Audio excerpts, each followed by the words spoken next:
Before we dive in, if you're new here, welcome to Novel Explanation, where we bring your favorite stories to life, one part at a time. Hit subscribe and turn on the bell so you never miss what happens next. Chapter 351. Plenty of people questioned whether Nick Fury should take his place, when Steve Rogers was chosen instead. However, there were almost no objections. In fact, most people considered him the ideal candidate. Without Steve, the struggle for control of the organization might have dragged on for years. Tony, meanwhile, was still determined to sell his idea. "This organization has to remain completely secret," he said excitedly after noticing Drex wasn't immediately arguing anymore. "Governments can never know about it." He leaned forward. "And beyond that, we'll need a secure meeting location." Drex sighed. Tony grinned. Drex stared at him. Tony frowned. Drex shook his head. "Humanity has spent generations searching for a second habitable world." Tony immediately waved the concern away. The confidence in his voice was almost painful. Drex cut him off. Tony blinked. Drex's expression hardened. Tony didn't even flinch. Instead, he looked directly at Drex. Drex stared at him. Tony spread his hands. His voice was completely serious. Drex looked even more confused. Tony didn't hesitate. That answer caught him off guard. Tony continued. "Control over the world's strongest military assets. The most advanced technology." Tony's point was obvious. To him, voluntarily abandoning power proved a level of restraint few people possessed. Drex rubbed his forehead. Tony looked unconvinced. Drex sighed. He pointed at himself. A familiar voice interrupted the conversation. Steve Rogers had arrived. After Drex upgraded him into what was essentially a battleship-class Superman, Steve possessed full flight capability. The moment he'd received Drex's message, he'd crossed the distance without hesitation. Nick Fury wasn't nearly as fast. S headquarters occupied what had once been New York City. The distance wasn't exactly small. Tony clearly had no intention of giving up. The moment Steve entered, he turned toward him. "This is private property," Drex interrupted before Tony could continue. He gestured toward the exit. Steve immediately nodded. Steve had lost all memories related to the Hydra-controlled timeline from his original world. As far as he knew, Drex was simply a genius, even more capable than Tony Stark. Perhaps more tellingly, Tony actually respected him. That alone said a lot. Unfortunately, Tony had other plans. The room grew quiet. Tony's expression turned serious. The statement hit like a grenade. Steve froze. At that exact moment, the door opened. Nick Fury stepped inside. Unfortunately for him, he arrived just in time to hear Tony's declaration. Then a gunshot rang out. Bang! Drex had already pulled the trigger. The bullet punched straight through Fury's forehead. Tony and Steve stood there in stunned silence. For a brief second, neither understood what had happened. Then the corpse changed. The dark-skinned man lying on the floor twisted and shifted. Skin rippled. Bones cracked. Muscles reformed. In moments, Fury's body had transformed into a grotesque green humanoid alien. Tony demanded. Steve looked equally shocked. Drex calmly lowered the pistol. He pointed toward the corpse. Tony's expression darkened. He frowned. Drex shook his head. Tony blinked. Drex crossed his arms. "My guess." For a few seconds, nobody spoke. Then a voice emerged from a communication device attached to the dead scroll. Nick Fury, the real one. Apparently, even he hadn't expected Drex to react with such efficiency, or such violence. The truth was that Fury had never believed Drex could identify a Skrull replacement. Skrull mimicry and Zerg impersonation worked through entirely different mechanisms. Just because Drex possessed methods of detecting Zerg infiltrators didn't mean he should have been able to expose Skrulls as well. Clearly, Fury had underestimated him. The real Nick arrived shortly afterward. The moment he entered, Drex spoke. The tone alone made Tony uneasy. Fury froze. Drex continued. His eyes narrowed. Tony and Steve both grimaced. Only now were they fully grasping the scale of the situation. Fury looked genuinely stunned. Not because of the accusation, Because of how fast Drex had acted, people often forgot that Drex wasn't merely a businessman.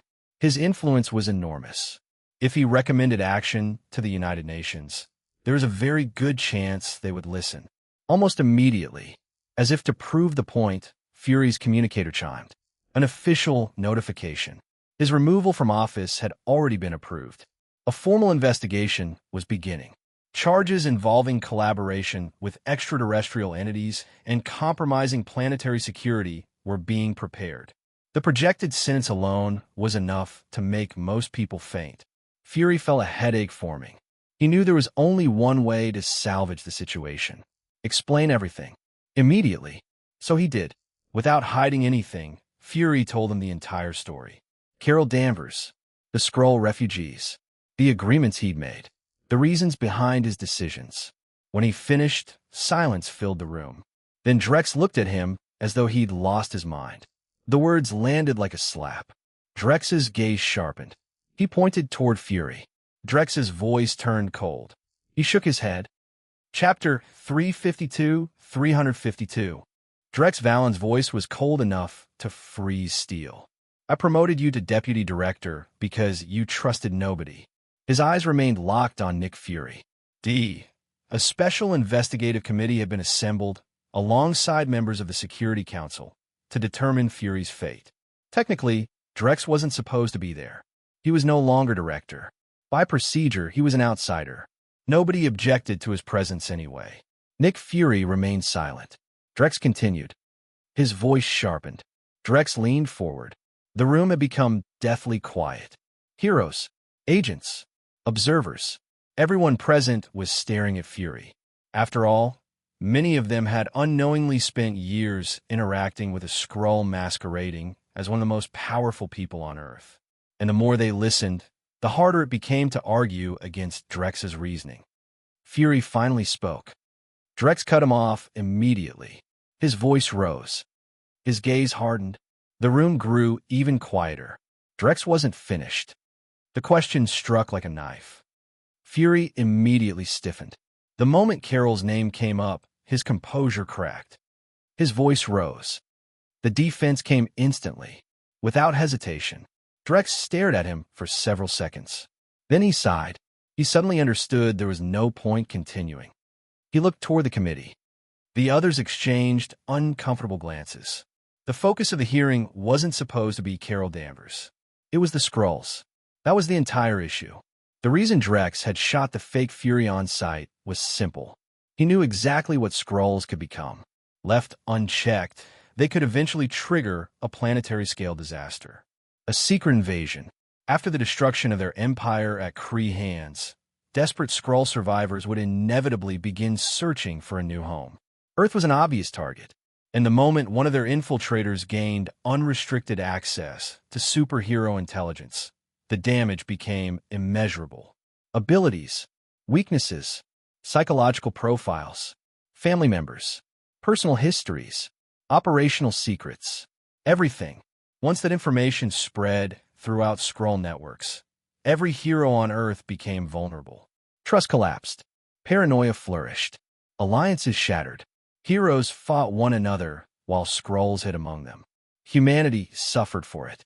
And in Drex's view, the root cause traced back to one man. Nick Fury. The hearing proceeded. Several hours later, the verdict arrived. A representative of the investigative committee stood. The official adjusted a stack of documents. The room remained silent. Fury's expression darkened. Unfortunately, they weren't finished. A second investigator took the floor. He flipped through another report. Fury closed his eyes. He already knew where this was going. 800 years. The room collectively winced. Investigators were among the best intelligence professionals on the planet. Combined with the organization's surveillance capabilities, uncovering Fury's old secrets had taken remarkably little time. One committee member shook his head. The statement drew more than a few grim nods. Drex stood. Everyone turned toward him. His voice was calm. His eyes narrowed. Far off the western coast of the United States sat a mysterious island. Legends surrounded it. Some claimed it had once been the largest slave trading hub in the world. Others insisted it served as a secret playground for politicians and billionaires, where laws simply didn't apply. There were even conspiracy theories claiming it was a meeting place for the shadowy elites who controlled world events from behind scenes. Most people knew it by a single name, Hell Island.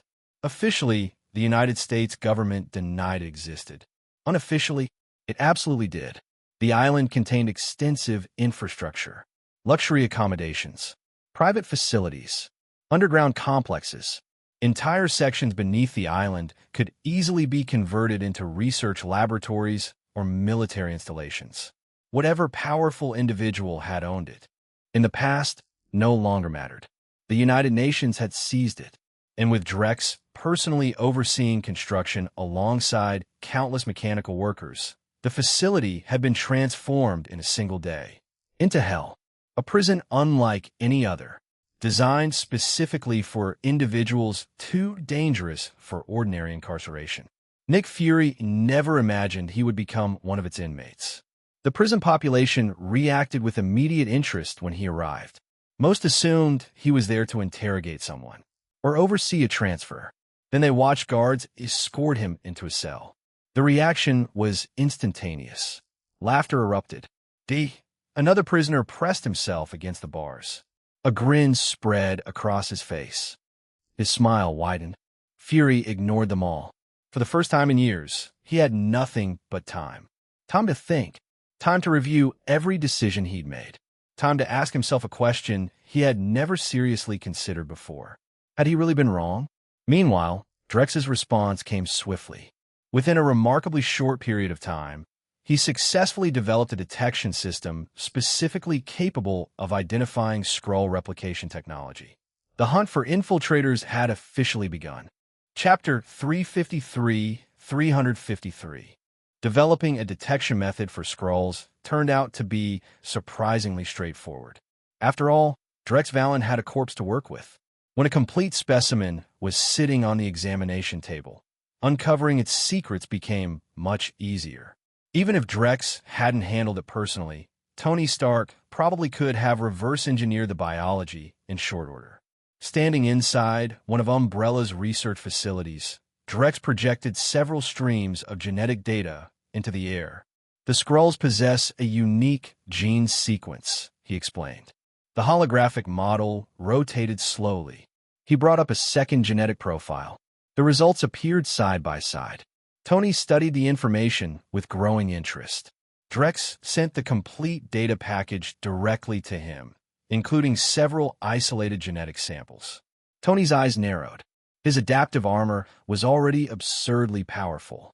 Against 99% of superheroes and supervillains, it provided an overwhelming advantage. If he successfully integrated Skrull replication genetics into future versions, the possibilities were obvious and dangerous. D had already begun hunting down hidden infiltrators across Earth. Unfortunately, one Skrull managed to act before the net closed completely. A distress signal was transmitted into deep space, amplified using the sun itself as a relay point. The message spread outward from the solar system and continued toward the Andromeda Galaxy. Normally, such a transmission might have passed unnoticed. This one didn't. The reason was simple. The Milky Way belonged to the Nova Corps. At least politically, the Skrull Empire was powerful, but even they preferred avoiding unnecessary conflict with the Nova Corps whenever possible. And the Nova Corps knew Skrull communications very well. Long before the distress signal reached Emperor Skrull 7, a Nova Corps auxiliary patrol intercepted it. The message was heavily encrypted, however. By the time they finished decoding it, the delay meant they learned its contents at almost the exact same time as the Skrull Emperor himself. Andromeda Galaxy, Imperial Capital. Emperor Skrull 7 finished reviewing the transmission. His expression never changed. A primitive civilization in the Milky Way was hunting Skrulls, even if those Skrulls were refugees, even if they no longer represented the Empire. The insult was unacceptable. His voice was icy. No one questioned the order. Within the Skrull Empire, the Emperor's word was law. His authority rested not only on tradition, but on personal prestige and political power accumulated over decades of rule. When Emperor Skrull 7 issued a command, the entire empire moved. Less than 12 Earth hours later, military leaders from across Andromeda had gathered. The Skrull Empire's territory spanned much of the galaxy. It possessed more than 1,000 habitable colony worlds, hundreds of thousands of advanced resource planets, and countless lesser worlds beyond that. Now its highest-ranking commanders converged upon the Imperial capital, Alpha Prime, the throne world of the Skrull Empire. The planet was roughly 1.5 times larger than Earth and home to nearly 40 billion Skrulls. Outside a handful of industrial worlds, it was one of the most densely populated planets in the Empire. Inside the Imperial Palace, Emperor Skrull 7 convened a war council. The subject was straightforward. Could they launch a military operation into the Milky Way?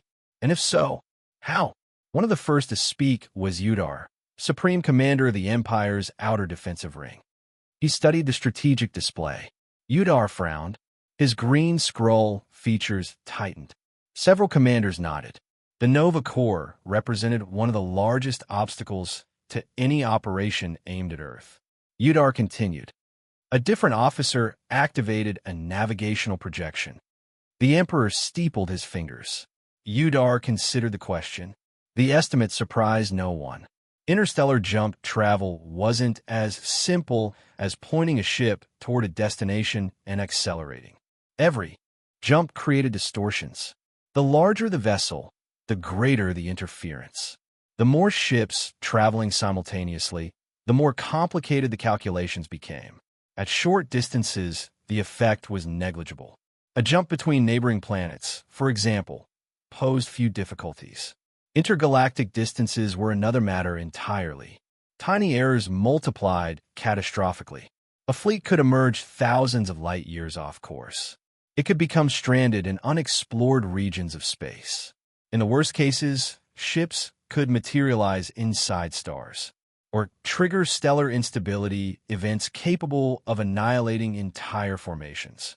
For that reason, large-scale fleet movements required enormous computational planning.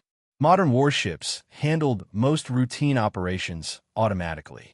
But jump navigation remained one of the few areas where experienced commanders and technical officers were irreplaceable. Every route had to be analyzed, every hazard accounted for. The process resembled the age of sail. Ancient navigators avoided hidden reefs beneath the ocean. Spacefarers avoided invisible dangers lurking among the stars. The universe was anything but empty. Cosmic radiation storms could cripple fleets. Gravitational tides, powerful enough to shred entire star systems, existed throughout the cosmos. Earth happened to reside in an unusually calm region. Only relatively stable areas could nurture life in the first place. Elsewhere, reality was far less forgiving. Some sectors of space were flooded with radiation intense enough to kill unprotected life almost instantly. Others contained gravitational currents capable of tearing apart systems many times larger than Earth's. Not even jump travel could safely cross such regions. Attempting to do so amounted to gambling with an entire fleet. And because of the Nova Corps' dominance, the Skrulls had never invested heavily in exploring routes through the Milky Way. Their interest in the region remained limited. As a result, navigational data was sparse. Like explorers charting unknown oceans during the Age of Discovery, someone first had to venture into the darkness and map a path. Only then could an invasion truly begin. Chapter 354. Exploring the cosmos was never a safe profession. Every star chart, every navigational route, every newly discovered world came at a price. The distress signal received by Emperor Skrull 7 originated from an expedition vessel that had ventured into the Orion arm of the Milky Way more than 20 years earlier. Its crew had not been refugees. They had been explorers, scientists, cartographers, the people responsible for mapping the unknown reaches of space for the Skrull Empire. Much like the navigators of Earth's Age of Sail, they were among the Empire's most valuable assets. They charted routes through dangerous regions of the galaxy. They searched for habitable worlds. They identified resource-rich planets suitable for colonization. Without them, the Skrull Empire would have been blind. Even the most powerful fleet became helpless when confronted by the true dangers of deep space.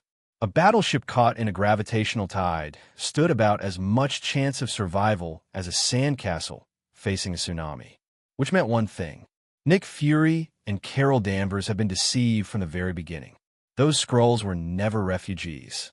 They were explorers and scientists assigned to survey the Milky Way's Orion Arm. And now they were trapped on Earth. Or dead. When Udar explained that a force of assault ships could reach Earth within 3 years, Emperor Skrull 7 began weighing the cost. A full-scale invasion fleet wasn't practical. Not yet. But this wasn't merely about punishing humanity. His nephew was involved. Prince Urian of the Skrull Empire had been aboard that expedition vessel, a member of the royal family, a prince who had ventured into the unknown for the sake of his civilization. And now he was being hunted. If several centuries passed before a rescue operation arrived, there would be nothing left to save. Emperor Skrull 7 could not tolerate that outcome. He tapped his fingers lightly against the armrest of his throne. The room grew quiet. Udar remained expressionless. He paused. The tactical display shifted above the table. Udar folded his hands behind his back. He chose his next words carefully. The warning was diplomatic, but the meaning was obvious. The Nova Corps would not appreciate someone destroying planets in their backyard. Emperor Skrull 7 didn't even look at him. He simply rotated the jeweled scepter in his hand. His voice became dangerously cold. The room fell silent. The Emperor finally raised his eyes. Udar immediately stopped speaking. No further argument was necessary. Everyone in the chamber understood. Earth had already been sentenced. Whether Prince Urian was alive or dead no longer mattered. The mere possibility that a Skrull prince had perished on Earth was enough. In the eyes of many present, the destruction of an emerging civilization was a reasonable response. Some commanders even considered it insufficient. A few quietly believed the Nova Corps should also be held responsible for failing to protect a member of Skrull royalty. Regardless, a practical problem remained. How exactly were they supposed to destroy Earth? Sending fleets across intergalactic distances would take too long. Building permanent stargates would take even longer. Every year spent preparing gave humanity more time to develop, more time to grow stronger, more time to become a threat. If revenge was coming, it needed to come quickly and decisively. The discussion continued for some time before another voice finally spoke. Seated 3 positions to the Emperor's right was the commander of the Imperial Guard. He leaned forward. Several heads turned. The commander continued.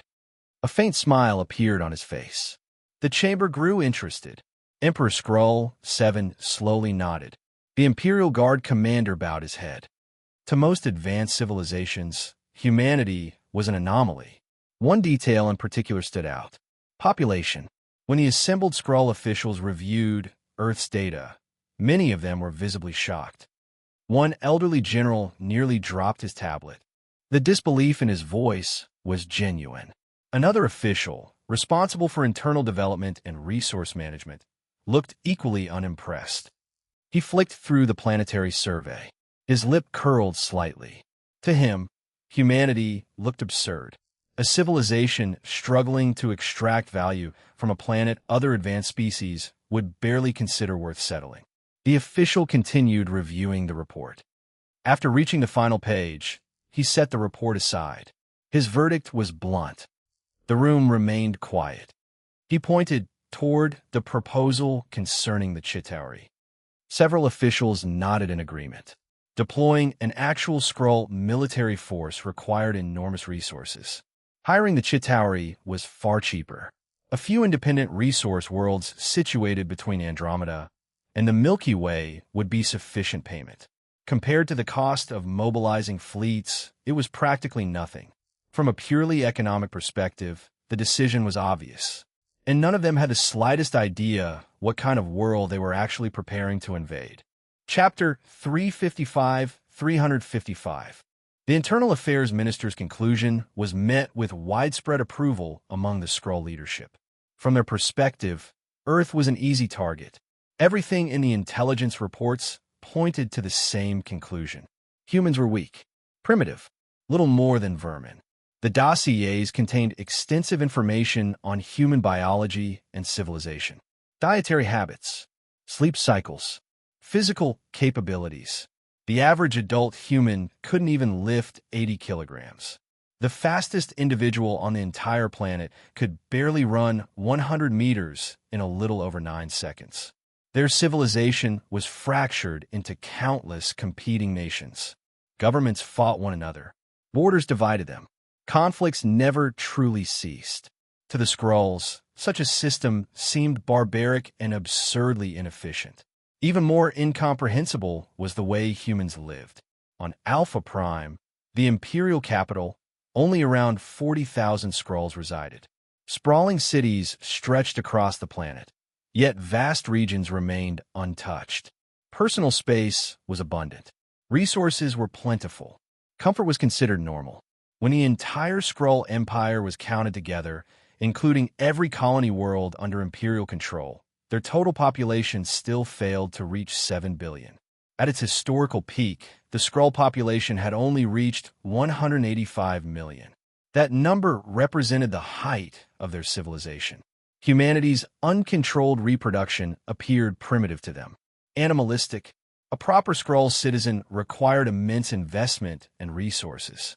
Population growth had to be carefully regulated. Otherwise, Imperial resources would become strained. To a Skrull, humans resembled wild livestock, untamed creatures breeding without restraint, not unlike the way humans viewed free-range animals. What none of them knew was that a critical piece of information had never reached them. Drex Valen had intercepted part of the original transmission. Then, with deliberate malice, he deleted several key portions before allowing the signal to continue on its way. As far as the Skrulls were concerned, Earth remained exactly what their reports described. A miserable backwater, a resource-poor world with harsh living conditions. The kind of planet most Skrulls wouldn't accept even if someone offered it to them for free.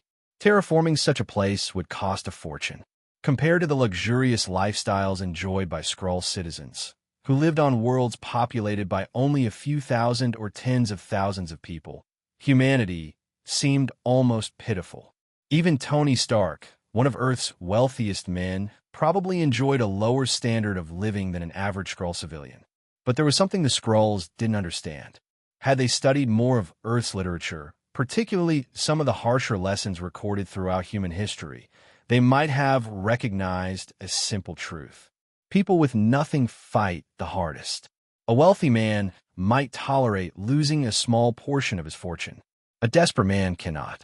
When everything you own consists of a single scrap of land, a single home, a single future, anyone attempting to take it away becomes an enemy worth dying to stop.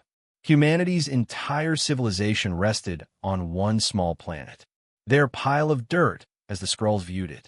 And humans had spent thousands of years fighting over that pile of dirt, dying for it, killing for it, protecting it. The Skrulls saw weakness. What they failed to recognize was desperation. And desperation had a way of producing monsters. Unfortunately for them, nobody in the Imperial Council realized that. The Internal Affairs Minister had successfully established the tone of the meeting. Earth was insignificant. Crushing humanity would be no more difficult than stepping on an insect. None of them understood how dangerous that assumption truly was. The first sign of trouble arrived sooner than expected. When the Skrulls contacted the Chitauri regarding the proposed operation against Earth, they expected enthusiasm. Instead, they received a refusal. A very firm refusal. The Skrull negotiators were stunned.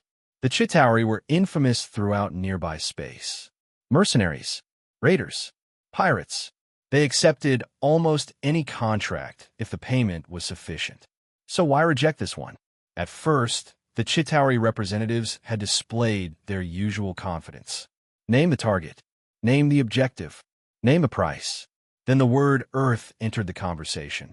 Everything changed. Their attitude shifted immediately. A moment later, They declined the contract outright.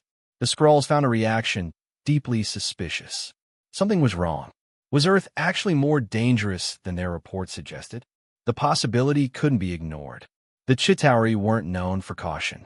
If even they refused to get involved, then perhaps there was something hidden beneath the surface. The Skrulls decided to investigate further. Before committing larger resources, they would deploy an intelligence team, a small reconnaissance unit.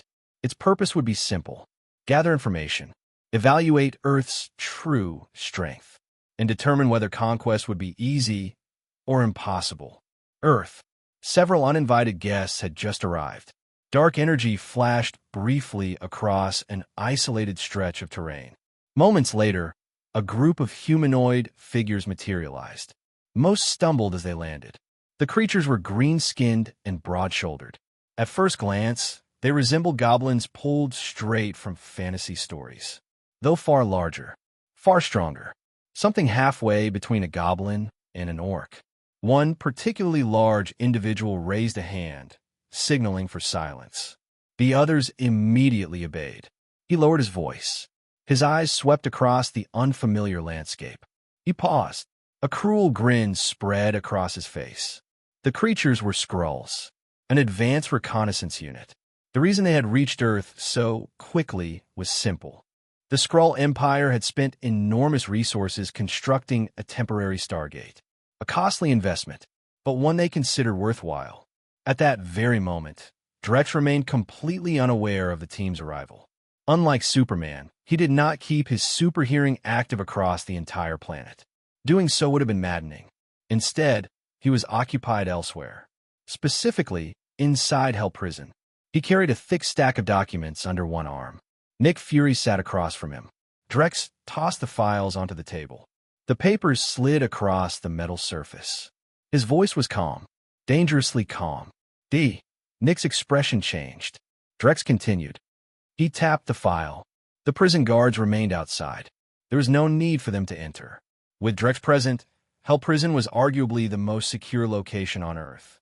No criminal alive was escaping from this facility. Not today. Not ever. Nick Fury stared at the documents.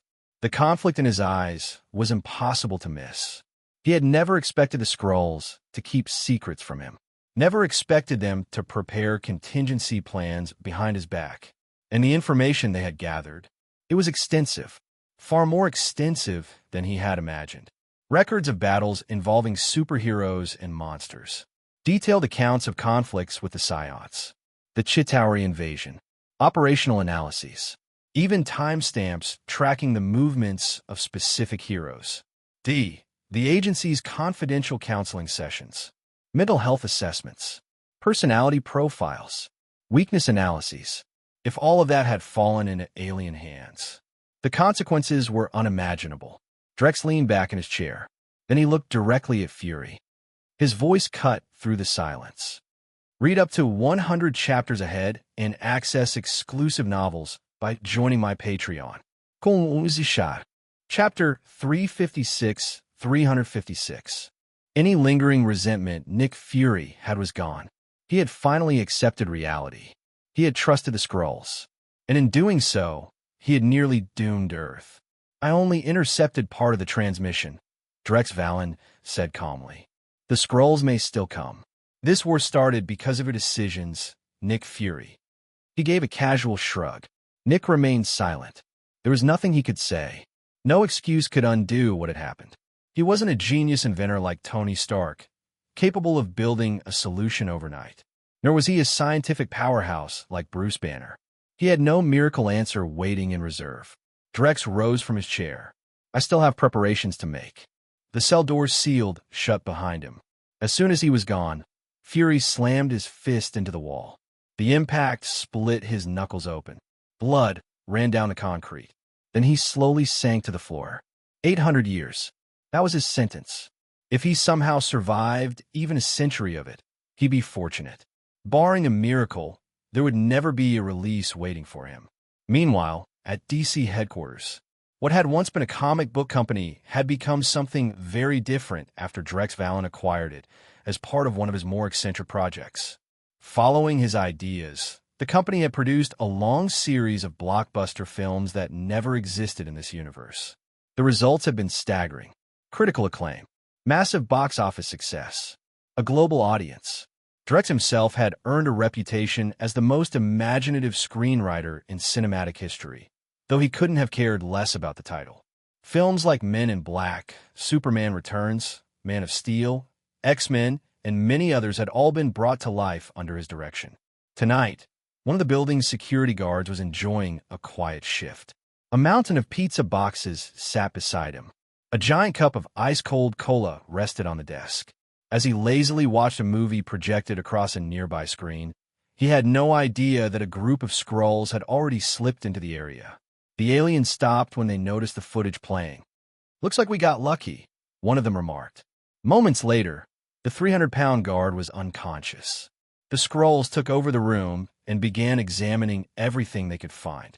One wall contained stacks upon stacks of DVDs. Although they had never encountered DVDs before, their technological knowledge allowed them to understand the devices quickly. The Skrull Squad leader considered the possibility. Studying humanity's history seemed like a logical place to start.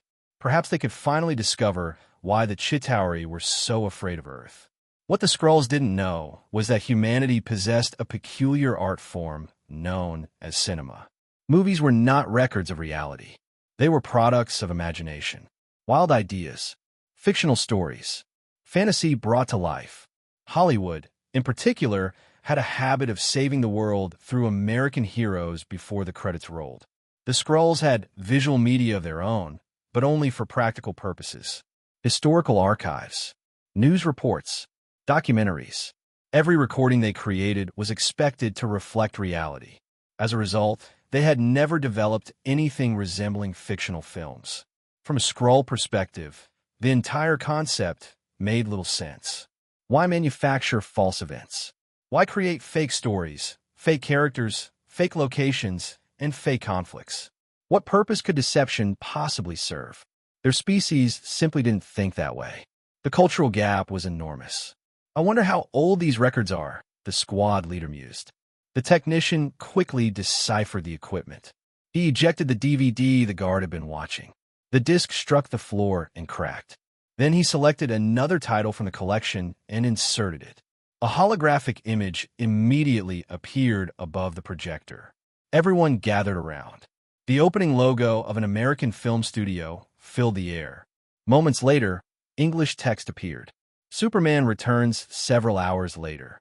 The entire Skrull squad was huddled together, shaking. "This..." The captain's voice trembled. Another Skrull looked close to panic. "This world is insane." They had watched the entire film, and by the end of it, they were thoroughly terrified, especially the final sequence. The Earth champion had single-handedly hurled an entire continent-sized landmass into space. Afterward, he had fallen from the upper atmosphere while completely exhausted and survived. The image alone left them cold. How was anyone supposed to fight something like that? No fleet could stop a being capable of such feats. He could fly through deep space under his own power, circle the entire planet in minutes, lift continental masses, fire devastating energy beams from his eyes. Judging by the effortless way he used those powers, destroying an entire battle fleet would probably be trivial. But strangely enough, that wasn't what frightened them most. What truly disturbed the Skrulls was the social behavior displayed in the documentary. The woman partnered with Earth's ultimate champion had entered a relationship with another man while the champion was gone. She later gave birth to the champion's child. The Skrulls couldn't understand it. Why hadn't the champion simply killed the rival male? Or reclaimed the woman by force? Or eliminated both of them? Perhaps human morality was simply incomprehensible. The Skrulls chose not to dwell on the issue. A far more terrifying revelation had captured their attention. The child, the champion's son. The boy had inherited part of his father's power. At only 5 or 6 years old, he could casually shove a piano weighing hundreds of kilograms dozens of meters across a room. The implication was horrifying. Humanity's strength wasn't limited to producing exceptional individuals. Their power could be inherited, passed directly through bloodlines. One powerful human could create descendants who shared that power. To the Skrulls, such a species sounded impossible. Perfect, potentially eternal. As long as even one of these supreme humans survived, the species could rapidly rebuild its strength through reproduction alone. The thought sent chills through the room. Then the technician spoke. His face had gone pale green. Everyone turned toward him. The technician pointed at the date listed in the film's records. Silence. Absolute silence. The Skrulls stared at one another. If Earth had possessed beings like this back in 2009, then how many stronger ones might exist today? Chapter 357, 357. The Skrulls had noticed the crude special effects. Not just the technician. Every single one of them had. But none of them found it suspicious. If this was a historical documentary or biographical reconstruction, then visual effects were perfectly reasonable. After all, they couldn't exactly bring a legendary Earth champion back to reenact events. Even if that champion were willing, there was no way to put a continent-sized landmass back where it had originally been just for filming. Naturally, special effects would be necessary. What the Skrulls didn't know was that Drex Valen had already modified many details in Superman Returns. For example, all references to Krypton had been removed. Otherwise, if humanity ever encountered the Kryptonian Empire in the future, the similarities would raise far too many questions. A coincidence? Perhaps. But when Superman's powers matched those of Kryptonian almost perfectly, explanations would become difficult. "Captain," one Skrull said nervously, "if what we just watched is real, then we don't need many of those Earth champions. 10 would be enough." The room fell silent. Then another Skrull spoke up. "Wait a minute. We've only seen one documentary." The others looked toward him. Unlike the rest, he wasn't ready to surrender to despair. Aganzo folded his arms. What if Earth only has one of these champions? During the entire documentary, Superman was the only powerful human I saw. Everyone else looked weak. Fragile. The argument gave the others pause. The captain slowly nodded. His expression eased slightly. "There are plenty of recordings here. Let's continue investigating before we draw conclusions." If Aganzo was right, the situation wasn't hopeless. One unstoppable champion was terrifying. But empires had dealt with singular anomalies before. The Shi'ar Empire, for example, possessed Gladiator. A single overwhelmingly powerful individual didn't automatically mean extinction. Feeling somewhat reassured, the captain reached for another DVD. The English title read, Star Wars 3 Hours Later. A group of utterly broken Skrulls stumbled out of the security office. Their arms were stuffed with DVDs. Their faces were pale. Several looked as though they hadn't blinked in an hour. The moment they reached their concealed dimensional gateway, they rushed through without a word. None of them wanted to remain on Earth for even 1 second longer. Only after they were gone did the unconscious security guard finally wake up. Groaning, he pushed himself off the floor. Then he saw it. His Treasure Collector's Edition action movie. Shattered. Cracked clean in half. The guard froze. A moment later, his anguished scream echoed through the building. The next morning, news spread throughout the company. A large number of DVDs had been stolen from DC Comics. Fortunately, they were all publicly released films rather than unreleased master copies. If prototype editions had been stolen, the financial losses would have been severe. Even so, the incident attracted the attention of a Los Angeles police department. DC wasn't just another entertainment company anymore. It belonged to Umbrella, and everyone knew Drex Valen had personally provided many of the scripts that turned the company into a powerhouse. Who wouldn't want to earn favor with Drex Valen these days? Unfortunately, the investigation quickly reached a dead end. The security cameras had captured nothing. The Skrulls' technology was vastly superior to Earth's surveillance systems, and their technician had erased every trace of their presence. As for Drex himself, the theft wasn't important enough to warrant his attention. At that very moment, he was occupied with a far more pressing matter: preparing for war.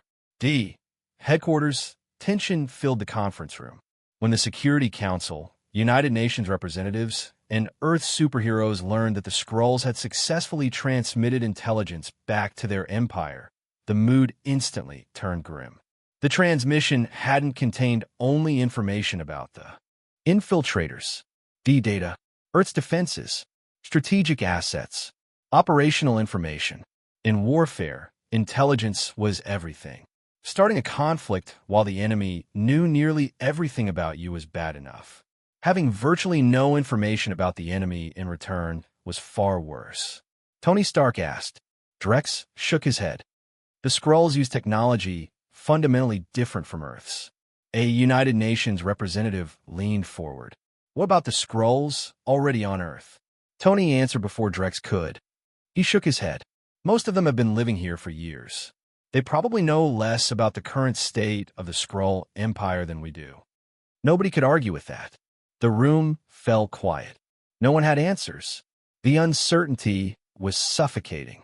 Eventually, all eyes turned toward Drex. Someone finally voiced what everyone else was thinking. Yeah, another person added. Drex stared at them, then leaned back in his chair. His tone was completely deadpan. The room offered no response. Because, honestly, most of them did. Drex rubbed his forehead. In truth, forcing the Skrull threat into the open had advantages.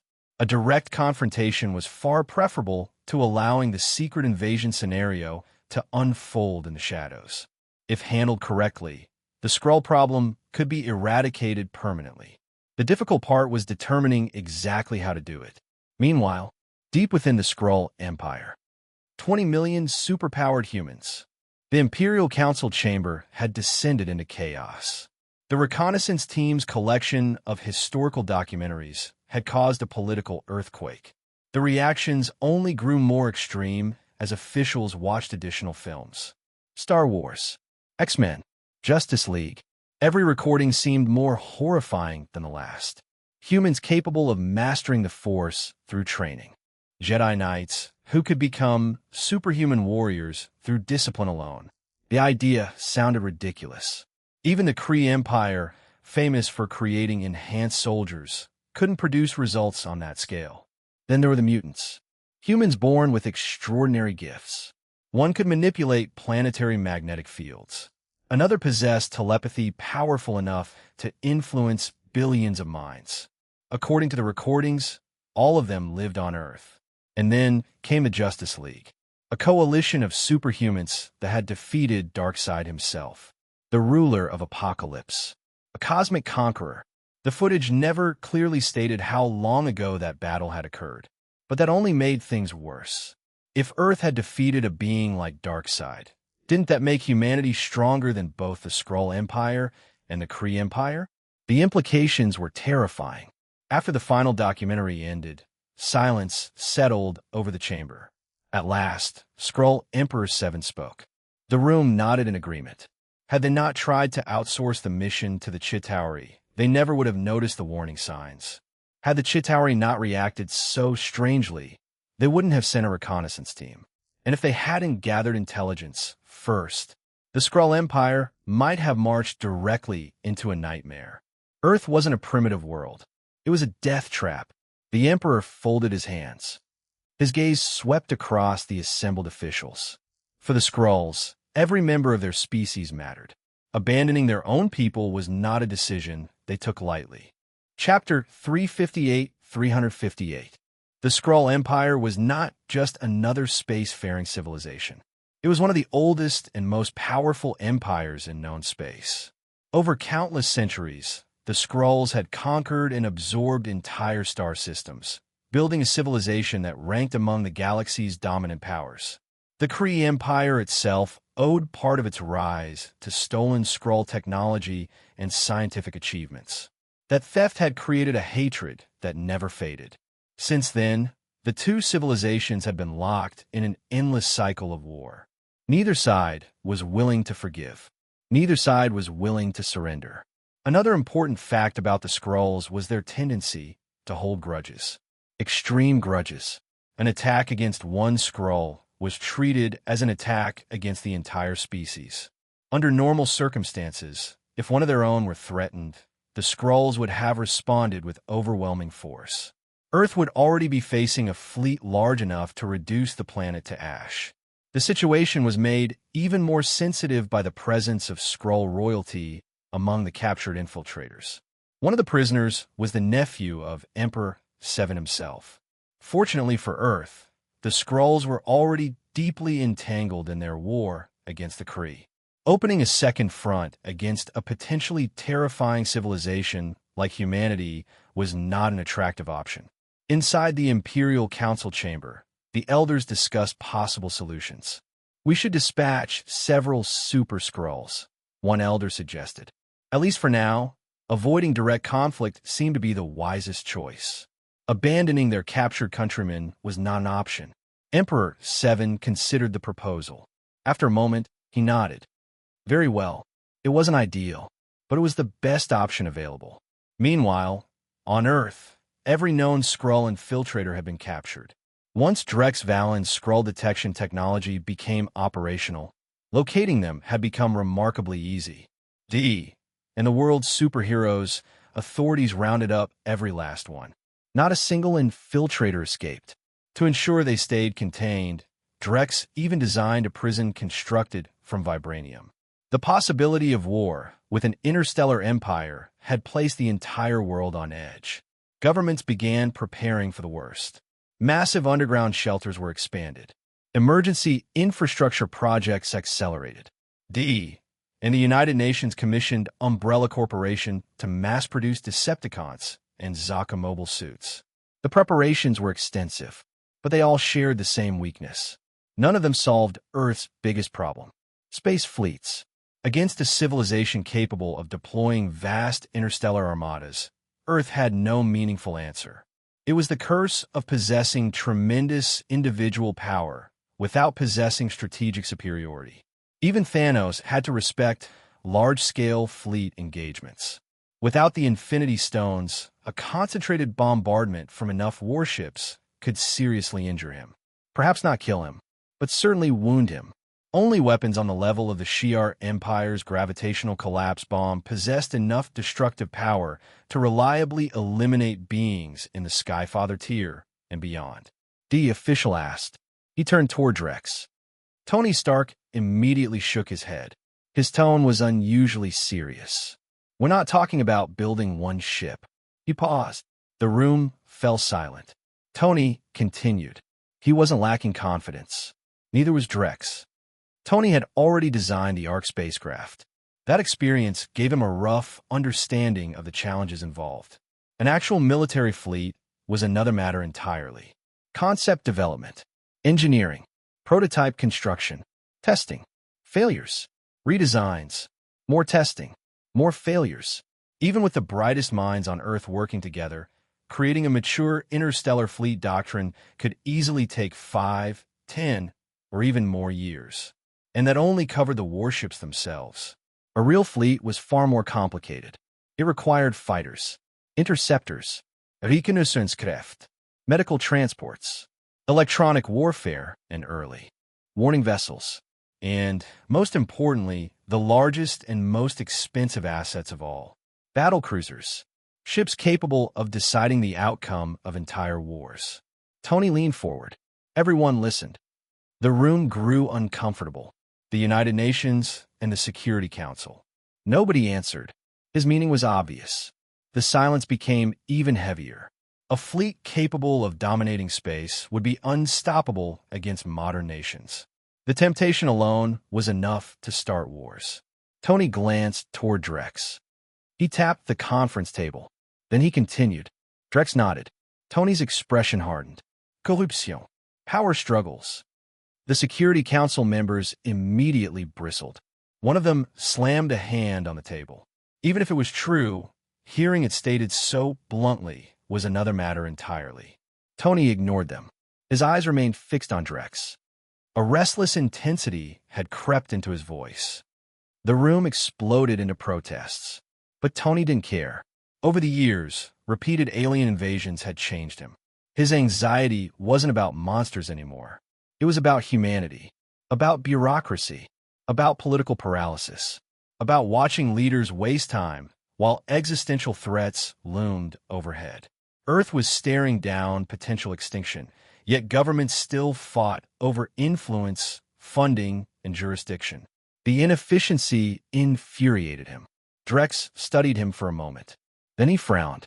His voice was measured. Tony shook his head immediately. The answer came too quickly. Still, he didn't continue the argument. Drex took over. Everyone refocused on him. He looked toward the North American Council representative. The representative nodded cautiously. The room froze. Nobody spoke. Then Drex clarified. The North American representative nearly jumped out of his seat.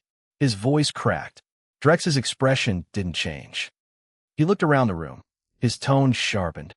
The room became deathly quiet. Then came the real shock. Drex intended to collect a quarter of every nation's military budget. The funding would form the foundation of Earth's orbital defense fleet. Even the world's most powerful leaders were stunned by the scale of the proposal.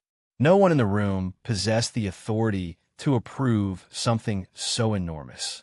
The Security Council representatives would need to return to their respective regions. Defense summits would have to be convened. National leaders consulted. Military contractors brought into negotiations. Only after global discussions and United Nations deliberations could a final decision be reached. The future of Earth's first true interstellar fleet was no longer a technical question. It had become a political one. Chapter 359. The looming threat of a Skrull invasion left little room for delays. Time was running out. After lengthy discussions, the members of the Security Council agreed on a temporary solution. Rather than waiting for the full United Nations process to conclude, the 5 permanent members would begin confidential negotiations immediately. Memorandums of understanding would be signed. Preliminary agreements would be drafted. Earth's major powers would begin coordinating their response to an alien threat before formal UN resolutions could be passed. One by one, the Council members disconnected from the conference and rushed to relay the news to their governments, advisors, and military leadership. Before the meeting ended, Drex Valen offered one final piece of advice. His gaze swept across the room. He folded his arms. His expression remained calm. The room exchanged looks. To most people present, there was only one obvious professional capable of leading humanity through a conflict of this scale. Drex Valen. Unfortunately for them, he had no interest in the job. He immediately shut the idea down. Then he stood. His tone made it clear the discussion was over. Drex had no desire to become the public face of humanity's defense. He understood something many heroes ignored. Public opinion mattered. In the Marvel Universe, it always had. Tony Stark had once turned public sentiment in his favor by exposing Justin Hammer's attempts to replicate Iron Man technology during congressional hearings. D was exposed. Natasha Romanoff released classified files to the public, triggering the organization's collapse. The Avengers gained legitimacy because the public viewed them as heroes after the Battle of New York. The Sokovia Accords emerged because public outrage followed the disasters in Nigeria and Sokovia. Again and again, public perception shaped events, and public opinion was fickle. Heroes could save the world a dozen times, only to become villains in the public eye after a single media campaign. Drex had no intention of volunteering for that role. Being a businessman was far less troublesome. With that, he left the meeting behind. For most of Earth, building an interstellar fleet bordered on the impossible. For Drex, it was practically routine. The required technologies already existed in his mind. Wide-area stellar radar systems, tractor beam technology, advanced starship armor, interstellar propulsion systems, short-range stellar jump drives, plasma weaponry, miniaturized high-output laser systems, dark matter reactors, artificial gravity, biomechanical exoskeletons, anti-gravity propulsion, orbital deployment technology, quantum communication networks, holographic projection systems, matter storage and fabrication technology, energy-based space suits, cryogenic stasis pods, space mining equipment, ultra-high-speed 3D manufacturing systems, and much more. Construction of Earth's first true fleet began on an isolated archipelago far from civilization. Transport aircraft landed continuously on the largest island in the chain. There, hidden from public view, the primary shipyard took shape. Its centerpiece would be humanity's first flagship, the Prometheus. The name symbolized fire, knowledge, hope. Although the vessel was being built specifically to counter a potential Skrull invasion, humanity couldn't help but dream beyond war. If Earth survived, if they won, then the stars themselves might finally become accessible. The Prometheus represented that future. It was the flagship of the planned orbital defense fleet, a project assembled from the finest technologies on Earth. Hundreds of elite scientists contributed to its design. Many possessed intellects that would have been considered extraordinary by any standard. The construction effort drew resources and specialists from across the globe, becoming one of the largest engineering projects in human history. From a distance, however, the vessel looked surprisingly simple. Human spacecraft design had inherited more from practicality than aesthetics. The Prometheus resembled a gigantic rectangular block, a massive armored structure with powerful vector thrust engines mounted on both sides of the stern. When activated, the engines emitted brilliant streams of blue particles. The result felt futuristic, but not particularly elegant. Several United Nations representatives privately disliked the appearance. None voiced objections. After all, Drex had made his position abundantly clear. Professionals handled technical decisions. Amateurs did not. The vessel's heart was a massive dark matter reactor. Developed and constructed under Tony Stark's leadership, it generated astonishing amounts of energy. In theory, a single reactor could sustain the entire planet's current energy consumption. The enormous vector engines were also Stark's work. They possessed an unusual feature. If circumstances demanded it, the Prometheus could literally fight while facing away from its enemy. By overloading the propulsion system, the engines could function as colossal energy weapons. The resulting particle stream rivaled the firepower of a capital ship's main battery. Naturally, the vessel was also equipped with a short-range jump drive. By galactic standards, the technology wasn't especially advanced. Even Peter Quill's Ravager ship carried similar equipment. Compared to the Kryptonian Empire's jump systems, which could cross hundreds of light years in a single leap, Earth's version was primitive. For humanity, however, it was revolutionary. The technological imbalance was almost comical. In some areas, Earth's scientific development was astonishingly advanced. In others, even common pirate vessels surpassed them by orders of magnitude. The jump drive itself was developed by Dr. Eric Selvig and his spatial research team. Interestingly, several members of that team were former students Selvig had personally recruited from psychiatric institutions after recognizing their brilliance. Another key contributor was Reed Richards. Leading his own research division, Richards helped design the Prometheus's escort fighters. The flagship carried 50 of them. Each fighter incorporated Chitauri shield technology and featured a versatile weapon package: electromagnetic cannons, high-energy lasers, plasma weaponry, miniature Stark Industries missile systems. But humanity couldn't resist adding something unique. The fighters were transformable. During planetary operations, they could shift into humanoid combat forms, functioning as battlefield robots rather than conventional spacecraft. The concept combined practicality with imagination, a distinctly human solution, and one that looked remarkably similar to the legendary variable fighters of classic science fiction. As Earth's first interstellar fleet slowly took shape, humanity's future was beginning to change. For the first time in history, the stars no longer seemed impossibly distant. Chapter 360-360.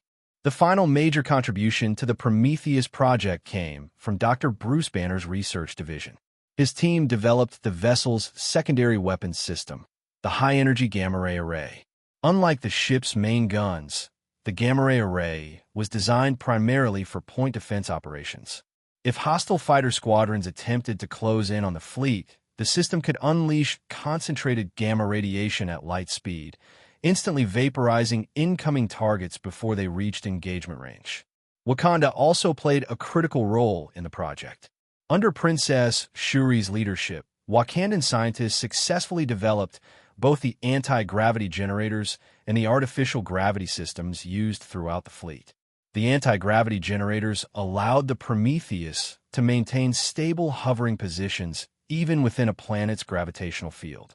The artificial gravity systems solved another problem entirely. During long-term space travel, they generated Earth-like gravity throughout the ship, preventing crew members and cargo from drifting helplessly through the corridors. The technology was hardly unique. Across the galaxy, virtually every advanced civilization incorporated artificial gravity into its spacecraft. There's a good reason for that. Rocket Raccoon had once escaped a space prison by disabling its gravity systems, throwing the entire facility into chaos. More importantly, prolonged exposure to weightlessness caused serious health issues. Artificial gravity preserved both physical well-being and operational efficiency.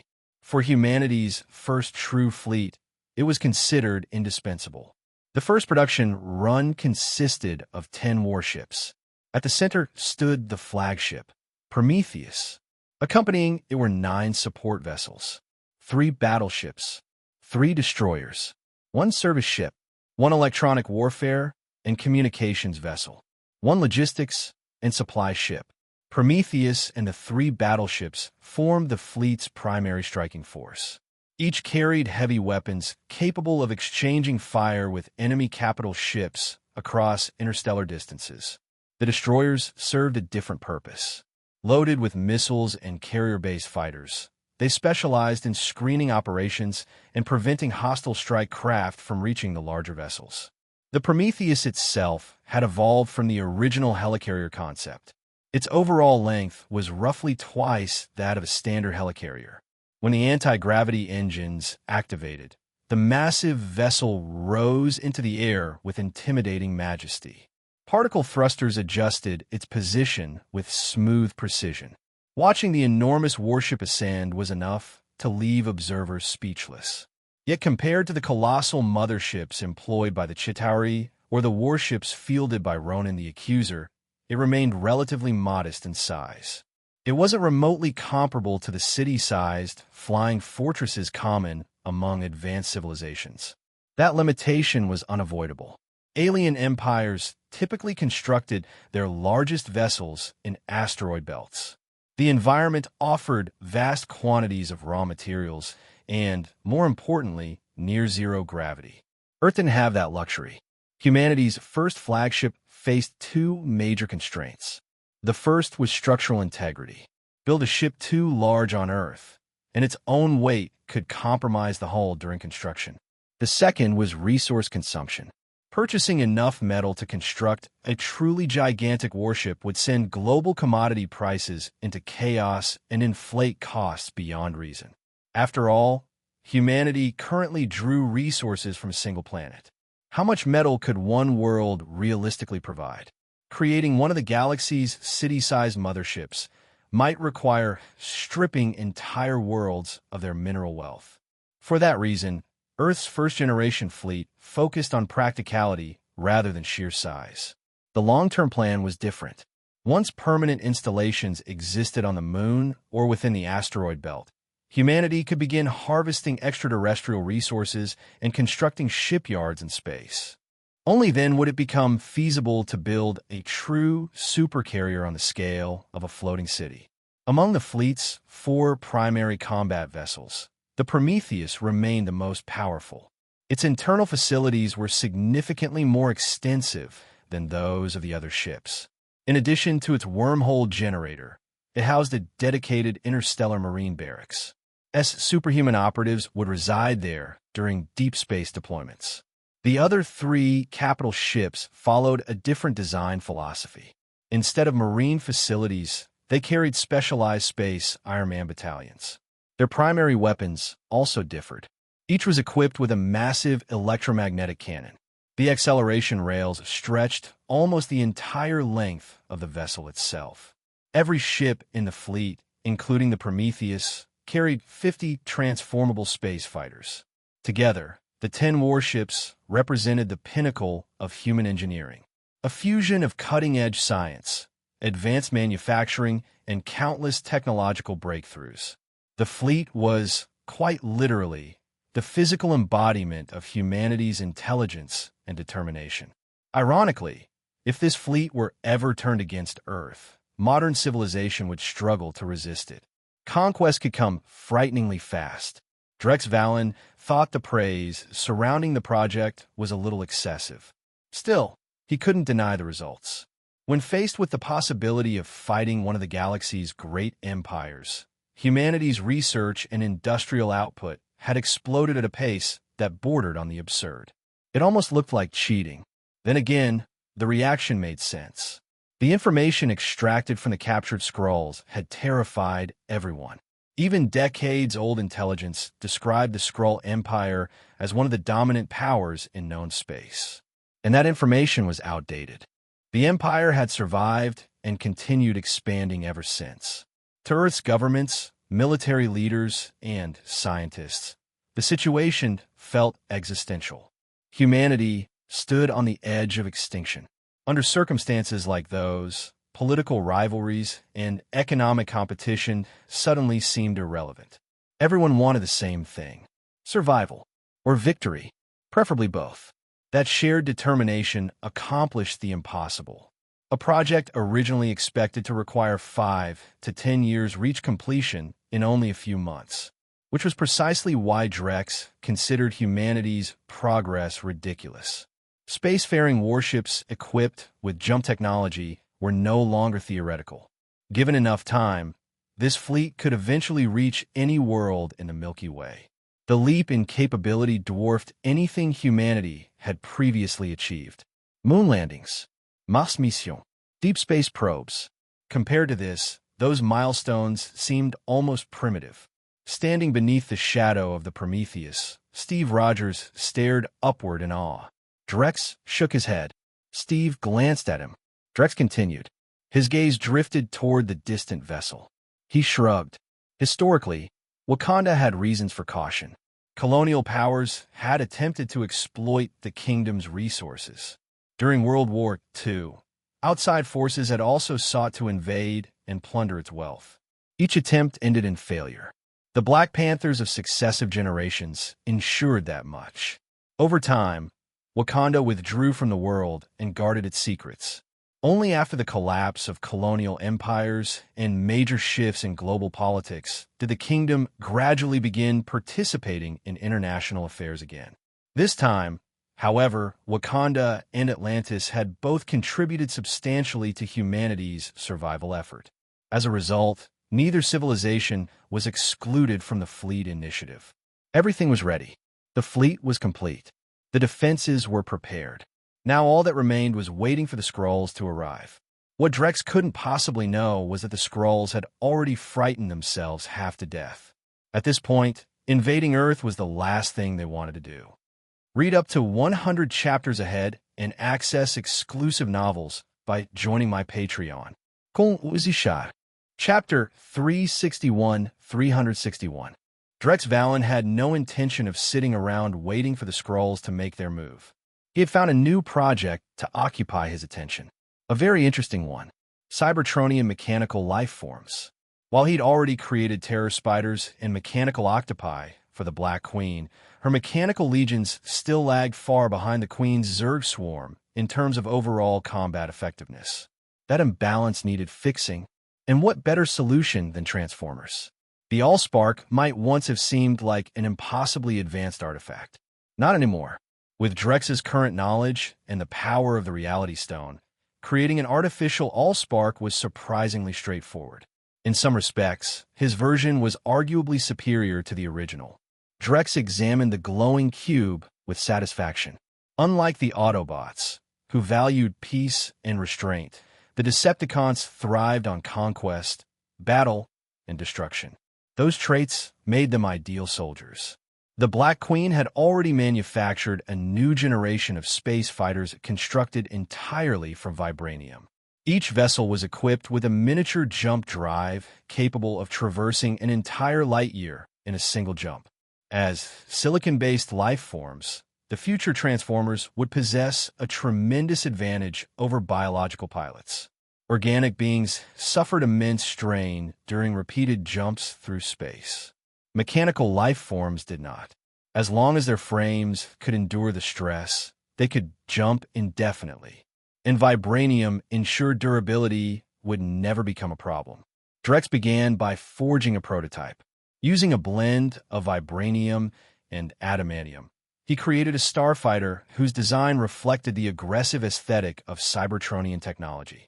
Then he activated the Allspark. A pulse of radiant energy erupted from a cube. The beam struck the fighter. Metal groaned. Armor shifted. Mechanical components unfolded with a series of violent clicks and grinding sounds. The starfighter transformed. A towering mechanical giant emerged from the wreckage of its previous form. 10 meters tall, brutal, menacing, built for war. Drex looked up at the machine with genuine excitement. There were some things that never changed. No matter how powerful a man became, giant robots remained cool. The newborn consciousness awakened almost instantly. The Allspark had already filled its mind with vast quantities of information. Without hesitation, Megatron dropped to one knee before his creator. The artificial Allspark had granted him far more than simple life. Integrated energy weapons, advanced combat systems, powerful energy shields. Combined with a body forged from vibranium and adamantium, Megatron was absurdly durable. If he ever encountered the original version of himself, he could probably defeat 100 of them without breaking a sweat. The other Cybertronians created afterward were noticeably weaker. Most were formed from vibranium fighters manufactured by the Black Queen. After exposure to the Allspark's energy, they gained basic energy cannons. Only a handful developed personal energy shields. Their physical size was also significantly smaller, roughly 5 meters tall. That wasn't an accident. Drex simply disliked overly massive mechanical life forms. Even Megatron had been downsized considerably compared to traditional Cybertronian standards. One of the greatest strengths of Transformers was their independence. They didn't require constant refueling. Their sparks contained enough energy to sustain activity for thousands, even tens of thousands of years. Unless a spark was damaged or depleted through severe injury, external power sources were largely unnecessary. The original Allspark occasionally evolved Transformers even further after their creation. Drex's version couldn't replicate that function yet. At present, it could only repair Cybertronians and replenish their spark energy. Still, that was more than sufficient. It didn't take long for the rest of the galaxy to notice something new within the Kryptonian Empire. A mechanical army. An army that simply refused. 2D. The Cybertronian Legion quickly earned a terrifying reputation. Enemy weapons bounced harmlessly off their armored bodies. Their energy shields absorbed punishment that would have crippled conventional war machines. Even those without shields could shrug off damage that would annihilate most soldiers. Worse still, their weaponry was devastating. Their energy cannons routinely breached defenses and eliminated targets with a single shot. On countless battlefields, the Decepticons became symbols of unstoppable destruction. Megatron led from the front. His starfighter form accelerated to incredible speeds before smashing directly into enemy formations. Behind him, thousands of Cybertronian fighters followed. They functioned like living missiles. Their armored bodies punched straight through energy shields and starship hulls. Once inside, they transformed and unleashed chaos from within. Sabotage, massacres, total destruction. Of course, not every Decepticon was entirely normal. Some were unusual. One Cybertronian burst through the hull of an enemy vessel and immediately found himself inside a restroom. An alien standing at a urinal froze in terror. The unfortunate victim lost control of his bladder on the spot. The Decepticon laughed. A blast from his energy cannon instantly vaporized the alien. Then he struck a dramatic pose. Messages immediately flooded his display screen. Lucky bastard got a Decepticon account. $5 million for a Cybertronian character. Serious offer. Steel and giant robots are peak masculinity. I want to become a Decepticon. I want to kill Zurg. I want to kill Kryptonians. The Decepticon grinned. Then he drew a high-frequency blade, crackling with energy. He pointed the sword dramatically. That statement instantly started another argument. The Zerg players exploded in outrage. Come to the Zerg homeworld if you're so tough. Let's see how your metal body handles acid. We'll melt you in a scrap. The interstellar rivalry continued exactly as expected. Meanwhile, the Kryptonian Empire resumed its expansion. Their ambitions had become increasingly obvious. They wanted control of the entire Milky Way. Naturally, the Nova Corps objected. The problem was that objecting and actually stopping them were two very different things. The Cybertronian Legion, the Zerg Swarm. Together, they formed a military force that most civilizations couldn't hope to match. Marvel's universe already contained horrors such as xenomorphs and Zerg-like species. Those races were feared throughout the galaxy.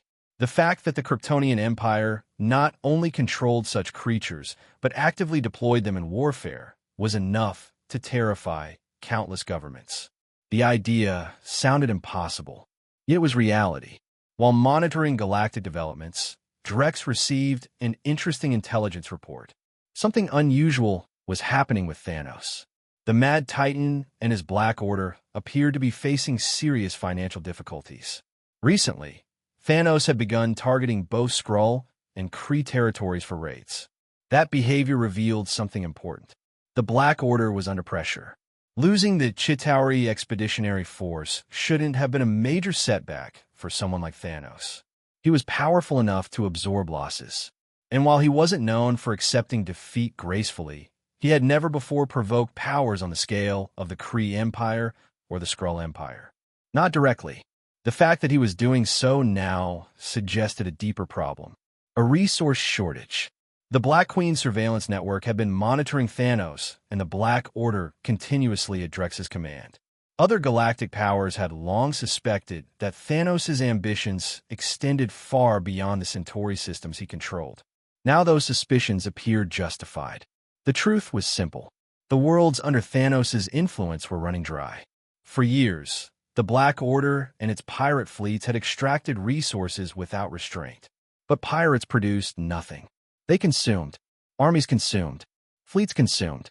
The Black Order required a constant flow of wealth, materials, weapons, and supplies.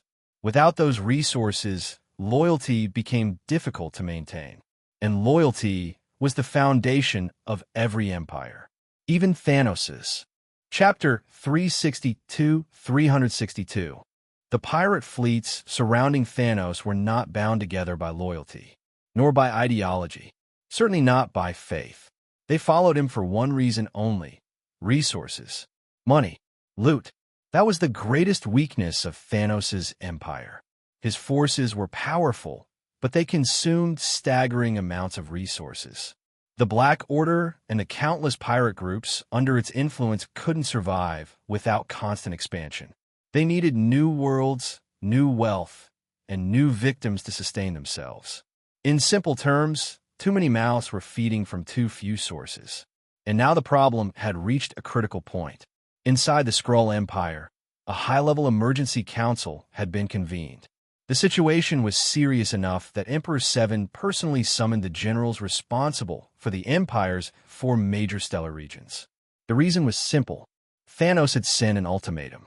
The self-proclaimed conqueror of civilizations, the ruler of the Centauri systems, the most infamous pirate king in the galaxy, the Mad Titan himself, Thanos. His demand was straightforward: 100 resource worlds. Hand them over willingly, or he would come and take them himself. The Emperor was furious. When had Thanos become bold enough to threaten the Skrull Empire directly? Historically, the 3 great empires had never regarded Thanos as a true equal. Dangerous? Absolutely. Powerful? Without question, but not unstoppable. After all, Thanos had once been captured by the Nova Corps. No matter how individually powerful he might be, concentrated fleet firepower could still bring him down. He wasn't Gladiator. He couldn't simply ignore entire armadas. Normally, the Emperor would have dismissed the threat outright. The problem was that the galaxy had become increasingly unstable. The Shi'ar Empire had recently suffered a catastrophic collapse. For years, The Shi'ar had made enemies everywhere. The only reason rival powers tolerated their interference was because gladiators stood behind them, a living deterrent, a warrior capable of treating entire fleets as inconveniences. But Gladiator had left. Not only had he departed, he'd become one of the Kryptonian Empire's senior military commanders. The moment he was gone, every grudge the Shi'ar Empire had accumulated came due. Old enemies struck from every direction. Thanos himself had joined the feeding frenzy.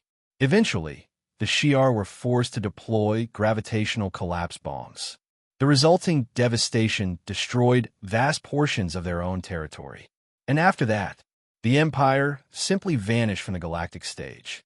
No one knew what remained. At the same time, the Skrulls were already locked in a costly war against the Kree.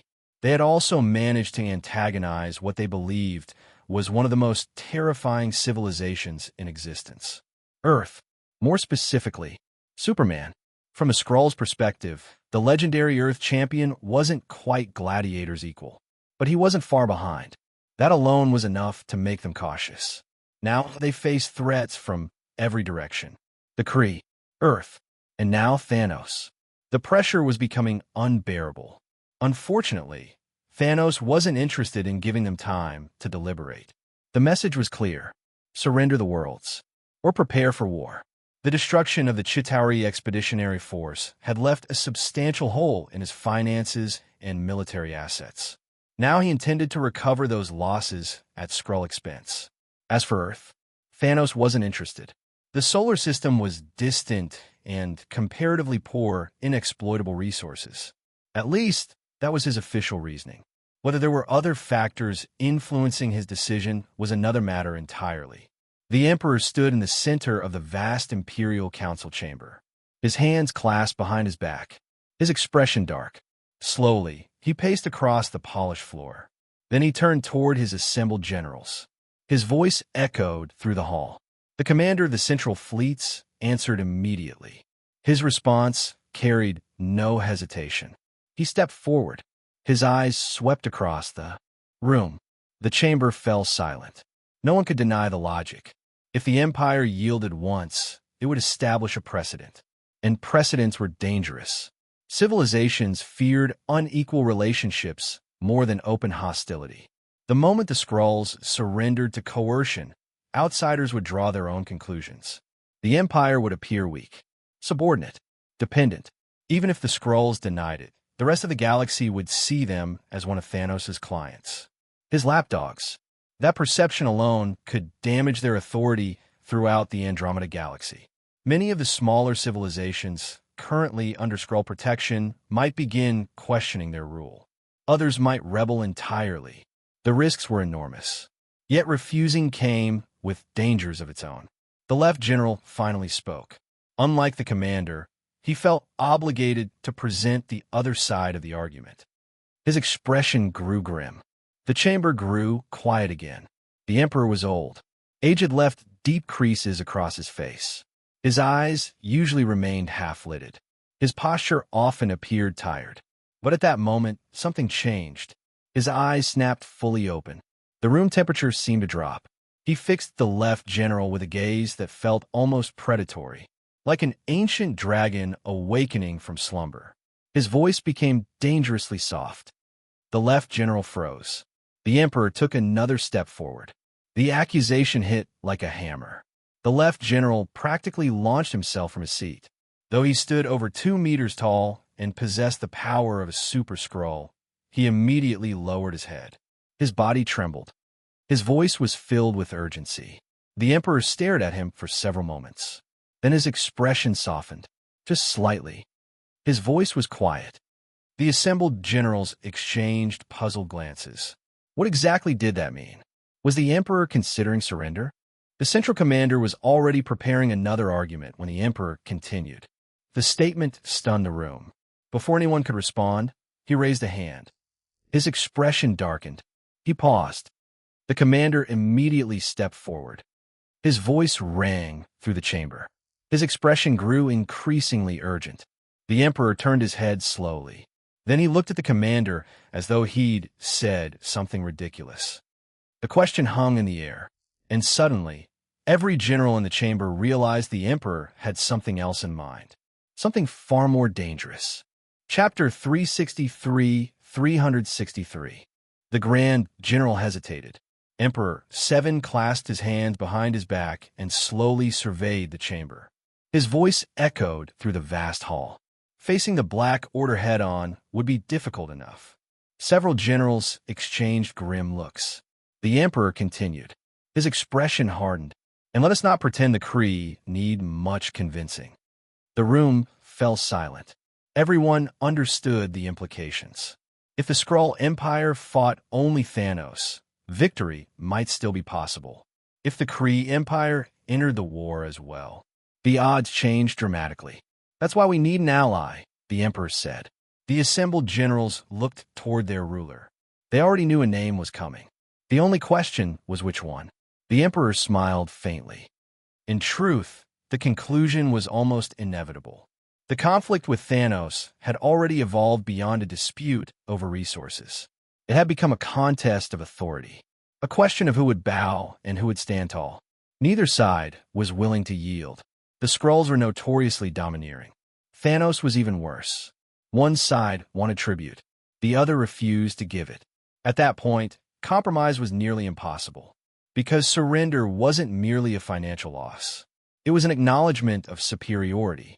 The moment the Skrulls handed over those worlds, they would effectively be admitting that Thanos stood above them. That was something they would never accept. Not willingly. The problem was that their chances of defeating Thanos alone were uncertain. The Black Order was dangerous enough. Adding the Kree Empire to the equation made matters significantly worse. The Kree and Thanos had maintained cooperative relations for many years. The alliance endured because their interests rarely conflicted. But now that conflict had emerged, there was little doubt whose side the Kree would choose. If the Black Order and the Kree joined forces, the Skrull Empire would struggle to survive. So they needed an ally, a powerful one. And when the Emperor reviewed the galaxy's major powers, only one realistic candidate remained. Earth, the Nova Corps? Impossible. Their hatred of criminals and aggressors was legendary, and relations between the Nova Corps and the Skrulls had never been particularly friendly. The Kryptonian Empire? Even worse. The Skrulls had no desire to become part of the Kryptonian Empire's ever-expanding territory.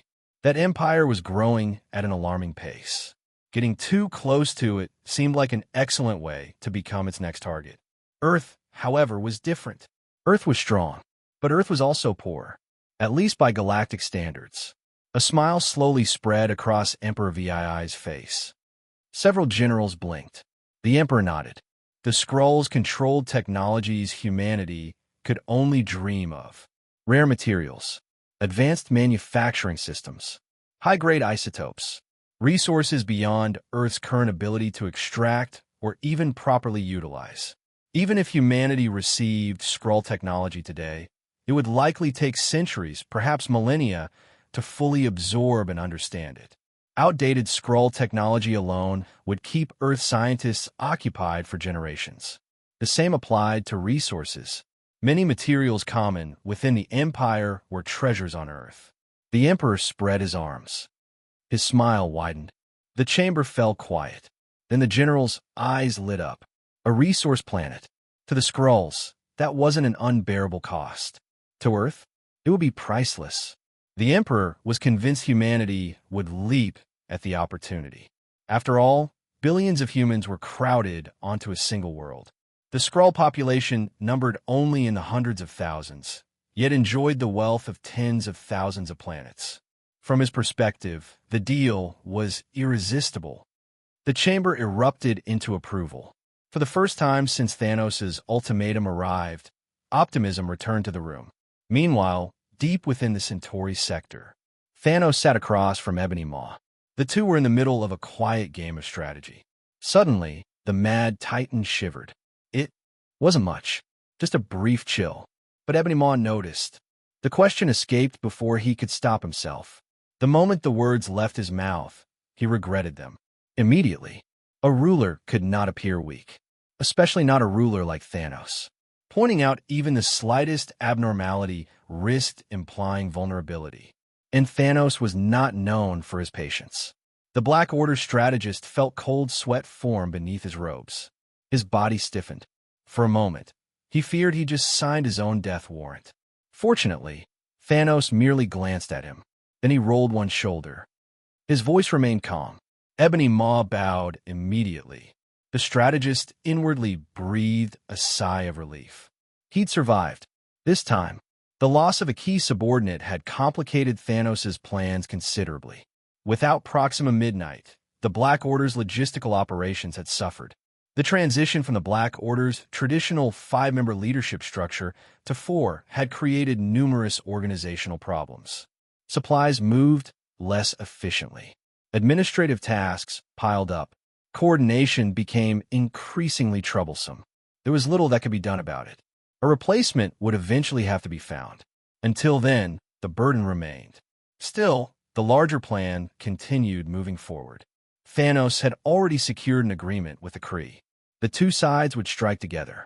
Their hatred of the Skrulls stretched back over 100,000 years.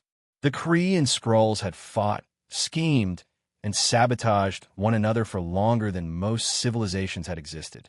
Neither side had ever managed to gain a decisive advantage. Their power remained relatively balanced. A total war of annihilation would likely leave both empires crippled, which was precisely why such a war had never occurred. Until now, with Thanos entering the equation, everything changed. The agreement was simple: destroy the Skrull Empire, divide its wealth, split its territory, share the spoils. Thanos had already calculated every stage of the campaign. The fleets were preparing. The Black Order stood ready. Now all he needed was the signal from the Kree. He moved another piece across the board. Then he smiled. After a long silence, he spoke. His eyes gleamed. Chapter 364. Cabrino was a mid-level officer within the Black Order. To this day, he still wasn't entirely sure how he'd ended up there. A few years ago, he'd been nothing more than the leader of a small raiding squad. At his peak, he commanded a dozen lightly armed pirate vessels and spent his days pillaging isolated systems for profit. Raiding wasn't merely tolerated within the Black Order. It was tradition. Even inside the Centauri sector, piracy served a purpose. If a civilization became disobedient, raiders would be sent first as a warning. If that failed to bring the target into line, larger military forces would follow. Cabrino had originally led a minor pirate gang before being absorbed into the Black Order's official raiding corps. For him, becoming a licensed interstellar pirate had always been a dream. Being recruited by the Black Order? That was the ultimate achievement. With Thanos standing behind him, life had been good. Very good. For the first 10 years after being incorporated into the organization, Cabrino had lived comfortably. Who cared if he was openly robbing people? Who would dare challenge the Black Order? Who would dare challenge Thanos? His rank hadn't increased during those years, but he hadn't cared. The money flowed. The power flowed. Life was easy. Then everything changed 4 years ago. Without warning, Cabrino received a promotion. He was placed in command of a small fleet. At first, he thought it was the greatest moment of his career. A fleet wasn't the same as a handful of pirate ships. A proper fleet had structure, specialized vessels, coordinated tactics, support elements. Against a real military formation, a collection of raiders stood no chance. The promotion meant he'd finally become part of the establishment. No longer a glorified thug, no longer a freelance pirate, a genuine military commander. Naturally, he was ecstatic. He gathered his old comrades and proudly assumed command. At the time, he remembered an old saying from the Centauri sector: quality always shines through. Surely it was talking about him. Then reality arrived and hit him in the face. Hard. 3 months after taking command, a massive rebellion erupted within his assigned territory. 5 planets rose up simultaneously. Hundreds of warships flooded the sector. Cabrino's fleet fought desperately to contain the uprising. They lost. Again, and again, and again. No matter how hard they fought, they couldn't regain control. Eventually, he did something he desperately wanted to avoid. He requested reinforcements. The decision nearly made him sick. Asking for help meant admitting incompetence. His new position might disappear before he'd even had a chance to enjoy it. Still, losing his command was preferable to losing the entire sector, because losing the sector meant explaining the disaster to Thanos, and that usually ended with someone dying. So Cabrino sent the request. What came back nearly gave him a stroke. A single message. Resolve it yourself. Cabrino stared at the screen in disbelief. Resolve it yourself? If I could solve it myself, why would I be asking for help? This sector was rich in Hyperion, Oregon. The stuff was incredibly valuable. Was the Black Order really willing to lose it? Had Thanos stopped caring? Without reinforcements, Cabrino fought on for 2 more months. Then he lost the sector. His fleet suffered devastating casualties.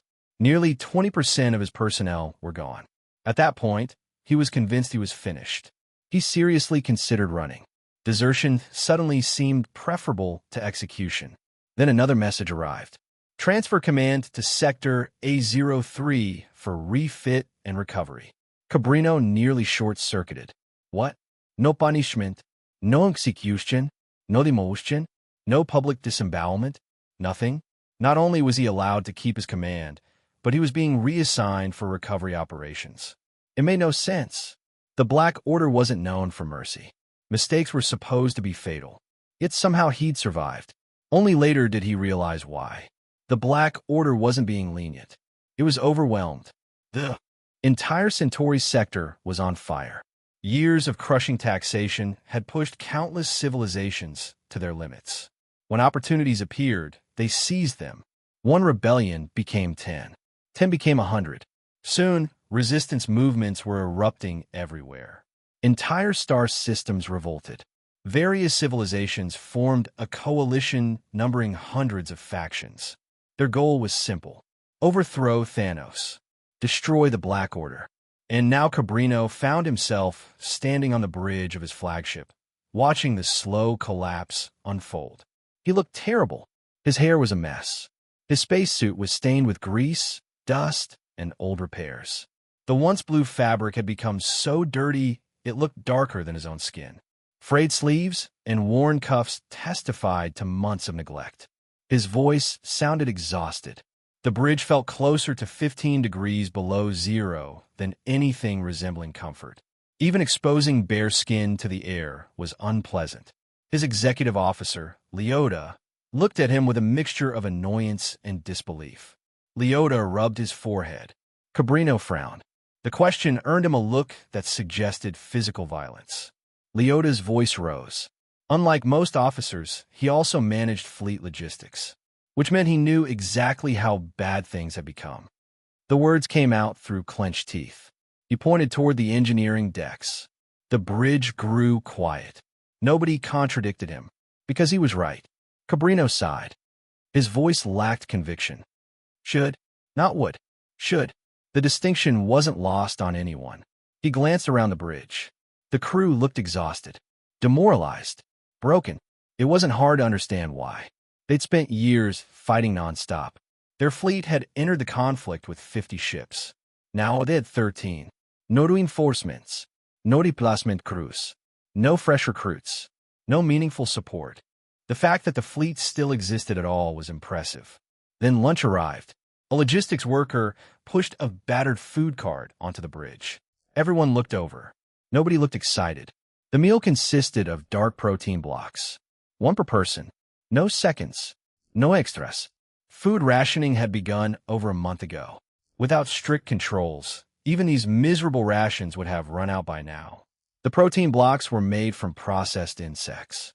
Cabrino stared at the chunk in his hand. For a long moment, nobody spoke. The silence said everything. This was a mighty Black Order. This was the terror of the galaxy. And they were eating bug bricks to survive. Chapter 365. Everyone was starving. The dark protein blocks, distributed as rations, were barely edible. Sometimes chunks of partially processed insect carcasses were still visible inside, making them difficult even to look at. But nobody had the luxury of being picky. Hunger burned like a fire in their stomachs, and eventually every crewman forced the food down. The fleet clung to a single hope: reach the recovery station. receive supplies, take a shower, put on clean clothes, eat a real meal, sleep in a proper bed. That was all they wanted. That hope died the moment they arrived. The logistics officer shook his oversized head. Cabrino stared at him. The officer continued casually. Cabrino forced a smile. The logistics officer laughed mockingly. He snorted. His expression dripped with contempt. He jabbed a finger toward Cabrino. His face twisted into a sneer. Something snapped inside Cabrino. For years, he had fought, bled, watched his brothers die, lost ships, lost worlds, lost entire sectors. And this was the reward. A fat bureaucrat treating him like garbage. Fine. If they wouldn't give him what he needed, he'd take it himself. Cabrino said nothing further. He simply turned around and ordered his crews to load supplies. Not enough for 3 ships. Enough for 13. Every crate they could carry. Every resource they could reach. Every scrap of fuel and food. They took it all. That night, Cabrino gathered the entire fleet. A massive celebration erupted aboard the ships. Food was distributed freely. Alcohol appeared from hidden reserves. For the first time in months, people laughed. They ate. They drank. They celebrated like men who no longer cared about tomorrow. Within hours, more than half of the 3-month stockpile had been consumed. Anyone watching would have assumed they had given up on survival altogether. 6 hours after the celebration ended, explosions rocked the logistics station. Fire blossomed across the facility. Emergency alarms screamed into the void. By the time anyone reacted, it was already over. 13 warships accelerated away from the station. A new banner fluttered from their hulls. The pirate flag. Cabrino and his fleet had deserted. For a very long time, Thanos had been regarded as one of the great powers of the universe. The description wasn't inaccurate. He was a conqueror, a destroyer, a warlord whose name inspired terror across countless civilizations. Entire worlds trembled at the mention of the Mad Titan. His territory expanded year after year. Civilizations fell before him. Empires paid tribute. The future seemed limitless. His next objective had already been chosen. The Skrull Empire. The Centauri sector was no longer enough. He intended to expand into Andromeda, then Pegasus, then the Milky Way, and beyond. What Thanos never expected was to become trapped by money, or the lack of it. Cabrino wasn't the first pirate commander to defect. He wasn't even close. Resource shortages had devastated the Black Order. More than 100 pirate fleets had already abandoned Thanos' banner. Each organization might only possess strength comparable to a Chitauri force. But war wasn't fought with elite soldiers alone. War required manpower. Always manpower. Who harvested resources? Manpower. Who conquered planets? Manpower. Who maintained supply lines? Manpower. Who governed occupied territories? Manpower. Without people, an empire collapsed. Each pirate organization contained tens of thousands of personnel and numerous ships. Combined, the deserters represented millions of fighters. Million, gone, and the remaining pirate fleets were becoming increasingly restless. Thanos knew exactly what would happen if the payroll stopped completely. The 1,000-plus pirate organizations still under his command would eventually follow the same path. After all, they'd never joined for loyalty. They joined for profit. This was precisely why Drex Valen had abandoned the old structure of the Burning Legion and transformed it into the Kryptonian Empire, a civilization made entirely of warriors and conquerors could never sustain itself indefinitely. Someone had to produce resources. Someone had to build. Someone had to maintain infrastructure. Even Drex's empire relied on vast resource worlds and productive populations. It didn't matter that he possessed commanders such as Gladiator, Captain Marvel, Hyperion, Darius, and Isdeth. A handful of superpowered generals couldn't replace an economic foundation. Meanwhile, rebellions continued spreading through Thanos' territory. One uprising after another. One crisis after another. Every victory merely delayed the next disaster. Then things got worse. Ebony Maw entered the command chamber carrying another report. His expression was grim. Thanos barely reacted. Bad news had become routine over the last 2 years. He simply raised an eyebrow. Ebony Maw hesitated, then shook his head. Thanos looked up. Ebony Maw sighed. The Mad Titan's eyes narrowed. Anger flickered across his face. Ebony Maw immediately did. Silence followed. The muscles in Thanos' jaw twitched. Unfortunately, that wasn't the worst part. Ebony Maw continued. He met Thanos' gaze. Thanos knew he was right. That was the truly frightening part. No enemy fleet could destroy an empire as efficiently as internal decay. He slowly leaned back in his chair. His voice carried genuine frustration. Ebony Maw nodded. Thanos waved a hand dismissively. His expression darkened. The truth was simple. He wanted a replacement. He desperately needed one. But wanting and finding were very different things. At the same time, on Earth, Mr. D, psychological counselor, finished reviewing the results of Tony Stark's evaluation. Steve Rogers frowned. The counselor sighed. And considering the position, Mr. Tony immediately rolled his eyes. Read up to 100 chapters ahead and access exclusive novels by joining my Patreon. Chapter 366. Tony Stark had apparently been standing outside for a while before finally stepping into the room. I spent more than a year being held captive in Afghanistan. I survived all of it, he said, struggling to keep a lid on his frustration and anger. So no, I did not have a mental illness. The claim carried almost no conviction. Tony, I think we should focus on dealing with your condition first, Steve said.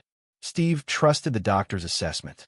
As Drex Valen often put it, professionals should handle professional matters. Listening to amateurs lecture experts rarely led anywhere useful. Tony finally snapped. Why was everyone insisting something was wrong with him? He demanded. The Skrulls are coming. The Scion invasion happened only a few years ago. They could return at any time. Tony felt like the only sane man in a room full of sleepwalkers. The threats were obvious. The danger was immediate. Yet everyone acted as though victory was already guaranteed. Were they really placing all their faith in the Prometheus and the fleet built around it to stop the Skrulls? I understand, Steve replied calmly. But that's exactly why we can't panic.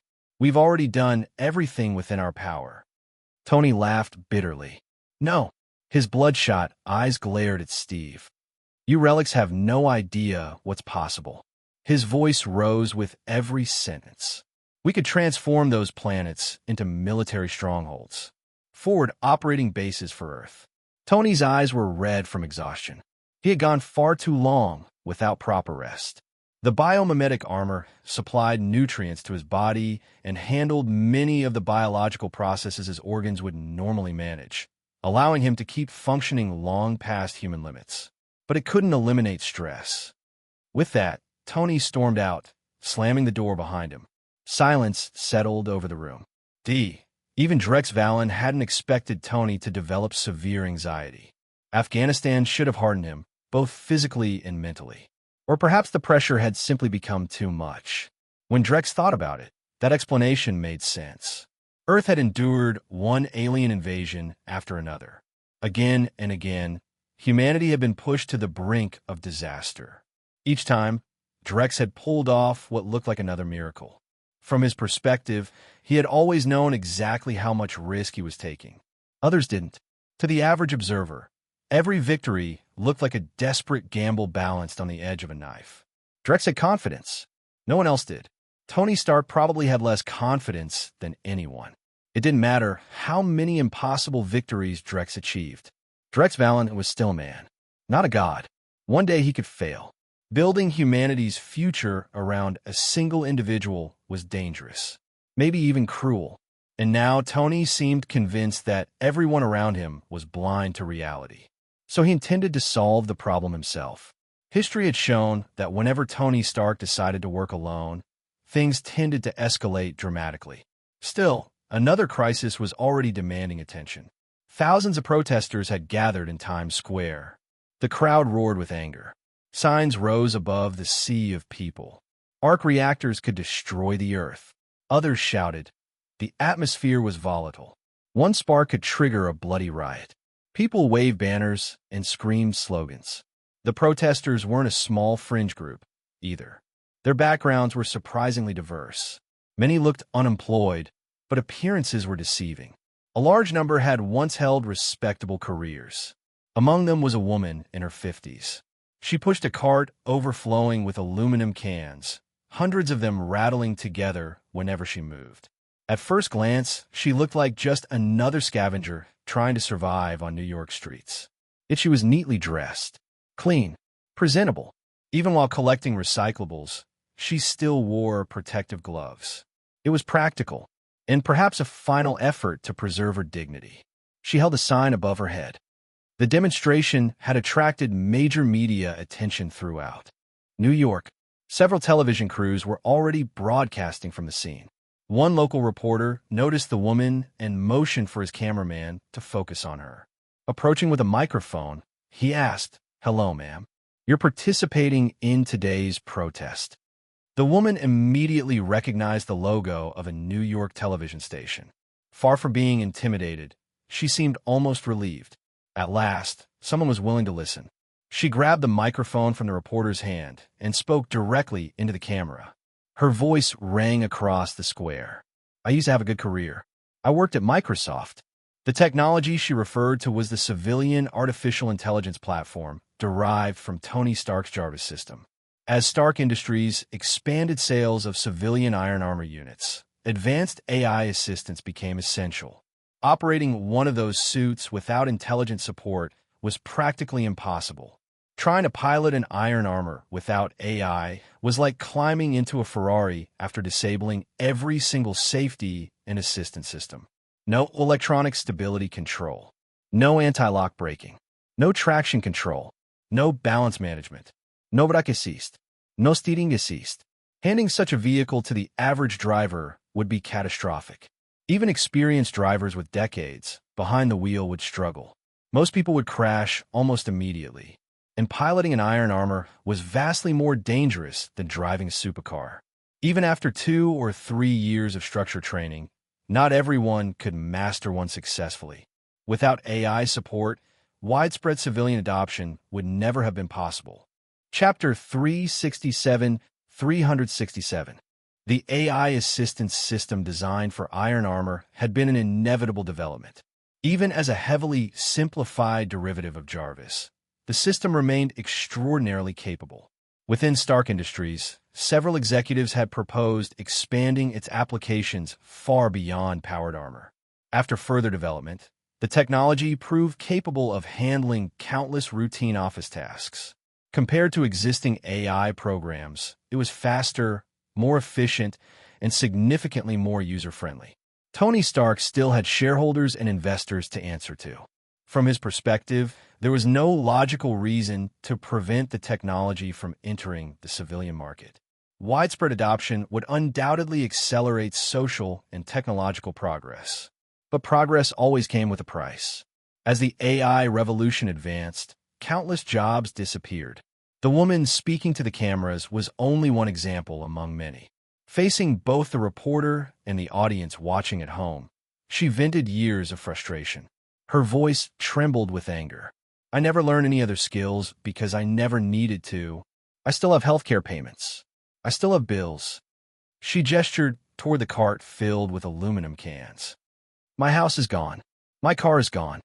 I don't even have a place to sleep anymore." She pointed accusingly toward the camera. The woman was furious, bordering on hysterical. Even the reporter seemed unsure how to respond, and she was far from alone. Many of the protesters shared similar stories. Some had been displaced by AI automation. Others had lost their livelihoods after the rise of arc reactor energy and the collapse of industries built around traditional fuel sources. To be fair, Tony Stark had anticipated some of these problems. Before introducing arc reactor energy to the world, he had spent an entire year preparing. Stark Industries established training centers across multiple regions and offered retraining programs at little to no cost. Tony genuinely wanted the transition to succeed. He wanted society to adapt. The problem was that people weren't machines. Some individuals could learn new skills quickly. Others couldn't, not because they were lazy, not because they lacked motivation, simply because everyone had limits. Some people spent their entire lives mastering one profession. Asking them to abandon decades of experience and suddenly reinvent themselves wasn't always realistic. The protesters' filling times square reflected that reality. Some certainly preferred not to work. Many others desperately wanted to adapt, but simply couldn't. It was no different from how some people never learned to cook, paint, or perform advanced mathematics no matter how hard they tried. Then came the energy revolution. Arc reactor power spread across the world at astonishing speed thanks to Stark Industries' aggressive promotion and dramatically lower costs. Oil prices collapsed. The consequences rippled through the global economy. Entire industries built around petroleum suddenly found themselves in crisis. Oil still had value for chemical manufacturing and industrial production, but once it was no longer the dominant energy source, its economic importance dropped sharply. Unemployment surged worldwide. The effects spread through every link of the petroleum supply chain. Businesses failed. Investments evaporated. Families lost everything. Some people jumped from buildings. Others declared bankruptcy. Entire regions that had built their wealth around oil woke up to discover their fortunes had vanished almost overnight. Even though Tony had spent a full year preparing the market, the scale of the disruption was unlike anything in modern history. Watching from the sidelines, Word couldn't help feeling uneasy. Fortunately, Drex Valen had firmly rejected the idea of selling Umbrella's advanced energy technology directly to the public. Instead, Umbrella distributed its energy cores through bundled War Machine sales. Had they followed Stark's path, Umbrella might have found itself under the same storm of public outrage. At this point, many people viewed Tony Stark as the most destructive killer in modern history, not because he had murdered anyone directly, but because the societal consequences of his technological revolution had affected far more lives than his old weapons business ever had. Perhaps that was one of the reasons behind his growing anxiety. The pressure from public opinion alone would have crushed most people. Drex Valen swirled a glass containing ice-cold cola. Iron Man had spent years standing at the top of the world. Now he was discovering how quickly admiration could become hatred. Meanwhile, the protest continued escalating. The chants spread through the crowd. Thousands of people who shared similar grievances found themselves feeding off each other's anger. The atmosphere became increasingly volatile. Then someone produced a giant photograph of Tony Stark and Steve Rogers. Gasoline was poured over it. A match followed. The crowd erupted as flames consumed the image. But that was only the beginning. Effigies dressed as Iron Man and Captain America were dragged into the square. Moments later, they too were set ablaze. Cheers exploded from every direction. For a brief moment, it seemed as though burning those symbols could somehow restore the lives people had lost. Then the mood turned even uglier. The shout came from somewhere within the crowd. People grabbed anything that could be used as a weapon. Wooden clubs stolen from stores. Mop handles. Folding chairs. Baseball bats. The mob surged forward like a tidal wave. Reason vanished. Violence took its place. Police units arrived quickly and attempted to contain the situation. They failed. The riots spiraled out of control. By the time order was restored, more than 100 people were dead. Thousands more suffered injuries ranging from minor wounds to life-threatening trauma. Worse still, the violence wasn't limited to a single city. On the same day, similar riots erupted across major urban centers around the world. Paris, Tokyo, Shanghai, and countless others. People who felt abandoned by the future gathered together and unleashed their frustration on everything around them. The destruction became an outlet. But destruction always carried consequences. Director Rogers stood before reporters during an emergency press conference. His voice was firm, his expression harder than steel. The room erupted into a storm of questions as camera flashes illuminated the stage. A worldwide investigation had begun. Chapter 368. At a restaurant somewhere in New York, a man in his early 30s squatted outside the entrance, staring blankly into space. Though technically still young, The heavy stubble on his face and the exhaustion in his eyes made him look much older. Dressed in a waiter's uniform, he radiated the defeated air of someone life had beaten down one too many times. His name was Scott Lang. Only a few months earlier, he had been released from prison after serving time for theft. He had managed to find a low-paying job, but after his divorce, even the possibility of regaining custody of his young daughter seemed increasingly out of reach. Scott needed money. A lot of money. The kind of money he would never earn waiting tables, even if he worked for the next 50 years. Perhaps because they knew exactly how desperate his situation had become, a few old friends had suddenly reappeared in his life, and they came bearing an offer. After hearing them out, Scott rejected it immediately. Another burglary? Come on, I'm done with that life. A heavy-set man with a thick beard draped an arm over Scott's shoulder and lowered his voice. We really need you for this one. He leaned closer. The payout is huge. Enough to set you up for life. Scott fell silent. For his daughter, there was very little he wouldn't do. After a long pause, he sighed. A grin spread across the bearded man's face. He quickly explained. The guy's a scientist and businessman. Owns properties all over New York. Late that night, a window-covered van sat parked beside a road near an upscale residential district. Dressed in black tactical clothing, Scott adjusted his mask and earpiece before slipping out through the rear doors. Inside the van, his accomplices monitored an array of equipment. They jammed nearby surveillance systems, disrupted local signals, and kept watch on every street surrounding the target area. Their operation looked less like a group of petty thieves and more like a professional heist crew. Scott moved quickly toward the villa. Reaching the outer wall, he climbed over with practiced ease. A few specialized tools later, the security bars on a window were open. He slipped inside. Inside the modified van, one of Luis's hacker friends couldn't help sounding impressed. Luis mirked proudly. The crew resumed monitoring the operation. No mistakes. No surprises. That was the goal. Following instructions fed through his earpiece, Scott navigated the mansion. Cross the main hall. Stairs on your right. Second floor. Scott flicked on a small flashlight. Moments later, he arrived at the designated room. A fingerprint-secured door blocked his path. A smile tugged at his lips. Too easy. Using adhesive tape, he lifted a residual fingerprint from the handle. After reconstructing the print pattern, he replicated it well enough to fool the scanner. 5 minutes later, the door unlocked. No alarms. No alerts. Nothing.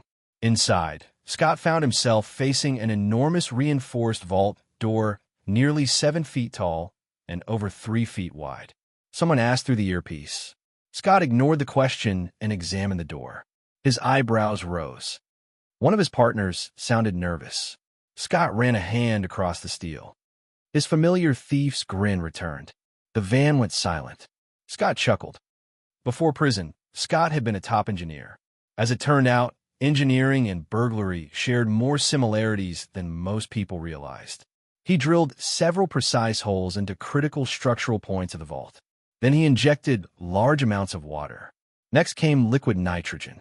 The water froze almost instantly. Ice expanded throughout the internal framework. Pressure mounted. A few moments later, boom! The massive vault door exploded outward and crashed onto the floor. The sound echoed throughout the mansion. The excitement in his teammates' voices was impossible to miss. Scott stepped over the fallen steel door and entered the vault. Then he froze. The room was empty. Completely empty. There was no cash. No ULD. No gold. Nothing. Only a dusty table standing alone in the center of the room.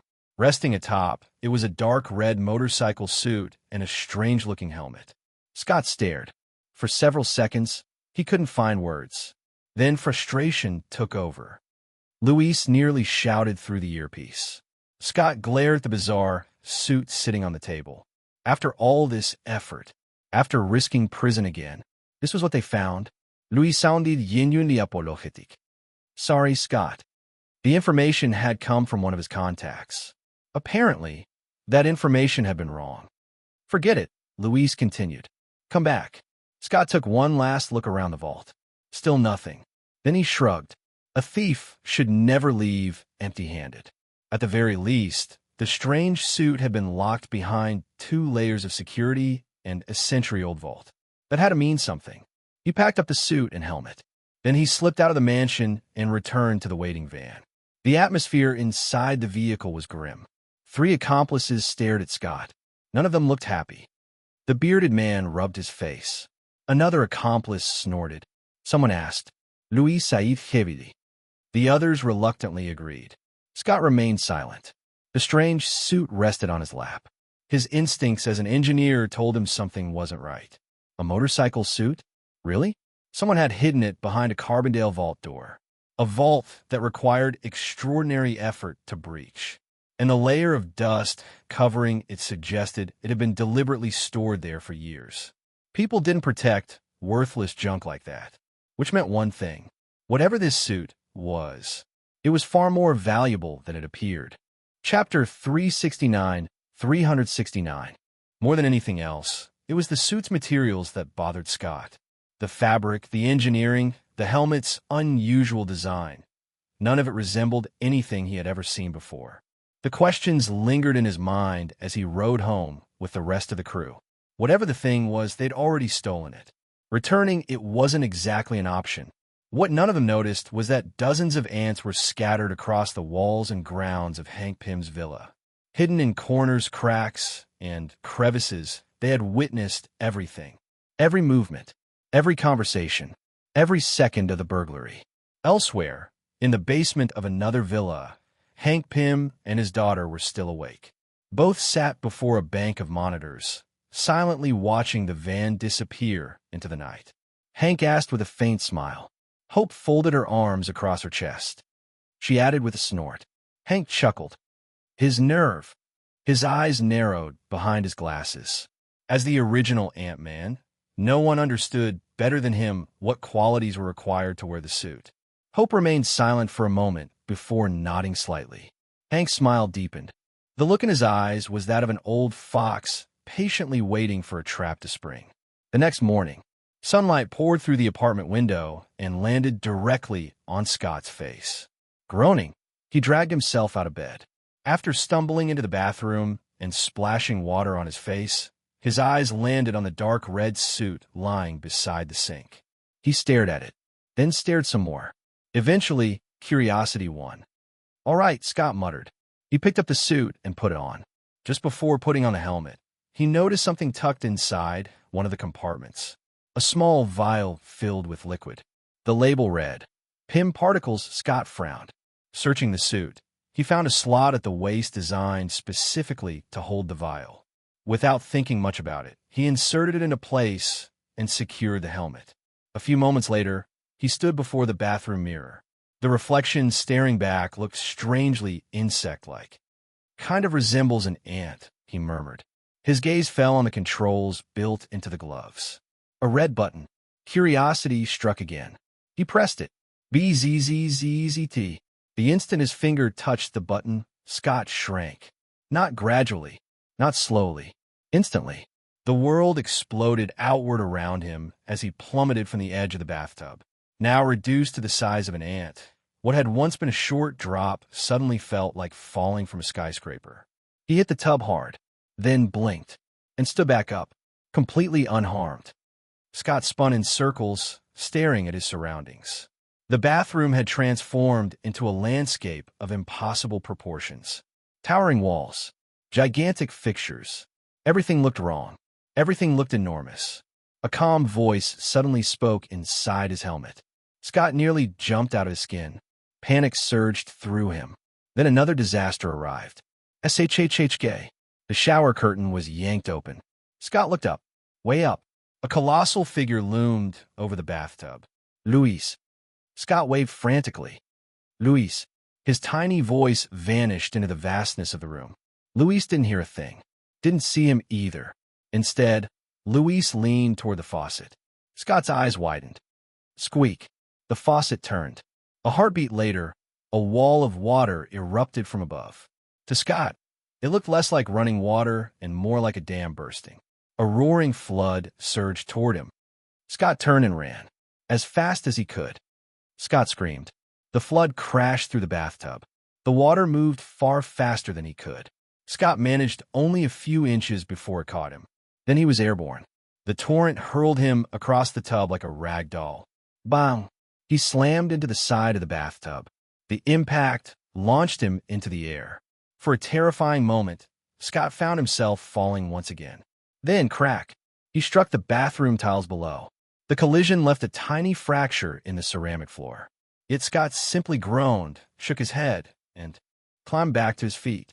Apparently, shrinking had made him absurdly durable, much like an actual ant. The voice sounded mildly impressed. Scott, meanwhile, was too busy trying not to die. A movement above caught his attention. He looked up, then immediately regretted it. Luis had started undressing. Scott groaned. A second later, Luis tossed his pants aside. From Scott's perspective, they descended from the heavens like an extinction-level meteor. Scott dove out of the way. The enormous bundle of fabric crashed down where he'd been standing. The evasive roll sent him tumbling straight into a nearby ventilation shaft. Too late. Scott plunged into darkness. The narrow passage became a nightmare ride. He bounced from wall to wall, spinning uncontrollably. By the time he shot out the other end, he was completely disoriented. The vent opened into a nightclub on the floor below. Scott landed directly on a spinning vinyl record. The turntable carried him in a rapid circle. Then the needle struck him. Twang! He was launched into the air once again. The tiny fugitive pinballed through the nightclub, enduring one absurd disaster after another. And then things somehow got worse. A rat spotted him. The animal's eyes locked onto its potential prey. Scott screamed. The rat charged. Scott ran.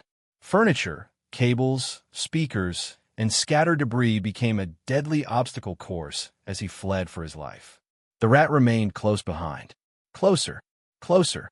Finally, Scott spotted a window. Freedom. He sprinted toward it at full speed. Then remembered one critical detail. The window was closed. Smash! Scott crashed directly into the glass. Instead of breaking himself, he punched a tiny hole straight through the pane and shot out into the open air. Clang! Chapter 370. After free-falling the equivalent of 3 stories, Scott slammed onto the roof of a parked car. A small dent appeared in the metal beneath him. Having endured several minutes of pure insanity, Scott lay sprawled across the roof, breathing heavily. His mind was still struggling to process everything that had happened. Then, completely by accident, his right hand brushed the red button on his glove. BZZZT. In an instant, the ant-sized Scott expanded back to normal. The world snapped into place around him. The calm voice echoed through his helmet once again. Keep the suit safe. Scott nearly jumped out of his skin. No. Frantically tugging at the helmet, he practically shouted his surrender. The voice remained calm. Whoosh! The helmet finally came off. Silence returned. Scott collapsed on a car roof, gasping for breath. Those few minutes had been enough to shake even someone with his nerves. Nothing about what had happened made sense. People didn't shrink to the size of ants. People didn't survive falls that should have killed them. People definitely didn't get chased through apartments by rats while tiny enough to fit inside a keyhole. Click! A voice suddenly interrupted his thoughts. The owner had stepped out a nearby diner with his breakfast in hand and was glaring at the dent in his vehicle. Scott froze. Then he looked around and finally realized how ridiculous his situation appeared. He scrambled off the vehicle and practically sprinted away. A few minutes later, he was racing back toward Luis's apartment. Whatever that mysterious voice wanted from him, Scott had already made up his mind. Tonight, the suit was going back to its owner. No discussion. No arguments. No second thoughts. Elsewhere, Drex Valen had witnessed the entire spectacle, and now he was deep in thought. Something didn't add up. The Scott Lang he'd watched during the burglary had been remarkably competent. Calm. Professional. Efficient. Like a veteran operative carrying out a covert mission. Yet after putting on the suit, the man had somehow transformed into a walking comedy routine. Drex genuinely wondered what had happened. Had someone switched people halfway through? The Black Queen's voice interrupted his thoughts. She had also finished reviewing the footage. There was unmistakable excitement in her tone. Her eyes gleamed. The possibilities were obvious. Shrink an enemy battleship to the size of a toy. Destroy an entire fleet with a single shot.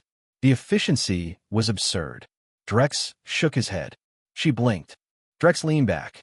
His expression turned thoughtful. The Black Queen stared at him. She had absolutely no idea what that meant. Before she could ask, Drex suddenly looked up. His eyes narrowed. Something had changed. A disturbance. Not in space itself. Something deeper. An intrusion from beyond the normal dimensions. Drex frowned. The ruler of the dark dimension had become surprisingly persistent. Or maybe he was secretly a masochist. Before Drex could investigate further, the Black Queen spoke again. The satellite network Drex had established immediately displayed the anomaly. Two enormous fireballs had appeared out of nowhere. One moment there was nothing. The next, they were racing toward Earth. They are not natural meteors, the Black Queen reported. She paused. Drex stared at the images. Something about them felt familiar. Very familiar. Then the Black Queen finished her calculations. The incoming objects were quickly detected. Their sudden appearance had prevented earlier observation. Otherwise, they likely would have been noticed long before reaching Earth. High above the atmosphere, two brilliant white lights plunged downward. Air resistance transformed them into blazing red meteors. Headquarters immediately sounded the alarm. Personnel rushed into action. Superheroes stationed at headquarters prepared for combat, while others across the globe raced back toward the base. The United Nations and Security Council were equally alarmed. Another invasion? Again? People were beginning to lose count. Even the imprisoned Nick Fury felt his nerves tighten. His first thought was simple. The Skrulls. Had they finally arrived? Tony Stark reacted immediately. He donned his biomimetic armor and headed straight for headquarters. Personal disputes could wait. Aliens came first. The shriek of atmospheric entry echoed across the sky. Two blazing streaks tore through the clouds, painting the heavens crimson. Then they hit. Boom! Boom! The impacts carved massive craters into the earth. Around the world, televisions switched to live coverage. Billions watched. Everyone wanted to know what had arrived. Steam hissed from the impact sites. The smoke gradually cleared. Inside the craters sat two spherical spacecraft. Mechanical hatches slowly opened. Two figures emerged. One tall, one shorter. Both wore battle armor, and both had tails wrapped around their waists. The taller one stretched his shoulders and laughed. The gravity on this planet is pretty low. Nappa sounded thoroughly pleased. Vegeta glanced around coldly. Nappa grinned. Vegeta continued. Then his gaze shifted toward the gathering forces. Nappa nodded and activated the scouter over his eye. Beep, beep, beep. Cold sweat appeared on countless foreheads. The sight was unforgettable. The armor, the tails, the scouters. 5 years ago, another warrior had fallen from the sky. A scion, a member of the universe's most feared warrior race. Raditz. These newcomers looked exactly like him. The same armor, the same tails, the same overwhelming sense of danger. Headquarters, tension rose instantly. Meanwhile, Drex Valen pressed a hand against his forehead. This was his fault. Again, recently, he had absorbed far too much zero-point energy. The consequences were becoming increasingly obvious. The barriers separating universes were weakening around him. Foreign realities kept bleeding into this one. How much energy had he accumulated? Enough that if he plucked out a single strand of hair and removed it from the restraint of his biofield, that single strand would possess a mass exceeding the total mass of this universe by more than 10,000 times. One hair, that was all it would take. The universe would collapse inward around it. Space, time, matter, energy, everything. A singularity would form. Creation would return to chaos. Then another Big Bang would follow. And despite all that power, Drex still couldn't see a path beyond the multiverse.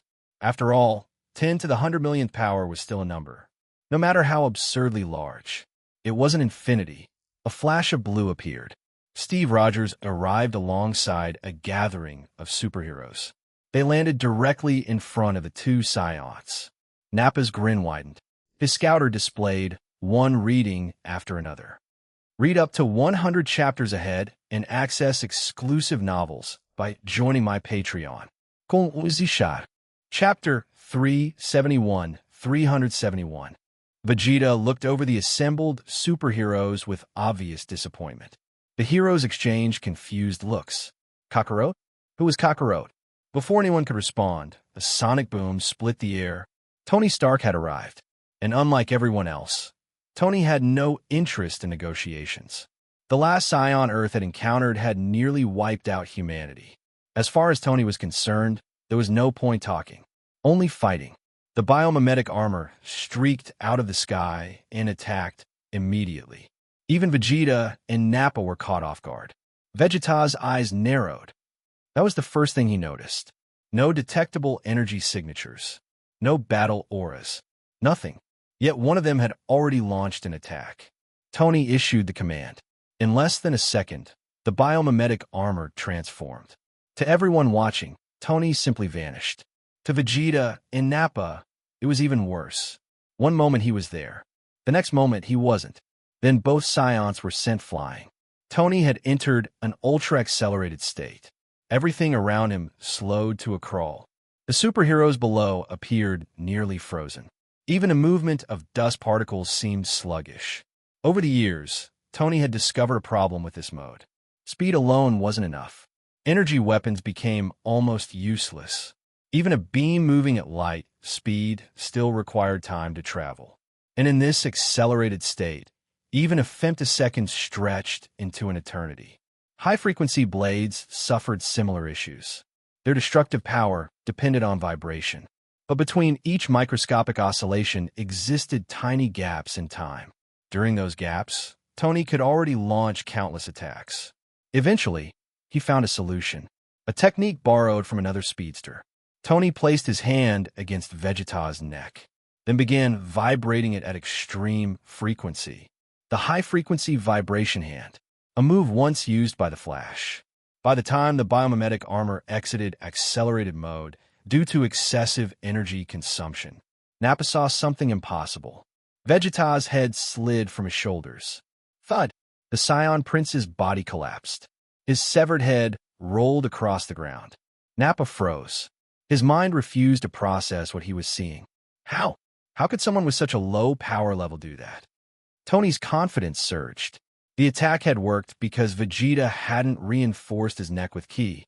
Combined with the millions of vibration strikes delivered in a fraction of a second, decapitation had become inevitable.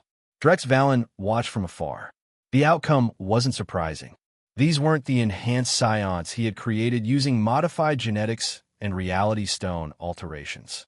These were the original versions.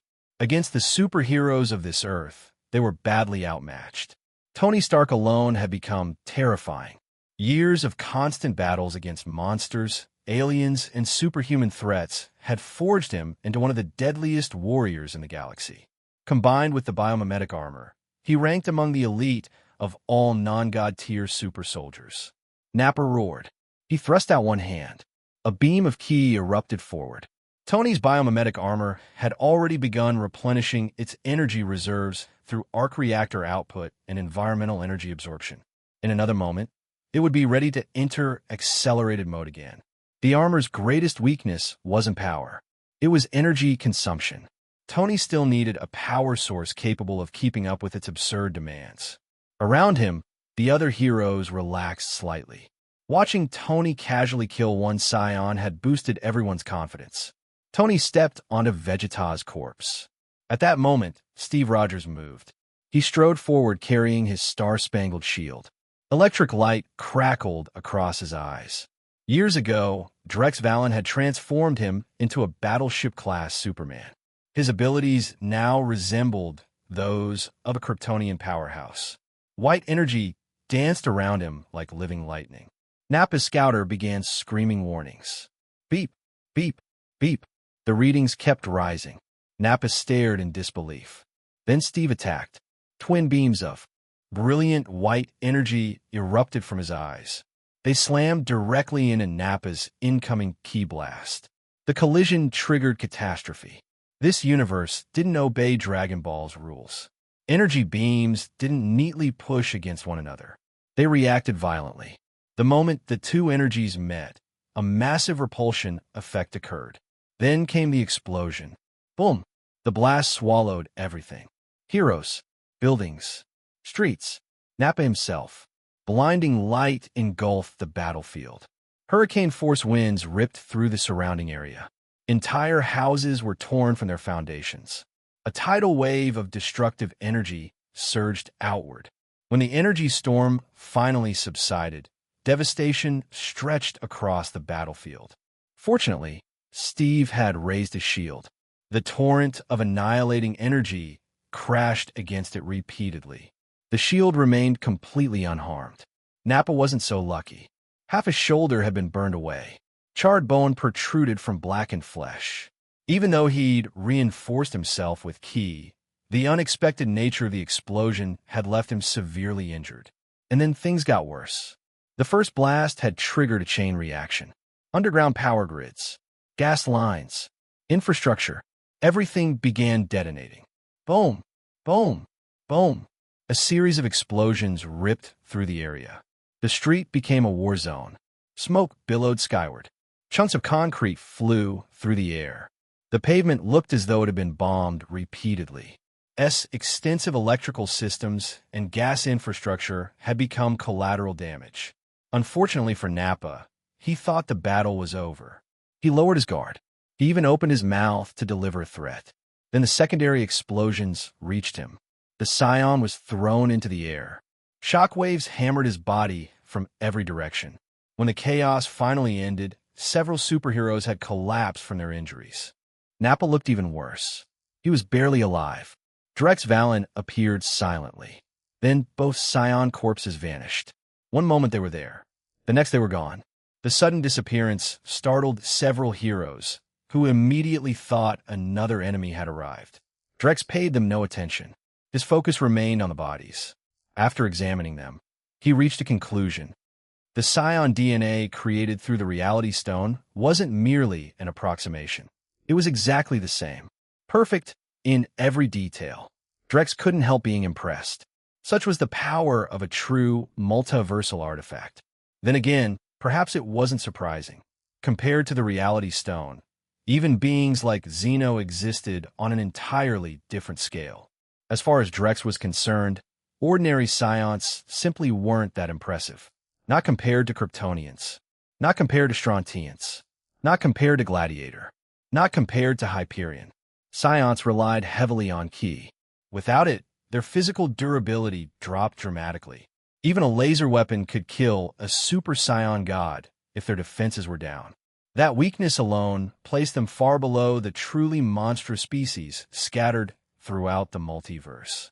Chapter 372. Drex Valen had never been particularly interested in Scion genetics. The reason was simple. He still remembered scenes from another timeline where Vegeta, after training under gravity dozens or even hundreds of times stronger than Earth's, had transformed into a super Scion, only to struggle with lifting a 10,000-ton robot's foot. If that same situation involved a Kryptonian, a Strontian, or someone like Hyperion, the result would have been laughably different. A 10,000-ton machine? They could move planets. Compared to races like those, Scions simply weren't that impressive in Drex's eyes. Given the choice, he'd rather spend his time researching a hybrid super soldier created from Kryptonian, Strontian, and Hyperion genetics than waste effort on Scion DNA. The much-anticipated Scion invasion had ended almost before it began. For a brief moment, the entire world had panicked.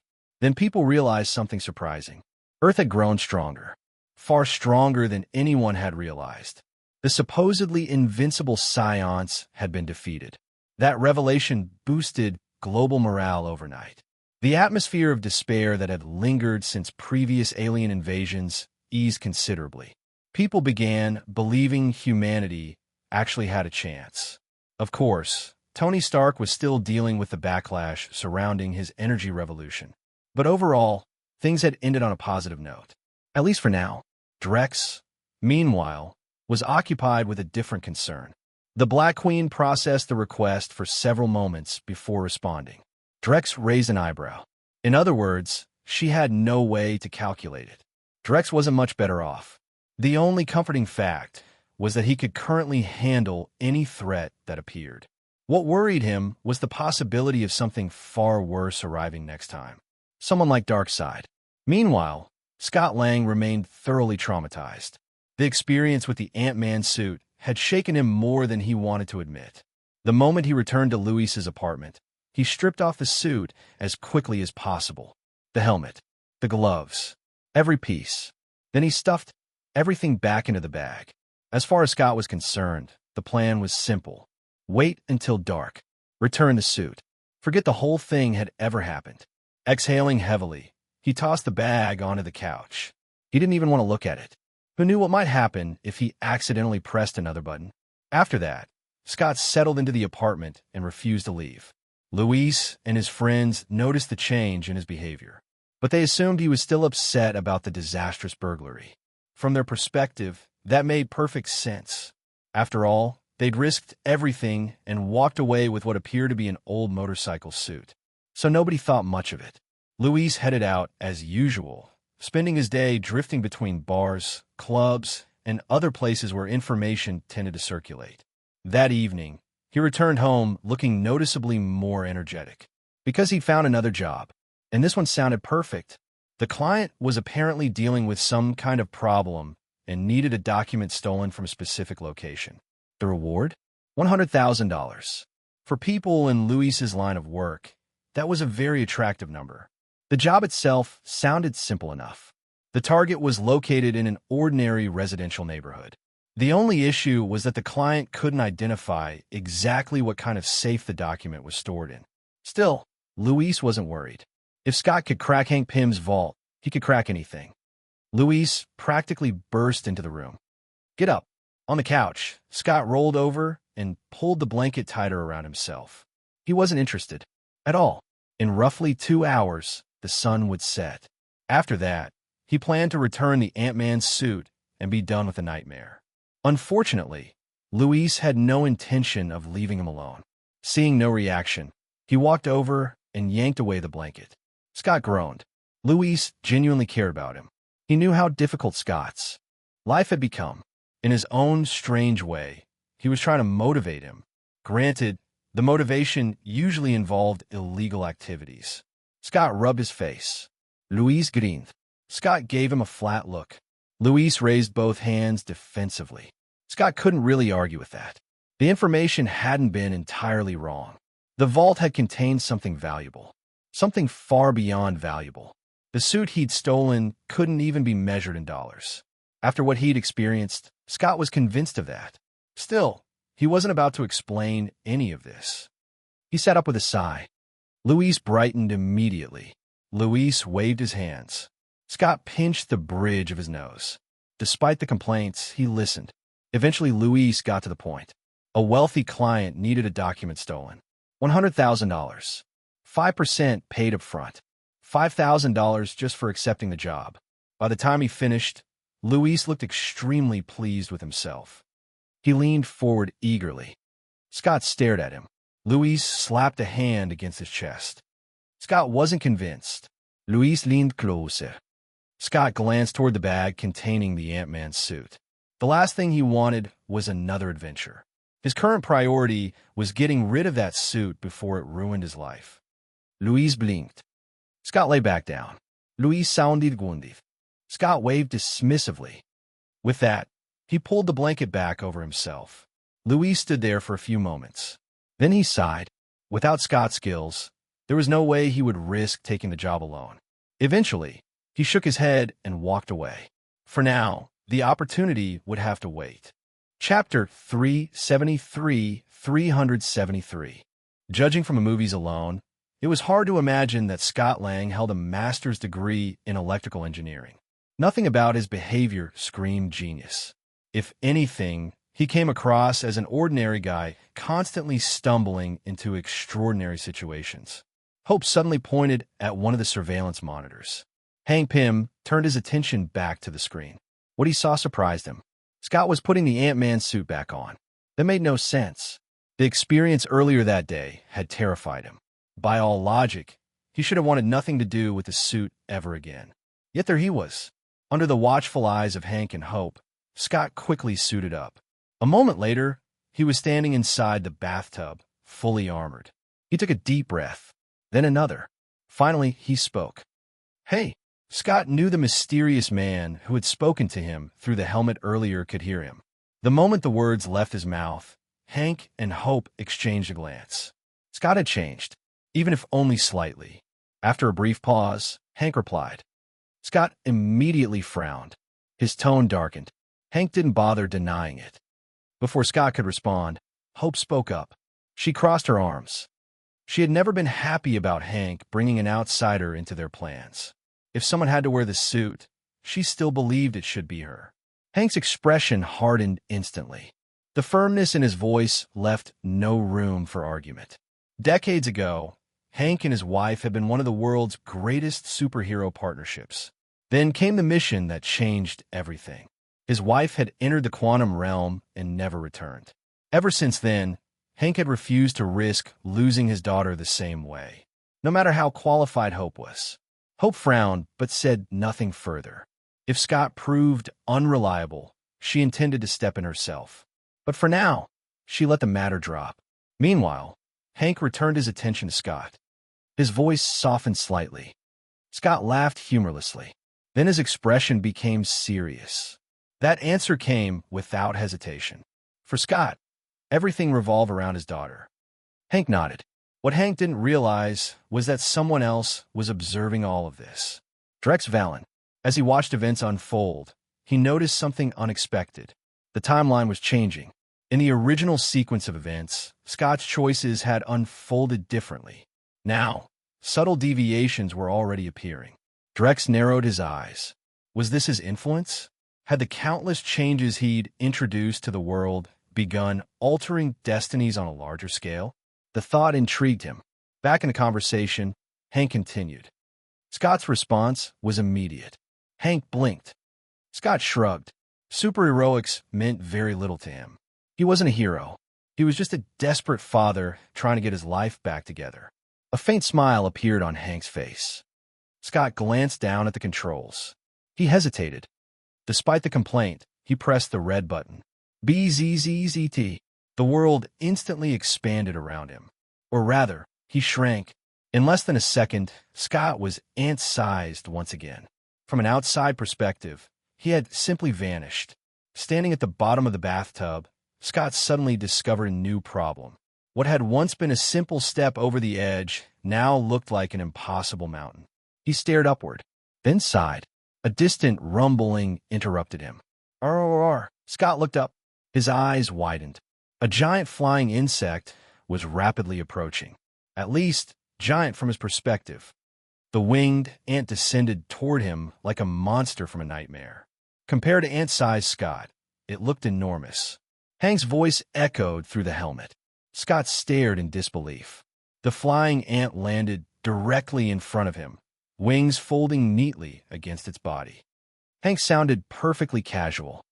Scott just stood there, speechless. Somehow, shrinking to the size of an ant wasn't the strangest thing that had happened today. Eventually, he approached the insect cautiously. Its exoskeleton felt hard beneath. His hands, trying very hard not to think about what he was doing, Scott climbed onto its back. There, he found a tiny saddle-like structure designed specifically for a rider his size. Scott blinked. "Hold on tight," Hank advised. The ant's wings began vibrating. Whir! A second later, the insect lifted into the air. Scott's stomach dropped. His terrified yell echoed through the bathroom. This was officially the strangest transportation method he'd ever experienced. As he gripped the harness for dear life, another question occurred to him. Hank's answer came after a moment's thought. A pause. Scott stared ahead in disbelief. The answer never came. A moment later, the flying ant shot out of the bathtub, then through the apartment, then out the window. The city opened up before him. Tiny as he was, every gust of wind felt like a hurricane. Every passing car looked like a speeding train. And for the first time in his life, Scott Lang found himself riding a flying ant through the streets of New York. Chapter 374, 374. Scott Lang, currently the size of an ant, clung desperately to the back of a flying insect as it darted through the city. For a first-time rider, the experience was far from pleasant. The turbulence created by passing traffic tossed him around relentlessly. Every gust of wind felt like a hurricane, every sharp turn like a roller coaster designed by a madman. Whoosh! After circling several buildings and nearly making Scott lose his lunch half a dozen times, the insect finally descended toward a private estate. Moments later, it flew through an opening and landed neatly on the floor of a spacious living room inside Hank Pym's mansion. The insect folded its wings and vibrated them impatiently, as if urging its passenger to get off. Scott crawled weakly from its back. He fought desperately against the nausea churning in his stomach. Hank Pym's voice came through the helmet speakers. Whether it was a warning or a command, Scott couldn't tell. Nor did he care. The moment he slipped from the insect's back and hit the floor, he collapsed face first on the carpet and began dry heaving. Then the suit activated. BZZZZT. In an instant, Scott returned to normal size. The helmet automatically disengaged. The second it came off, he vomited. A lot. For nearly 2 solid minutes. When it was finally over, he rolled onto his back and lay motionless on the floor, pale as a ghost. That 10-minute flight had been more intense than any roller coaster he'd ever experienced. More extreme than any stunt plane. Scott considered himself reasonably fit. That hadn't helped. Not even a little. Click, click, click. The sound of high heels echoed across the floor. Someone was approaching, still sprawled on the ground. Scott forced his eyes open and turned his head toward the noise. The first thing he saw was a pair of long, elegant legs. For a moment, he stared. Then his gaze slowly began moving upward. Whack! A dark blur struck him directly in the face. Scott yelped, clutching his eye. A cold female voice followed. Hope. Naturally. She already had a poor opinion of him. Watching him stare at her legs during their first meeting certainly hadn't helped. Groaning, Scott slowly pushed himself upright. Being attacked for looking wasn't exactly fair in his opinion. Then again, he probably wasn't in a position to complain. Hank Pym stepped into view behind her. Hope snorted and turned her head away. Scott finally got a proper look at the two people standing before him. The woman was beautiful and clearly irritated by his existence. The older man beside her appeared calm, intelligent, and surprisingly approachable. More importantly, he was almost certainly the voice that had been speaking to him through the suit. The older man smiled and extended a hand. Scott's attention immediately shifted away from Hope. Then his brain caught up with the name. He froze. His eyes widened. The reaction seemed to amuse the older scientist. Scott was stunned. He'd expected some secret organization, a shadowy government agency, maybe a criminal syndicate.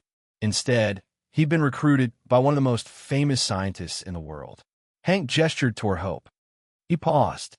Hope visibly disliked the apology, but remained silent. Scott, meanwhile, looked completely overwhelmed. A billionaire scientist was apologizing to him. To him, the former convict, the man who'd broken into his house and stolen his property. Scott waved both hands frantically. That wasn't entirely true. The area around his eye was already turning purple, but he certainly wasn't going to complain. Hank smiled. He gestured toward a smaller dining room connected to the living area. Hope shot Scott one last dismissive glance before following her father. Scott stood there for several seconds. His thoughts were a complete mess. Then he picked up the Ant-Man helmet from the floor and followed them. A few minutes later, all three were seated around a table. Hank stirred his coffee casually. Scott lowered himself into a chair. He rubbed his face. He looked embarrassed. Hank didn't even look up. He took another sip of coffee. Scott nodded automatically, then paused. Hank's expression remained perfectly serious. Scott wisely decided not to argue.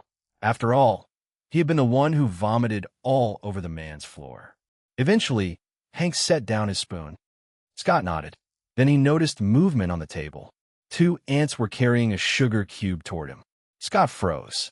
The ants marched across the tabletop with military precision. Each carried one side of the cube, as though it were the most normal thing in the world. After everything he'd experienced today, the sight still managed to unsettle him. He leaned back.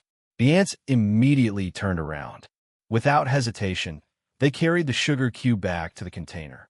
Scott watched them go. His curiosity grew stronger with every passing second. The flying insects, the shrinking technology, the obedient ants, the impossible suit. For the first time since arriving, he began to realize just how deep this rabbit hole might go. Chapter 375, 375. Drex Valen recreated the events of Ant-Man from memory and handed the entire observation project over to Black Queen. Her task was simple.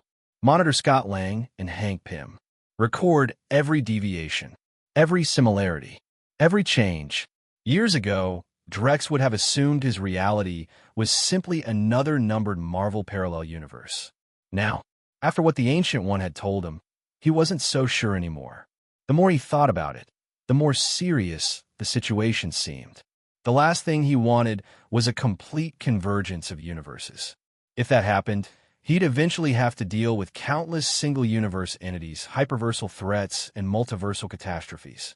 Worlds like the Battleworld timeline, the Marvel Zombies universe, and countless other nightmares capable of giving even cosmic beings a headache. For a long time now, Drex had been searching for a solution. Unfortunately, neither Kryptonian science nor Earth's knowledge had ever truly touched the foundations of the multiverse. He had no roadmap, no guide, no precedent. As for studying at Kamar-Taj, that seemed equally pointless. The Vishani themselves were merely multiversal entities. If they had sent the Ancient One to warn him about a future universal convergence or collapse, then it meant they didn't possess a solution either. In the end, there was only one option: figure it out himself. The thought suddenly didn't sound ridiculous. Becoming a dimensional entity didn't necessarily require abandoning one's physical body. The greatest benefits came from fully merging with a dimension, but partial integration was still possible. Drex didn't care about most of those advantages. What he needed was something else, a dimension large enough to help distribute the unimaginable metaphysical attraction he now exerted on reality itself. The more he considered it, the more practical the idea seemed. The only problem was finding an ownerless dimension. Then a memory surfaced. Years ago, he'd helped the Ancient One clean up fragments of a hell dimension. That provided an answer. The Ancient One probably possessed access to countless dimensional fragments and abandoned realms. Perhaps he could acquire one. Just as Drex was preparing to visit Kamar-Taj and discuss the possibility, that familiar sensation returned. Only this time, he wasn't observing someone else being pulled away. He was the target. Ordinary ambushes were meaningless against him. His reaction speed exceeded light itself. He should have been able to evade, counterattack, resist. Yet none of those things happened. He was taken. Instantly, a tunnel opened before him. Reality folded. Then he stepped into another universe. Drex found himself standing atop a skyscraper. Below stretched a city that never slept. Countless lights illuminated the night. Neon signs painted the streets in crimson and violet. Steam rose from sewer grates, mixing with the glow of the city and creating a hazy dreamscape. It was early spring. The air was cold. Smog drifted between the buildings. Industrial pollution lingered on the wind. From above, everything looked magnificent. Wealth, power, status, luxury, a glittering monument to civilization. But Drex could see beyond the facade. Somewhere in the darkness were alleyways filled with trash, underground tunnels sheltering the homeless, bridges occupied by gangs, discarded firearms, unreported corpses, dry bloodstains, the distant echoes of screams and laughter. The city wore beauty like a mask. Beneath it lurked madness. Where am I? Drex activated the Mind Stone. At the same time, the Phoenix Force expanded outward. His consciousness swept across the planet. Billions of minds unfolded before him. Information flooded in. Memories, languages, history, culture. Then his expression became increasingly strange. Very strange, because he had discovered exactly what kind of universe had pulled him here. And it was unlike anything he'd ever expected. The universe appeared to be a Marvel reality. But there was one defining difference. Every superhero was female. Every supervillain was female. Every single one. Tony Stark had become Tony Stark, not Natasha Stark. Tony Stark. Steve Rogers had become a blonde super soldier woman. Bruce Banner was She-Hulk. Thor was a female Thor. Hawkeye was a female Archer. Dr. Octopus had become a stunning female scientist. Dr. Doom was now a masked queen. Crossbones, Rumlow, Taskmaster, Scorpion, Venom. Every one of them had female counterparts. The truly bizarre part? Characters who were originally women remained women. Black Widow was still Black Widow. Scarlet Witch was still Scarlet Witch. Storm was still Storm. Only now, many relationships that had once been romantic partnerships or rivalries had transformed into close female friendships. The entire world felt surreal. Drex couldn't even begin to imagine how such a universe had come into existence. Its social structure had developed accordingly.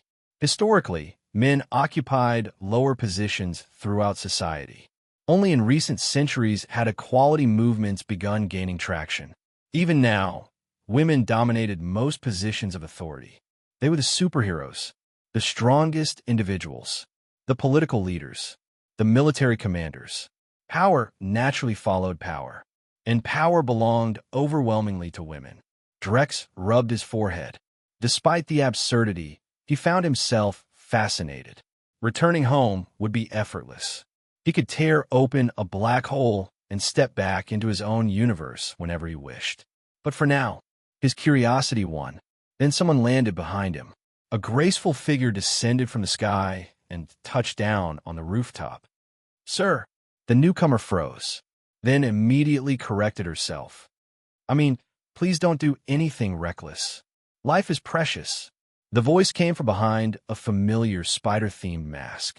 A web-patterned bodysuit hugged an athletic frame. Spider-Woman. More specifically, Penny Parker.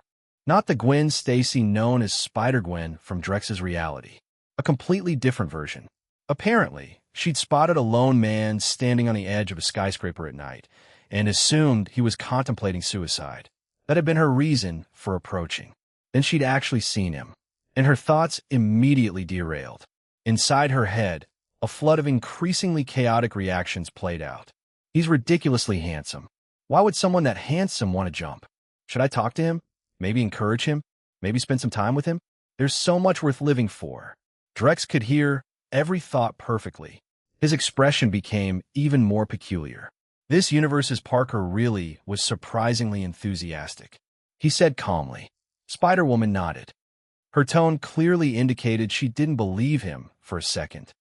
Read up to 100 chapters ahead and access exclusive novels by joining my Patreon. Kung Uzishar. Chapter 376. Spider-Woman was in the middle of talking a suicidal civilian down from a rooftop, preparing for the classic last-second rescue, when a massive chunk of concrete suddenly came hurtling toward her. Her spider sense was every bit as sharp as its reputation suggested. Despite having her back turned, she reacted instantly, flipping through the air and grabbing Drex Valen as she dodged the incoming projectile. Whoa! Saw the... Only after landing did Spider-Woman realize her hand was pressed firmly against Drex's chest. A very firm chest. For a brief moment, she found herself wishing she could simply stay there forever. Unfortunately, that wasn't exactly socially acceptable. If she actually acted on that impulse, Spider-Woman would probably spend the next day being hunted across the city for sexual harassment. The only reason she could even lift Drex was because he was suppressing his own mass with his biofield, keeping himself at the weight of an ordinary adult man. Otherwise, moving him would have been impossible. His true mass was so absurdly immense that even the concept defied reason. Spider-Woman. A figure descended from above. Dr. Octopus. Or rather, Dr. Octavia. Another stunningly attractive woman, and one who clearly had no concern whatsoever about practical clothing. She wore something Drex would generously describe as a bikini, paired with sunglasses and an open gray-brown trench coat that did little to improve the situation.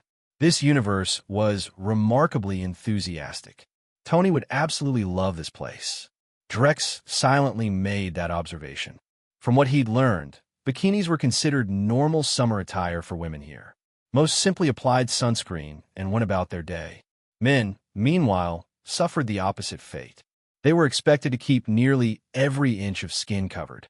Exposed skin often attracted aggressive female attention, and enduring the heat while fully dressed was considered normal. The double standard was astonishing. With that thought, Drex decided to intervene. Against Dr. Octavia, his mastery over electromagnetic forces made the fight laughably easy. Just as she prepared to unleash her mechanical tentacles against Spider-Woman, the metal arms suddenly turned on their owner.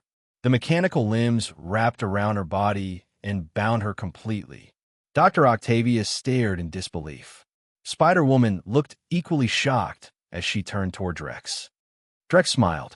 In an instant, the Dark Knight armor enveloped him. Black metal flowed across his body like liquid shadow. A dark cape unfurled behind him. The armor's mirror-smooth surface reflected metallic highlights beneath the sunlight, giving him an intimidating and almost otherworldly appearance. Both women froze. Wow!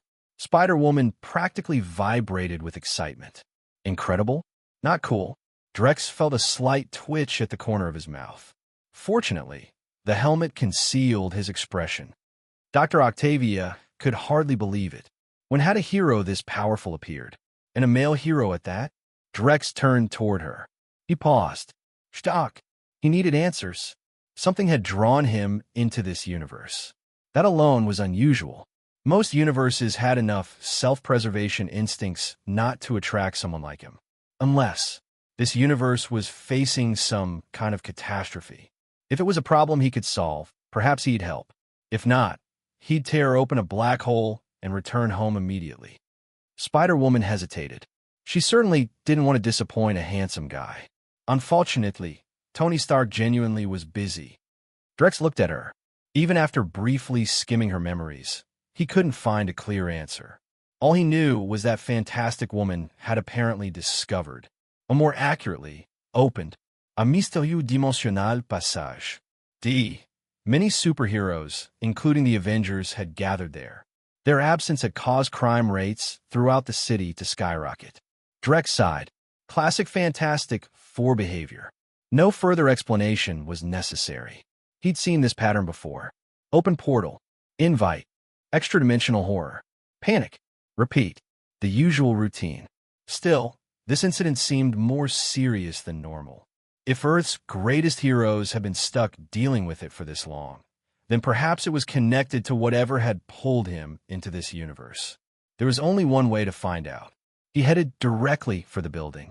Inside the heavily fortified headquarters, Drex saw an enormous gathering of superheroes. Every one of them looked tense. Every one of them looked afraid. Their attention was fixed on the swirling dimensional vortex ahead. A figure emerged from within. Darkness. Nothing but darkness. White lightning illuminated the heavens. Violent winds appeared from nowhere, sweeping across the city. Between black and white stood a solitary silhouette. An overwhelming pressure filled sky and earth alike. Dust slowly rose into the air. Chaotic magnetic fields crackled with arcs of electricity. The entire scene resembled the opening moments of the apocalypse. Then Drex saw the figure clearly. His pupils contracted. For the first time in a very long while, he wanted to run. Immediately. Because he recognized exactly who had stepped through that portal. Abraxas, the son of eternity. Drex nearly turned around on the spot. This universe was finished. Absolutely finished. His reaction wasn't an exaggeration. Abraxas wasn't merely powerful. He was one of the most terrifying entities in existence. The son of eternity. A being born with power on the multiversal level. A monster capable of treating Galactus like a toy. Galactus's daughter, the adorable little devourer, might be a glutton, but she was fundamentally kind-hearted, heroic, and harmless. Abraxas? That was an entirely different story. Drex knew the truth. Calling him the son of eternity wasn't entirely accurate. He was more like eternity's opposite. Its shadow, its contradiction. Eternity, the embodiment of cosmic order, the living manifestation of stability and continuity throughout existence. Abraxas represented the exact opposite. Universelle destruction, not ordinary destruction, not the collapse of a single world, not even the annihilation of a universe. He represented the erasure of everything, the complete extinction of the multiverse itself. Among the 5 cosmic entities, eternity and infinity represented creation, growth, and possibility. Death and oblivion represented vengeance, endings, and catastrophe. Galactus represented balance. The universe required all 3 principles: order, chaos, equilibrium. Without any one of them, existence itself would become incomplete. But Abraxas transcended that framework. His existence carried only one purpose.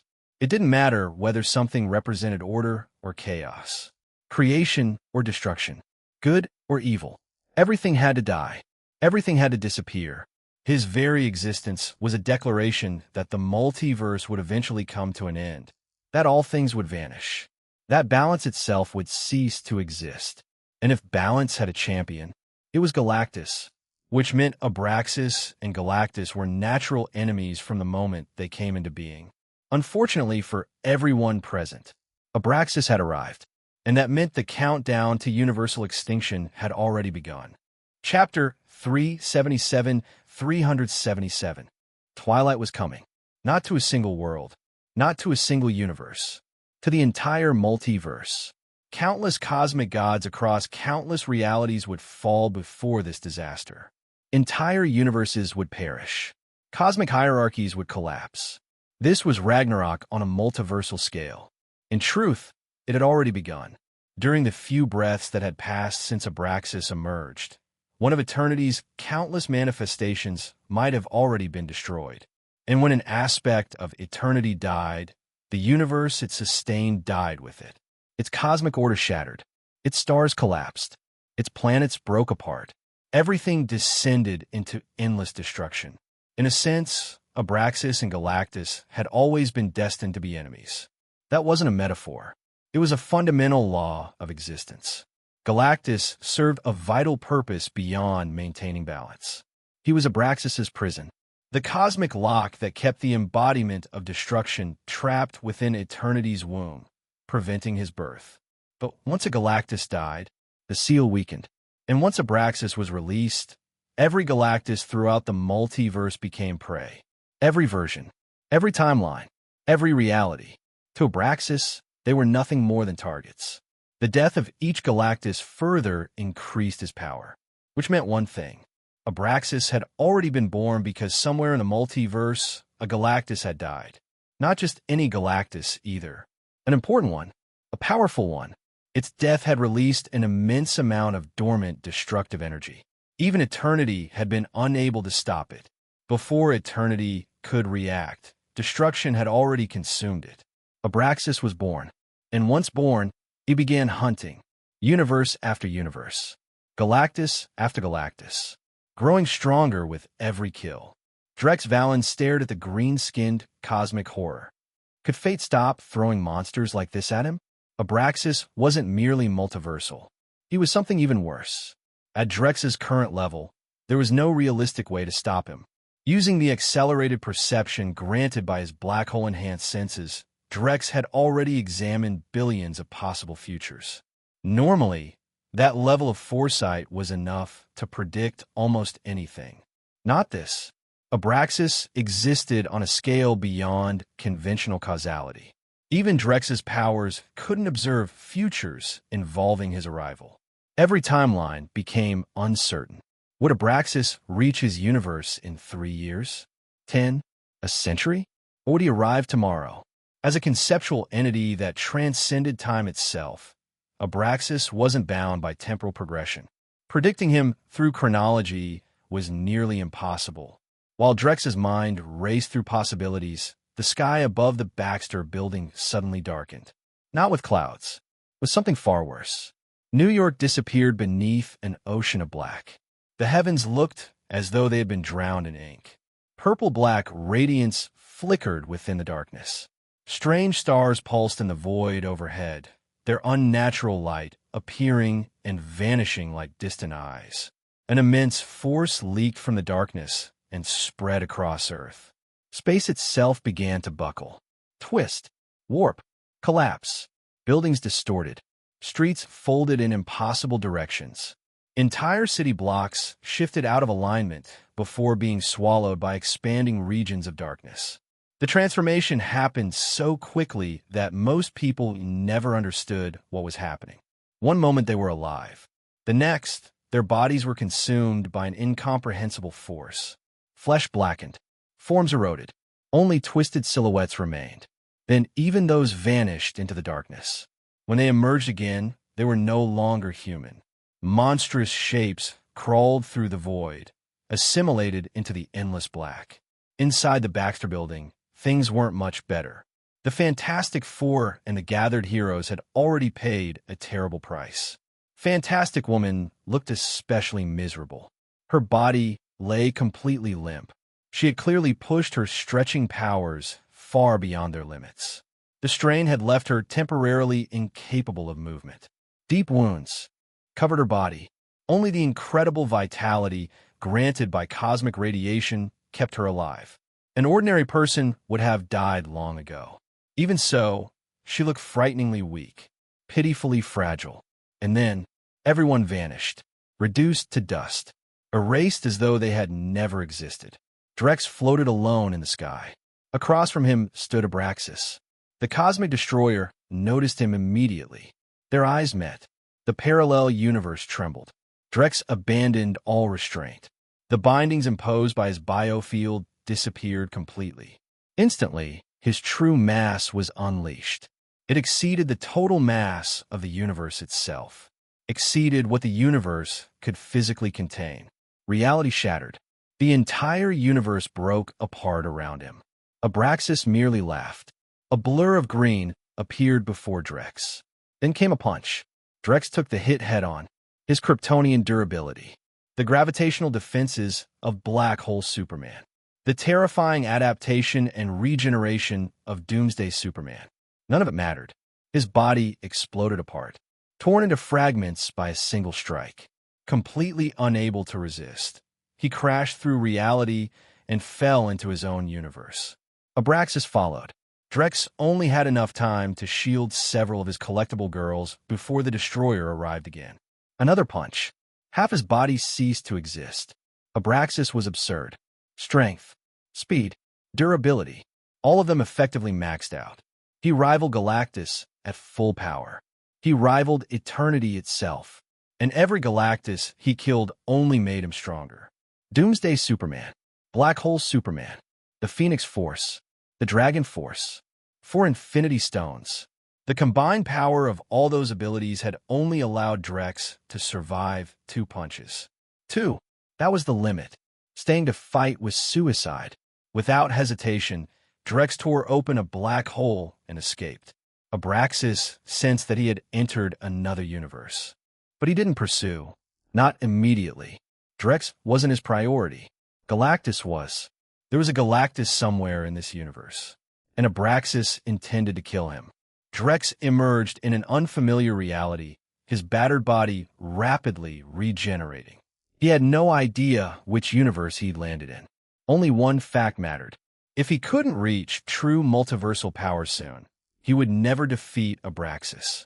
Doomsday's evolutionary adaptation was powerful, but bridging the gap between universal and multiversal existence was another matter entirely. Maybe being killed hundreds of millions of times would eventually allow him to evolve enough. Maybe, but Doomsday had been killed before. There was no guarantee Abraxas wouldn't discover a permanent method after only a few attempts. Drex had no intention of gambling his existence on that possibility. Running was the smarter choice. The problem was that escape solved nothing. No matter which parallel universe he fled to, Abraxas would eventually arrive.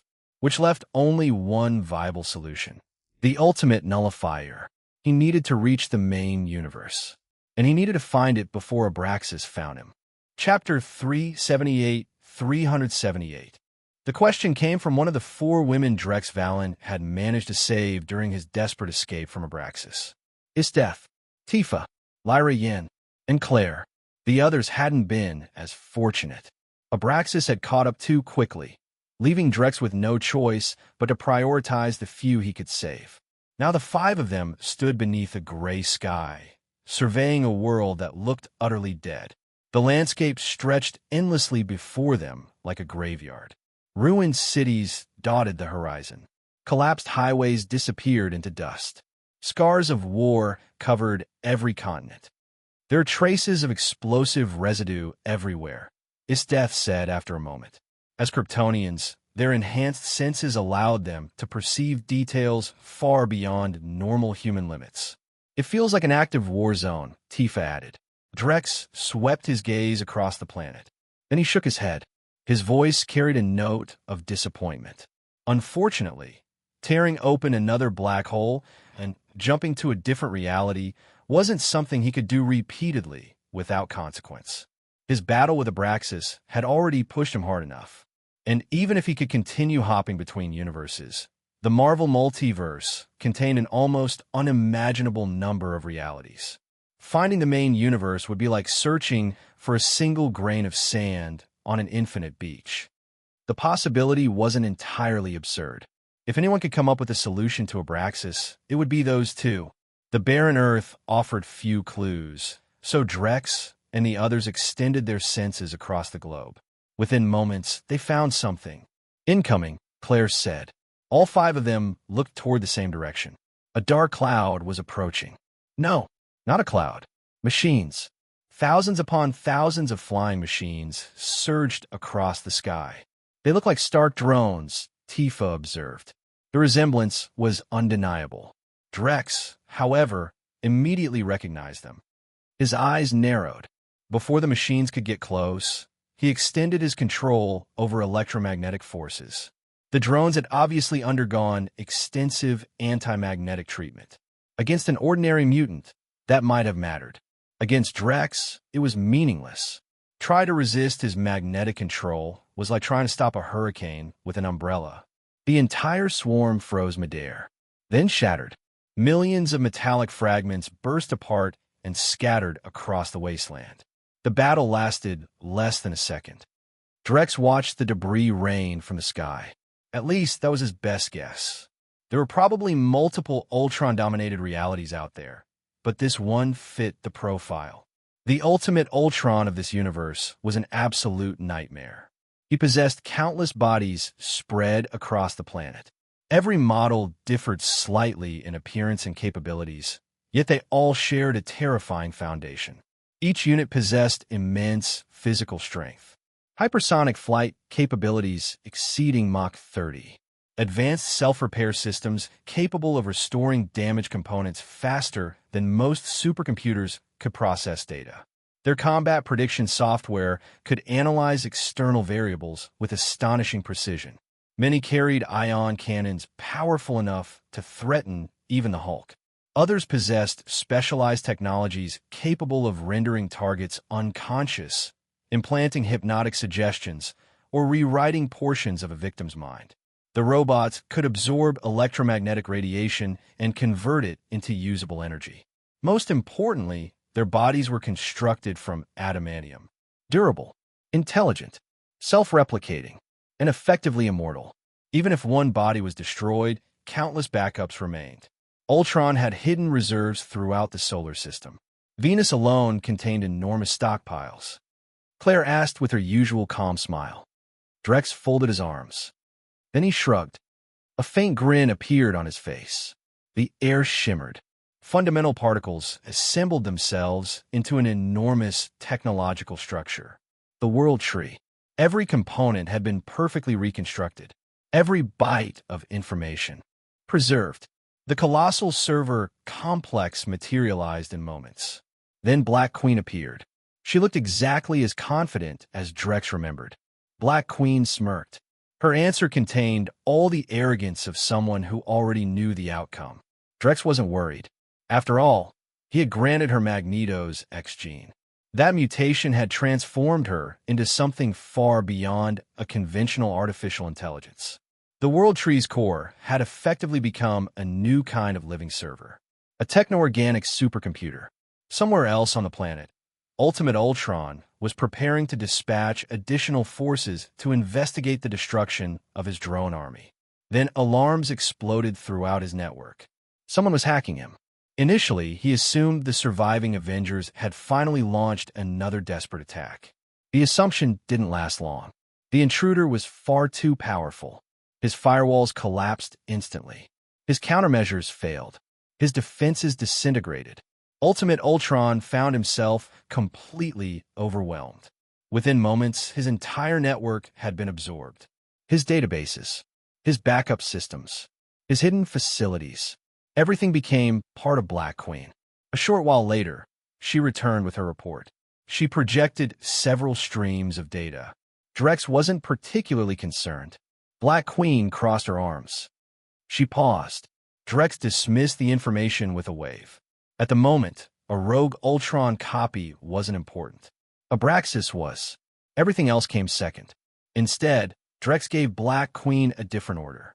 Take control of every Ultron unit on Earth, including Ultimate Ultron himself. Then begin rebuilding the planet. Finding the main Marvel universe remained his highest priority, but searching the multiverse required resources. An endless army of adamantium robots was a useful asset. Drex still had no idea how Ultimate Ultron had acquired the formula for adamantium. Whatever the source, the robots were remarkably durable. Of course, if Ultron had discovered Wakanda's vibranium reserves, things could have been even worse. An adamantium shell, combined with a vibranium core, would have produced truly terrifying war machines. Under Black Queen's direction, the reconstruction effort began immediately. Entire cities rose from ruin. Roads repaired themselves. Industrial infrastructure returned to operation. Environmental damage disappeared at a speed that bordered on the absurd. Comic book science operated according to its own rules. Unfortunately, restoring the dead wasn't nearly as easy. The world remained silent.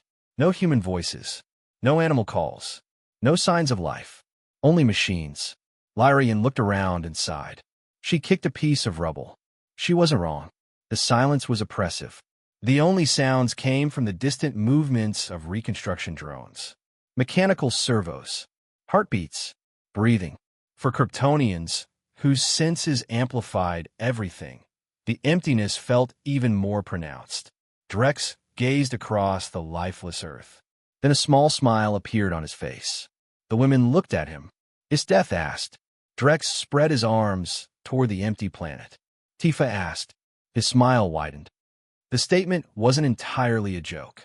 With his abilities, restoring life to the planet wasn't impossible. He could extract biological information preserved within Earth's history. Every species, every ecosystem, every evolutionary blueprint. And once he had that information, he could recreate them all. Chapter 379, 379. Deep within the forests of North America, everything appeared peaceful. Then came the thunder. Boom, boom, boom. The sound grew louder with every passing second, rolling across the wilderness like distant storm clouds. Yet the sky remained clear. White clouds drifted lazily overhead, and not a hint of bad weather could be seen. The source of the noise wasn't the heavens. It was the creature emerging from the jungle. A colossal beast. Each step struck the earth with tremendous force, producing a deafening boom that echoed for miles. The giant measured roughly 20 meters in length. Its neck alone stretched nearly 8 meters, longer than much of its body. Its tail extended another 9 meters behind it. Standing on all fours, its hips rose approximately 4.5 meters above the ground. When it reared upward, however, it seemed to tower into the sky itself. Any paleontologist who saw it would immediately recognize it. A brontosaurus. The dinosaur's enormous tail sliced through the air with enough force to create explosive cracks comparable to artillery fire. Above the forest canopy, enormous pterosaurs glided through the skies. Their wingspans exceeded 11 meters. Massive shadows drifted across the landscape below. This was Earth, or rather, Earth after Drex Valen had rebuilt it. He had altered the atmosphere, restored fossils preserved within geological strata, and even reversed time around certain remains to reconstruct long-extinct species. The result was a thriving prehistoric world. Dinosaurs roamed freely across every continent. At the same time, saber-toothed cats, mammoths, and countless modern species also existed alongside them. Every creature that had ever lived on Earth now shared a single ecosystem. Only one species was missing: humans. The surviving Avengers remained hidden beneath the surface, still struggling to survive in their underground shelters. None of them had any idea what the planet above had become. As far as they knew, the wasteland still existed. Drex had also crushed the 4 Infinity Stones he brought with him. Once removed from their native universe, they had become little more than ordinary gemstones. And considering that universe had likely already been destroyed by Abraxas, they had no further value. The Infinity Stones of this reality were a different matter. Ultimate Ultron possessed the Mind Stone. The Time Stone, however, was nowhere to be found. Drex found that particularly strange. This universe didn't appear to have Kamartaj at all. Without Kamartaj, there was no Ancient One. Without the Ancient One, there was no Time Stone. As for the Space Stone, that one remained in Asgard. At the moment, Drex was treating Earth like the world's most advanced map editor. Only unlike a strategy game, there were no population limits, no restrictions, no warnings, no resource caps. He had created 1 million brontosauruses simply because they represented an enormous source of mobile meat. The other species numbered in the tens of thousands. After all, once they existed, reproduction would take care of the rest. As for whether Earth's resources could sustain such a ridiculous ecosystem, Drex wasn't concerned. Resource shortages only existed for people incapable of converting matter and energy at will. He had mastered that trick a very long time ago. Drex turned toward Black Queen. Unlike the rest of the group, he hadn't spent all his time redesigning Earth. He had actual work to do. Earlier, he had torn open a black hole and ordered Black Queen to throw an Ultron unit through it as a test. Now he wanted the results. Black Queen looked genuinely surprised. That answer caught Drex's attention. Black Queen rarely sounded surprised. She considered Ultimate Ultron's technology primitive compared to Kryptonian science, especially after gaining access to the knowledge Drex had shared with her. Even so, those robots were constructed from adamantium. Destroying one instantly wasn't something most worlds could accomplish. Black Queen shook her head. Far beyond Earth, far beyond the solar system, in a distant corner of the cosmos stood a planet that looked as though it belonged in a science fiction epic. At the center of a vast palace sat a golden throne. Upon that throne rested a towering alien clad in gleaming golden armor. His skin possessed a blue-purple hue. His chin was marked by deep vertical ridges. Even the Hulk would have appeared smaller beside him. The sheer authority radiating from his presence made it difficult to meet his gaze. He sat motionless, yet countless civilizations feared him, obeyed him, worshipped him. He was Thanos, the eternal Titan, master of vast cosmic empires, a ruler whose influence stretched across the stars. 5 figures knelt before the throne, their bodies concealed beneath dark robes. The Chitauri have lost the stone. Thanos opened his eyes. His expression remained calm. He leaned slightly forward. The 5 kneeling servants immediately lowered their heads. Thanos gazed toward the stars. Drex asked casually. One arm rested around Tifa's waist. To his surprise, the woman continued finding ways to exceed expectations. There were some mysteries, he decided, that even X-ray vision failed to fully prepare a man for.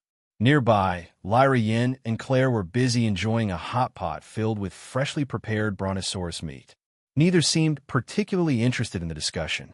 Isdeth, however, looked intrigued. A dangerous smile crossed her face. She had been growing restless, It had been far too long since her last real battle. Recently, she had even tried convincing Drex to establish another Kryptonian empire somewhere in the multiverse purely so she could have something entertaining to do. Drex had refused. There was little point building an empire if they might leave the universe at any moment. After a moment's thought, he nodded. His death had a point. Even he was getting tired of eating Brontosaurus hot pot. He tore open a black hole, then stepped through with his death. BZZZZT. Blue arcs of electricity crackled through empty space. Ripples spread across reality like waves across liquid mercury. A battered figure stumbled out of the dimensional passage. Drex immediately regretted stepping through. That was his first impression. Heat. Unimaginable heat. It felt as though he had walked directly into the heart of a furnace. Every inch of his body seemed to be roasting. For a brief moment, he wondered if he'd accidentally opened a portal into some cosmic version of hell. Yet despite the overwhelming temperature, there were no signs of dehydration. His clothing remained intact. His body showed no damage whatsoever. Then a wave of cold swept over him. The contrast felt incredible. Drex took a deep breath and finally looked around. Space. Endless space. Stars glittered in every direction. Countless points of light illuminated the darkness. And among them all, one star stood out above the rest. Bright, warm, familiar, the sun. Chapter 3, 8380. Drex Valen launched himself from the lunar surface and drifted through the vacuum of space. Crossing above the moon, he looked down at the magnificent blue planet below. Then he frowned. He scanned the lunar surface again. Nothing. The adamantium-bodied, Ultron-drone Black Queen had thrown through the portal was nowhere to be found. Before he could investigate further, its death had already accelerated toward Earth. Drex shook his head and followed. Their biofields effortlessly blocked the lethal radiation of space. As he watched its death flying ahead of him, her elegant figure silhouetted against the stars, he suddenly accelerated and wrapped an arm around her waist. Its death looked mildly surprised. Then she smiled. She certainly wasn't going to object. In fact, she was rather pleased by the initiative. Sometime later, their distraction finally came to an end. By the conclusion of it, its death had completely lost interest in fighting anything. She looked thoroughly satisfied and had no intention of moving. Drex could only send her back through a portal. As for himself, that had barely counted as a warm-up. So he continued toward Earth alone. Regardless of where he'd arrived, the first priority was figuring out what kind of universe this was. In a technologically advanced civilization, information could be gathered through networks and communication systems. Primitive worlds were far more troublesome. Closing his eyes, Drex extended his senses across the planet. Instantly, an overwhelming torrent of information flooded his mind. Then his eyes snapped open. The entire Earth felt wrong. Completely wrong. Countless malicious thoughts and corrupted emotions covered the planet like a cancer. Everywhere he looked, humanity's collective aura had been stained black. Rotten, putrid, foul. Yet despite their differences, all those emotions carried the same overwhelming impulse. Hunger. An endless, maddening hunger. The countless impulses merged together, forming an invisible black haze that enveloped the entire planet. To Kryptonian senses, Earth looked less like a living world and more like a terminally ill patient surrounded by the stench of decay. At the same time, Drex detected powerful life signatures scattered across the globe. Dozens. Hundreds. Many of them remarkably strong. The largest concentration existed in North America. More specifically, New York. One powerful presence after another crowded the city. Drex stared in that direction. He selected one of the signatures, then vanished. A moment later, he reappeared above New York City. Below him stood a figure wearing a red and black bodysuit. Two swords were strapped across its back. The creature sat crouched over a corpse, tearing chunks of flesh from a body that was still warm. Rotting flesh hung from exposed portions of its body. Maggots crawled through decayed skin. The sight was revolting.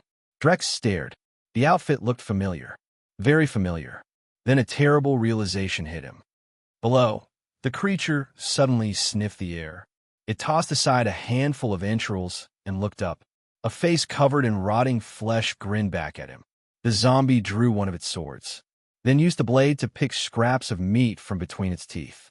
Whoa, whoa, whoa. The voice was unmistakable. Drex said nothing. The zombie tilted its head. At that point, Drex turned around and prepared to leave. Then a blade flashed through the air. A sword struck him and shattered instantly. Zombie Deadpool froze. He dropped to his knees and scooped up the broken fragments with trembling hands. After several seconds of dramatic screaming, he pointed accusingly at Drex. He paused. Drex stared at him expressionlessly. Zombie Deadpool suddenly vanished, then reappeared atop a nearby building. Another sword appeared in his hands. Beneath his torn mask, his mouth stretched into an unnaturally wide grin. Drex finally understood.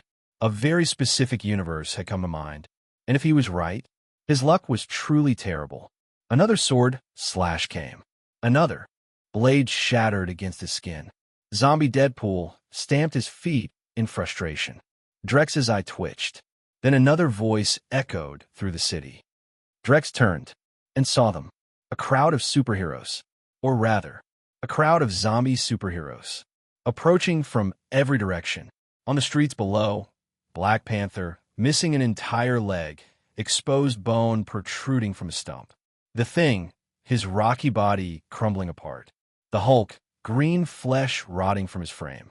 Mystique, dragging herself forward with limp arms. The Punisher, missing half his body yet somehow still smoking a cigar. Wolverine, flesh hanging from his skeleton while 6 claws extended from his hands. Behind them came Cyclops, Taskmaster, Daredevil, Gambit, Hawkeye, Invisible Woman, Colossus, Iron Fist, Moon Knight, Quicksilver, Black Widow, Blade, Beast, and many more. The sky was even worse. Spider-Man swung between buildings despite having most of his abdomen ripped open. Iron Man flew overhead with only the upper half of his body remaining. Magneto floated through the air, jaws stretched wide in anticipation. The Human Torch existed as little more than a burning skeleton. Captain Marvel's body still retained its graceful shape, but beneath the costume there was nothing but decayed flesh. Behind them came even more.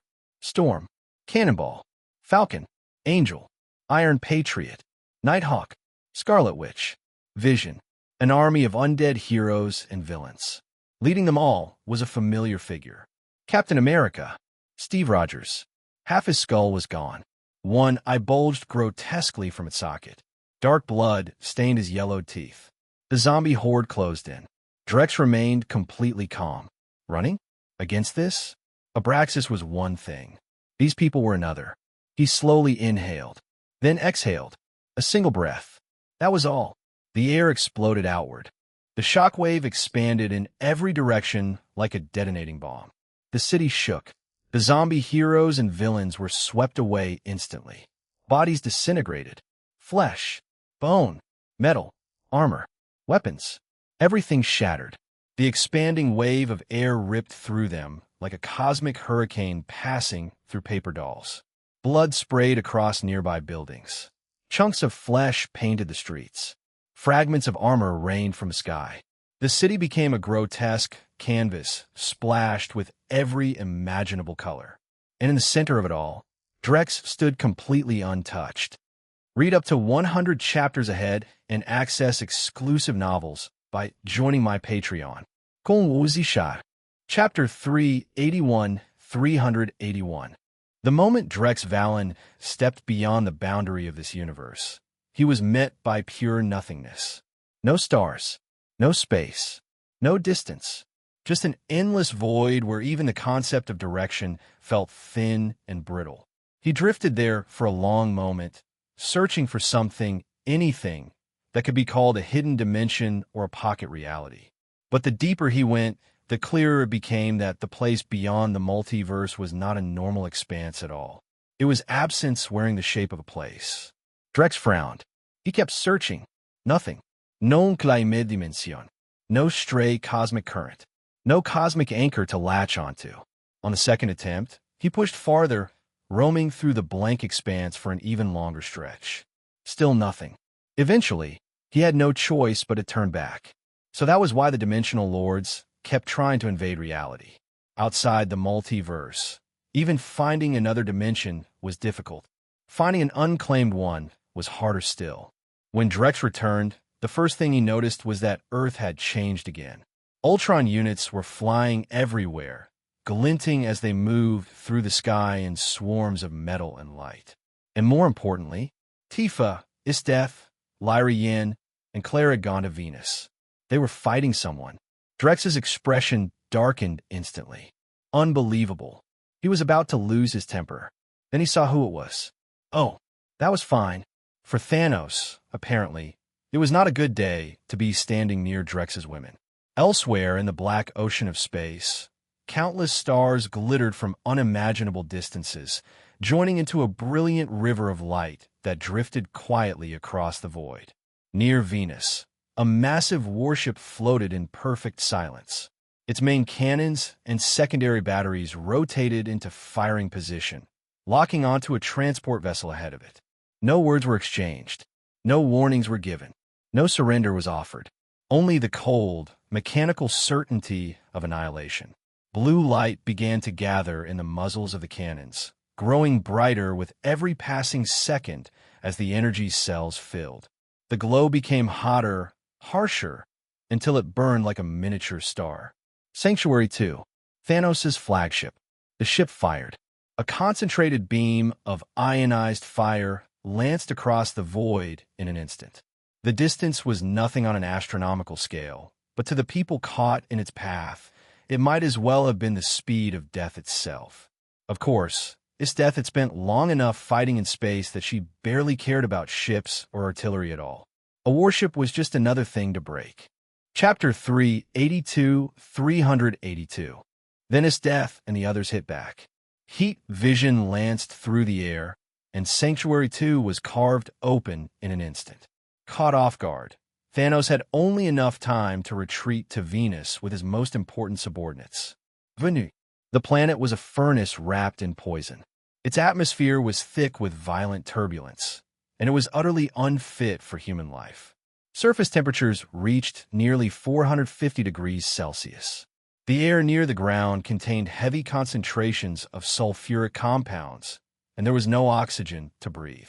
Daylight roasted anything weak enough to remain exposed, while the night brought lethal cold. Even the pressure alone was enough to crush the unprepared, equivalent to diving 900 meters beneath the sea on Earth.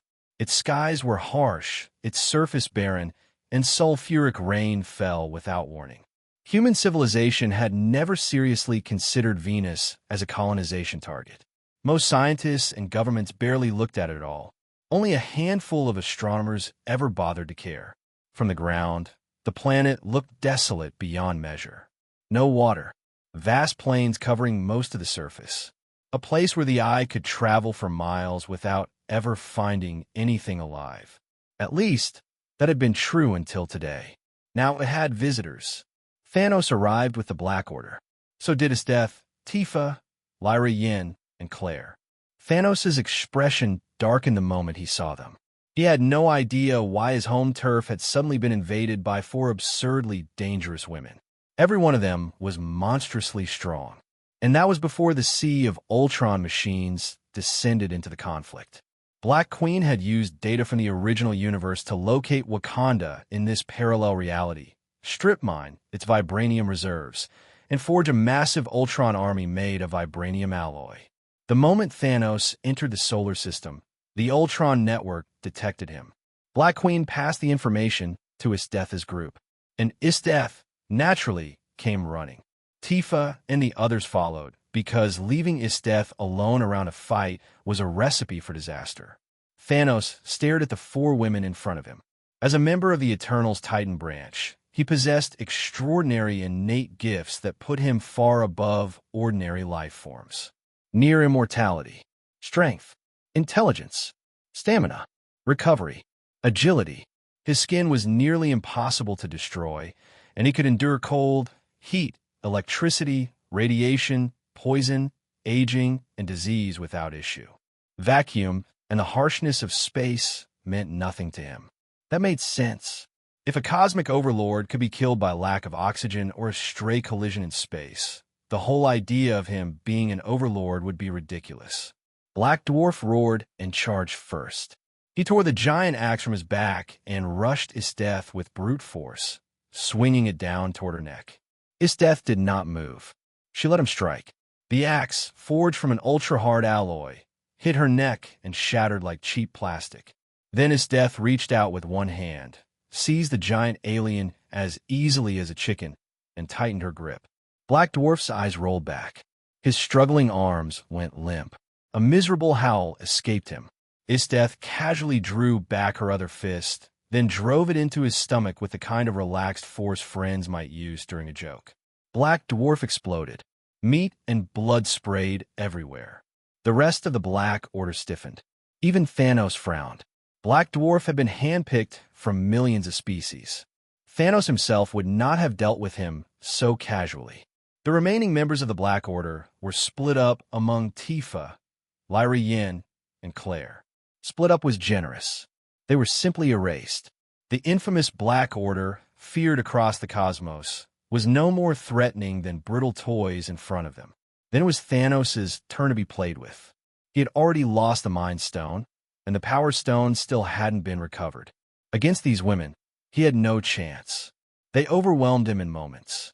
Then came the humiliation, a punishment by rotation, a relentless beatdown. Drex Valen, watch from a distance and let them enjoy themselves. If they were having fun, there was no need for him to interfere. As for himself, he had time to think. He rubbed his forehead. Traveling outside the multiverse is not sustainable. That realization had only just settled in after he returned. From Black Queen's perspective, he had been gone for 5 years. To him, it felt like a brief absence. That was the strange thing about the place beyond the multiverse. Time there did not move in sync with the multiverse itself. And Drex had partially escaped the influence of time entirely. Unfortunately, that did not make the search any easier. He was under pressure now. Nobody knew where Abraxas had gone. The whole situation felt like a game of hide-and-seek in the dark. The difference was that if Drex got found first, he was dead. Abraxas would not be. That was not a game. That was a rigged execution. He had no choice but to grow stronger. The gulf between a single universe and the multiverse was so immense it was almost absurd. If he wanted a real shot at Abraxas, he would need to find an unclaimed multiversal dimension. And not just any dimension. A multiversal one.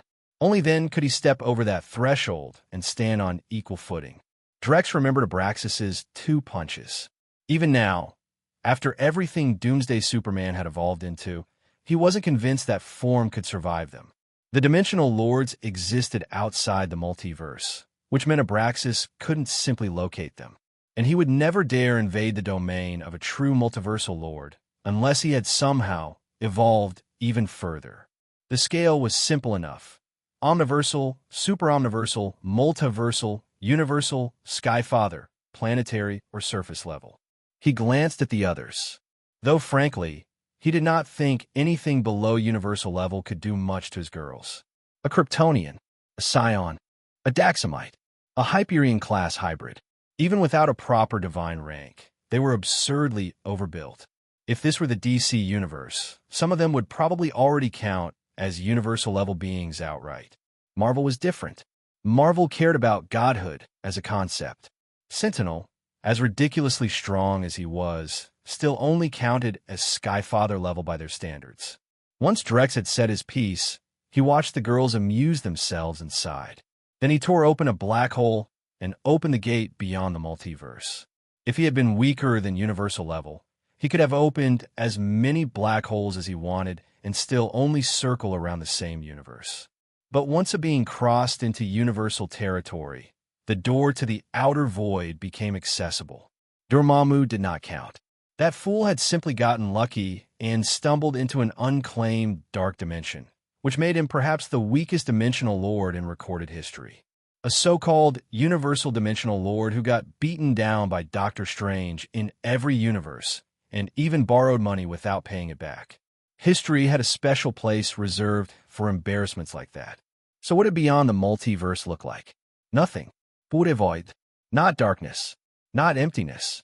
Something more absolute than either. It felt like returning to the moment before heaven and earth existed, before something and nothing had even become concepts. From nothing to something was a long road. Fortunately, Drex was not some rookie fool who thought he could wander the outer void with only Earth-tier strength. At his level, roaming here was possible. Even if he ran into a dimensional lore by accident, he could still fight. The first time he searched, he spent a long time roaming the void before having no choice but to turn back. Nothing. No result. No wonder dimensional lords wanted to invade reality. Outside the multiverse, finding even one dimension was difficult. Finding an unclaimed one was nearly impossible. When he returned, Earth had changed again. Ultron robots were flying everywhere. Tifa and Isdeath had already gone to Venus, and it looked like they were fighting someone. How outrageous! He had barely been gone a moment, and someone was already attacking his girls. Drex was about to snap. Then he saw who it was. Oh, it was Thanos. That was fine. Elsewhere, in the infinite black between stars, countless suns shimmered from billions of light years away, their light gathering into a vast cosmic river flowing through the silence. Near Venus, a colossal warship turned its main and secondary cannons toward a transport vessel. Its targeting systems locked in. No negociación. No surrender. Blue light bloomed inside the muzzles as the weapons charged. The glow intensified brighter and brighter until it was painful to look at. Sanctuary 2. Thanos' flagship. The energy discharge completed. A beam of ionized destruction tore across the void in an instant. For cosmic distances, it was nothing. For the people in its path, it might as well have been the end of the world. Of course, Isdeath had spent enough time fighting in space that she did not think much of a battleship. A cannon was still just a cannon. Chapter 383, 383. The line echoed through the crowd, delivered with that same smug, iconic confidence. Drex Valen slipped through the busy streets with Isdeath and the others, blending into the flow of people around them. So this really is the cinematic universe, he muttered. That meant one thing for sure. Whether the Ancient One had any spare dimensional fragments to give him remained to be seen. At Drex's current level, finding Camartage was not difficult at all. In fact, the Ancient One had already extended an invitation, likely out of curiosity about visitors from another universe. Drex accepted. Tifa and the others stayed behind to settle in, buying a house and making themselves at home. As soon as Drex stepped through the mystic portal, he found the Ancient One seated at the center of a large chamber, calmly brewing tea. The hall was old, elegant, and steeped in an atmosphere of quiet refinement. A thread of sandalwood incense curled upward through the air before dispersing into nothing. Around the room, sorcerers in robes of many colors sat discussing arcane theory, reading, or lost in thought. There were people of every background here, though Asian sorcerers were clearly the majority. And yet, despite the many voices, the room felt almost eerily still. Even when arguments grew heated, the surrounding silence remained undisturbed. It was as if the entire hall had been suspended in a state of perfect calm. The Ancient One sat cross-legged before a low tea table, unhurried and composed. She poured, she smelled, she sipped. Each motion was simple, but carried a strange depth, as if she were doing more than drinking tea. There was discipline in it, balance, a sense of unity between mind and body that went beyond the physical. Drex, who never turned down a drink of any kind, sat down opposite her. "Try it," the Ancient One said, sliding a cup toward him with a faint smile. Tea is a manifestation of the way. To appreciate its fragrance is to cultivate stillness. Drex thanked her, lifted the cup, and inhaled. The aroma was enough to lift his mood immediately. His eyes brightened. The tea really did have something special to it. The Ancient One's smile suggested she knew exactly what effect it would have. Drex steadied himself and took a slow sip. The taste was layered. Bitter at first, then sweet. smooth going down, with a lingering fragrance that stayed on the tongue long after the swallow. A taste like life itself. "Hello, Ancient One," Drex said easily. She smiled politely. Since he was here as a guest and needed something from her, Drex decided to show a little courtesy. He gave a slight bow. Sorcerers in Kamartaj greeted one another like this. With his Kryptonian learning ability, he had picked it up quickly from the few times he had visited the place before. The Ancient One blinked, clearly about to ask a question, when she heard Drex speak a string of incantations. Not a combat spell, not a shield, a practical one. A spell used in daily life to turn plain water into wine, tea, or something stronger if desired. Drex had clearly learned that one from her. The Ancient One relaxed, amused. Drex shook his head. "I'm not a sorcerer." Her expression remained pleasant, though she certainly did not take his answer at face value. Still, she let the matter go. Drex's expression turned serious. She studied him for a moment. "Give me a reason I can accept. Since we know one another, you should understand how important an ownerless dimension is." Drex's eyes lit up a little. So she really did have one. That was promising. "2 reasons," he said. She asked, giving him her full attention. "The first is that I'm too powerful for my own universe. Powerful enough to affect it just by existing." Drex loosened the restraint on his biofield, just enough to prove the point. The Ancient One's eyes narrowed, then widened.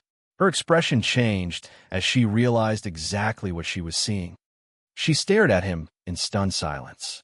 As she looked, Drex's effective mass continued to increase in her perception, slowly but constantly, at a fixed rate. That made it even worse. The stability of his biofield was the only reason he wasn't tearing apart every universe he passed through. Without it, he would have shattered every single one of them by merely showing up. She asked at last. "My universe was destroyed," Drex said, "and the Ancient One there died." The Ancient One said nothing for a moment. She was clearly thinking the same thing. If that was true, then why hadn't that universe's Ancient One simply handed him an ownerless dimension? It sounded impossible. "No," she said slowly. Her skepticism was immediate. Who could possibly kill a super being of Drex's caliber inside a single universe? Even a great demon lord like Sidorak, if forced out of his own domain, would only be able to fight Drex to a standstill. And the full strength of the celestial host would only result in their extermination. Drex answered the question hanging in the air with a single word. The Ancient One fell silent. Even this cinematic universe version of her knew what that name meant. Kamartaj kept records. She let out a quiet breath. "And he has already destroyed more than 1,000 universes," Drex said. The Ancient One nodded. Then she showed him her collection. Not just her own. Some of it had been gathered by Agamotto during his time as Sorcerer Supreme. Some of it even older than that. A trove of ownerless dimensional fragments sat before him. If any dimensional lord learned of this stash, they would go mad with greed. After all, the easiest way for a dimensional lord to grow stronger was to have their own dimension devour another. An ownerless dimension was ideal. No fight required. Otherwise, one had to force an invasion into a reality dimension, and that was far more troublesome. The only problem was that stepping from that point into multiversal tier existence was still a distant dream. Drex sifted through the fragments carefully. Many of them came from Hell dimensions. He suspected the Ancient One had stolen those from Mephisto. There were also pieces of the Dark Dimension, which would have been a feast for Dormammu if he could get them. Unfortunately for him, he couldn't. These ownerless dimensions are still influenced by their former lords, the Ancient One explained when she saw he was still inspecting them. Drex's gaze flicked over the fragments again. He was still not entirely satisfied. Chapter 384, 384. At the Ancient One's suggestion, Drex Valen ultimately chose the largest ownerless dimension available, the Dark Dimension. He had never become a dimensional lord before, so he had no real experience to draw on. The result was that the new kid on the block was guided, step by step, by the Sorcerer Supreme herself. The ownerless Dark Dimension accepted Drex at terrifying speed, almost as if it was afraid he might change his mind. And then, in that instant, Drex understood something. If he abandoned his physical body entirely and fused with this dimension, he could become a single universe-level powerhouse. Single universe level? Drex dismissed the thought immediately. That was nothing. He ignored the dark dimension's appetite for his body and instead merged his own power into it, rewriting the dimension's very nature. In the face of Drex's overwhelming strength, the dark dimension had no way to resist. It was reshaped completely into his image. The dark dimension became a black hole dimension. Countless black holes bloomed across that new realm. There was no light there, and yet everything remained perfectly visible. That was the nature of a dimension ruled by a lord. Within a dimensional space, its master could be all-seeing, all-knowing, and all-powerful. Logic could be bent. Paradoxes could be made to stand. Even perpetual motion was not impossible. Making a lightless realm visible to living beings was hardly difficult. After becoming the lord of the black hole dimension, Drex immediately branded his collectible girls with its mark. From now on, if anything happened, he could pull them directly into the black hole dimension to keep them safe. No more worrying about Abraxas. If that monster wanted them, let him try crossing the multiverse and finding the black hole dimension drifting outside it. With this new realm, Drex could finally see the multiverse from a higher dimensional perspective. And from that vantage point, he saw something larger. The superuniverse. In Marvel's cosmology, a superuniverse is formed from two or more multiverses. Once he became a dimensional lord, Drex gained a clear realization. He could use the black hole dimension to rapidly locate other dimensions. Most of them, of course, already had owners. That can wait, he muttered. Inside the black hole dimension, Drex already possessed power that was faintly approaching the multiversal level. But close was not enough. He was still missing that final step. For now, it was only an approximation. With the black hole dimension support, he absorbed the Phoenix Force and the Dragon Force that remained in his body. He had needed them before. Now he did not. They would serve better as nourishment for the black hole dimension. Drex looked out over the silent realm. It was powerful, it was perfect, and it was completely lifeless. Life required souls, and for dimensional lords, souls were valuable currency, second only to dimensional fragments and ownerless dimensions. That was especially true in Marvel. Souls that died naturally were difficult for dimensional lords to seize, because the five cosmic entities always had death to contend with. That was why dimensional lords spread belief, granted power, and branded others with their marks. They needed souls, and not only from death. All the hell dimensions, large and small, collected souls too. Kamartaj sorcerers had long since been branded by a wide variety of dimensional lords. Every time they borrowed a lord's power, the mark deepened. When they died, their souls would be divided among those powers. Then there were the afterlives. Asgard's realm of the honorable dead took its share. Hades took his. The countless other gods and death deities across the cosmos took theirs. And beyond them, certain dimensional lords had their own faithful, whose souls were not even considered part of Hell's total. Most profitable of all was heaven, the dimension tied most closely to Earth. It had harvested a staggering number of souls over time, and in doing so, its power had grown accordingly. Even within their own dimensional lords could not create souls from nothing. But Drex had found a workaround. He went to the movie universe, more specifically to the planet where Red Skull guarded the Soul Stone. Red Skull greeted him at once. As a proper guardian, and one who had been stuck there for a very long time, he clearly wanted relief as soon as possible. Drex walked straight toward the stone. If this had been the comic universe, he might have shown some caution. But in the movie universe, the Infinity Stones were no longer a threat to him. The Soul Stone possessed the power to steal, manipulate, alter, and even create souls. It could command the souls of the living, and even the dead could be bent to its will. The stone was also dangerous in another way. It possessed a degree of self-awareness and carried a hungry soul of its own. Ironically, it was also the entrance to a small universe of haunting beauty. Drex had already obtained the Power Stone, Mind Stone, Space Stone, and Reality Stone. The Soul Stone was the only one he had not yet taken. With his current strength, he simply shattered the stone's protective measures by force and took control of the orange gem. The Soul Stone was unhappy. Very unhappy. It tried to seize Drex's soul and swallow him. But then it discovered something far worse. Drex was not merely resisting. He was absorbing it. 3/4 into that process, the Soul Stone broke. Not physically, mentally. Its resistance collapsed. It yielded. Drex returned the stolen power to it, then carried the Soul Stone back to the black hole dimension, only to find that, once inside, the Soul Stone had lost all its power and become nothing more than an ordinary gemstone. Drex left again, returning to the movie universe. And sure enough, on the planet where Red Skull stood watch, another Soul Stone had appeared. The one in Drex's hand remained a completely normal stone. He looked at it, then looked at the new one. He took the second Soul Stone as well. Red Skull, watching this entire sequence unfold, looked utterly stunned. There were 2 Soul Stones? Since it was clearly impossible to take the Soul Stone back to the black hole dimension and use it there, Drex changed approach. He used the Soul Stone's power to create souls. A large batch of souls formed at once. And immediately, something else responded. Death. A black vortex opened. Endless deathly energy spilled out from within. This was the deathly sanctuary of Marvel's cosmos.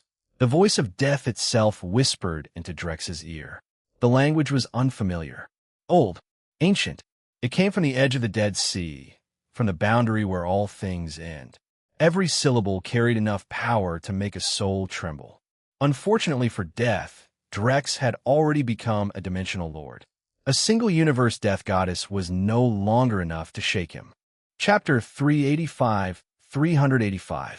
Drex opened the black hole dimension.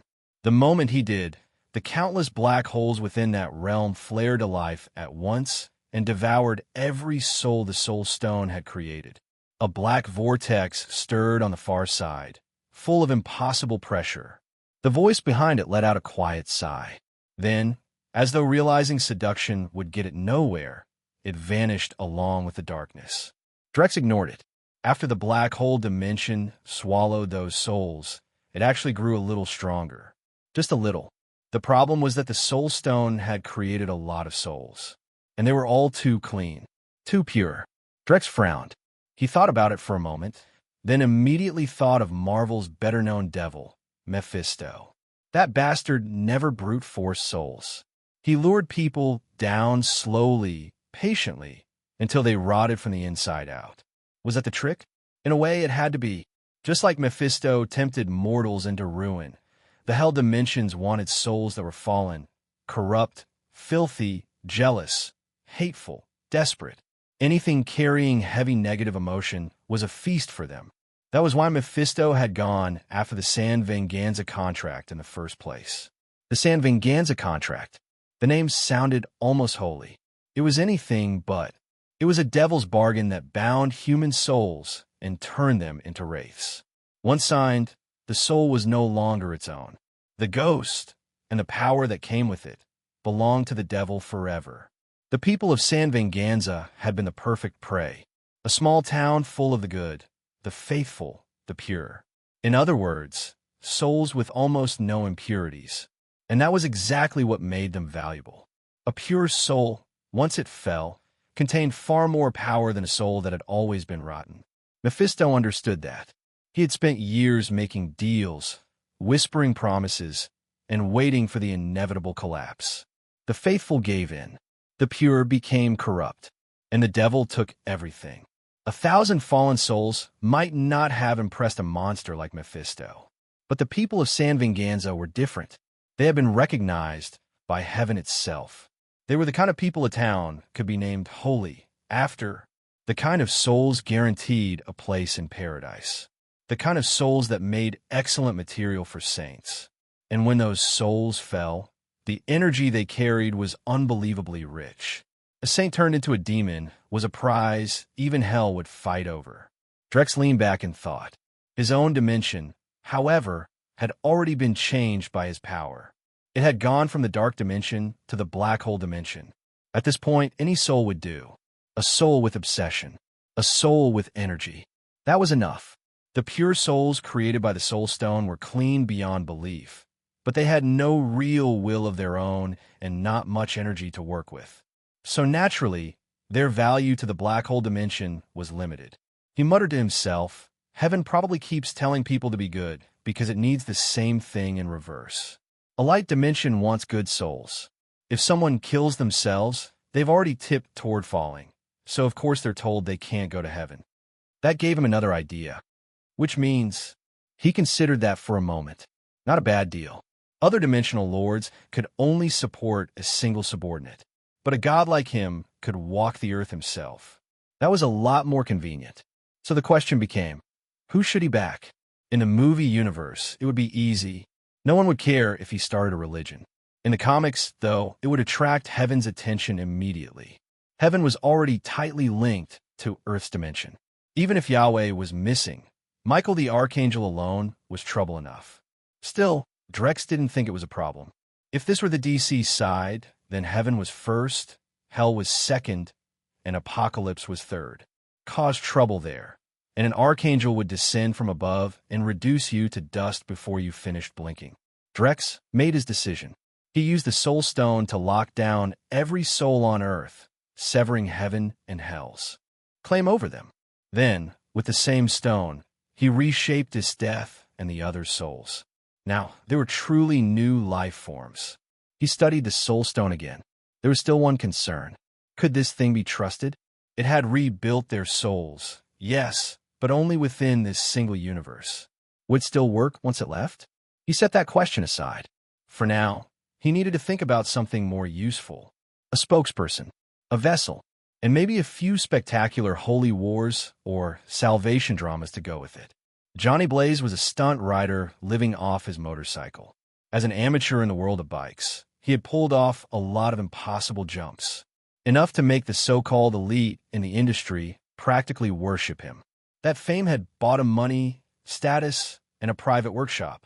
He no longer performed at the amusement park. Now he was invited out to shows all the time. Of course, fame always came with trouble. Once people knew your name, they came for your record. They came to take your throne. They came to step on you and rise higher. Most of them, of course, ended up face first on the ground instead. That only made Blaze look more legendary. The crowds loved it. They loved anyone willing to gamble with the edge of death. Part awe, part curiosity. Mostly curiosity. How long could the legend last? Today, the rumor was that Johnny Blaze was going to jump 50 cars. So naturally, half the crowd had come expecting to watch someone die. They waited around, craning their necks, wondering where all the cars were. Then Johnny rolled in on his motorcycle, and the announcer's voice boomed over the loudspeakers. Not cars today. Helicopters.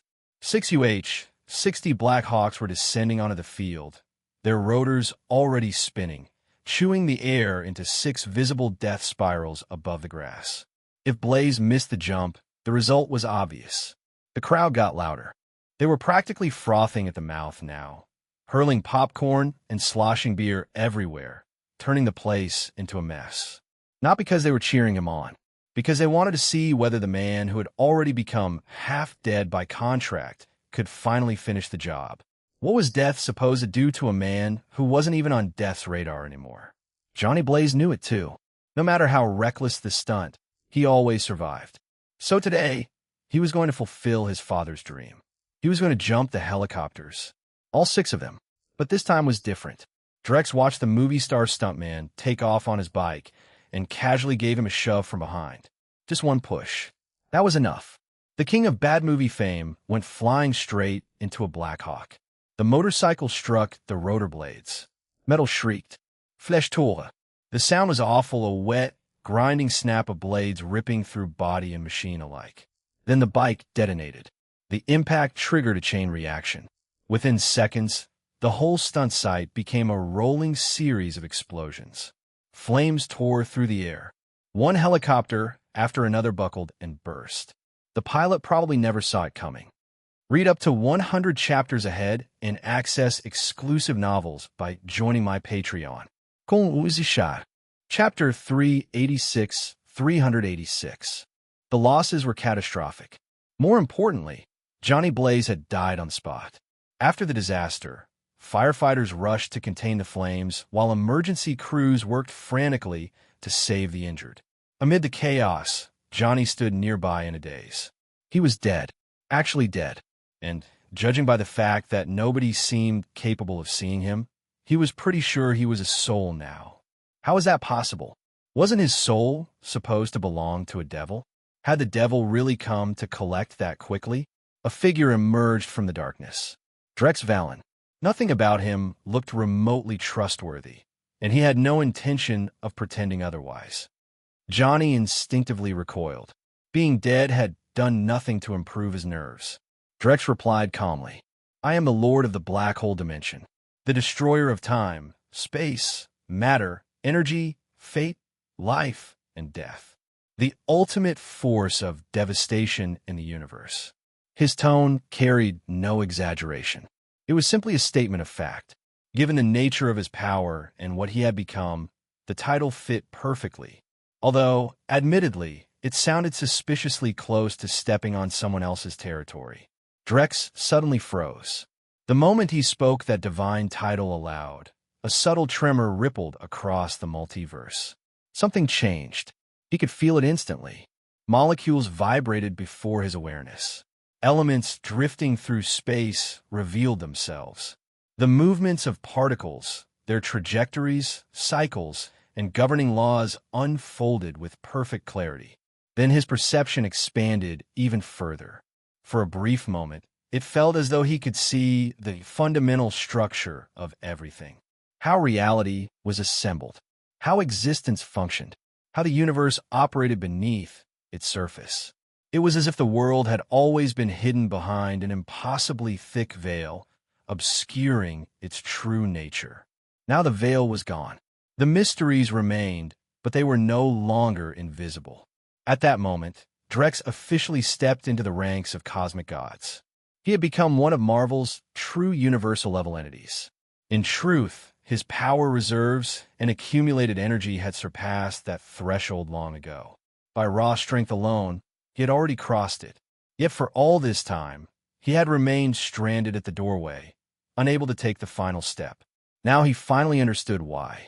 The missing piece was what the cosmic beings of the universe called an anchor. Within Marvel's cosmology, reaching the level of a universal cosmic entity meant transcending the limits of ordinary life entirely. It was the first true step into godhood, not the kind claimed by planetary deities or self-proclaimed tyrants. Something vastly greater, a realm where power itself exceeded what normal minds and bodies could safely contain. Enough power would inevitably reshape a person's thoughts, desires, and identity. Without realizing it, they could become something unrecognizable. That principle applied across every universe.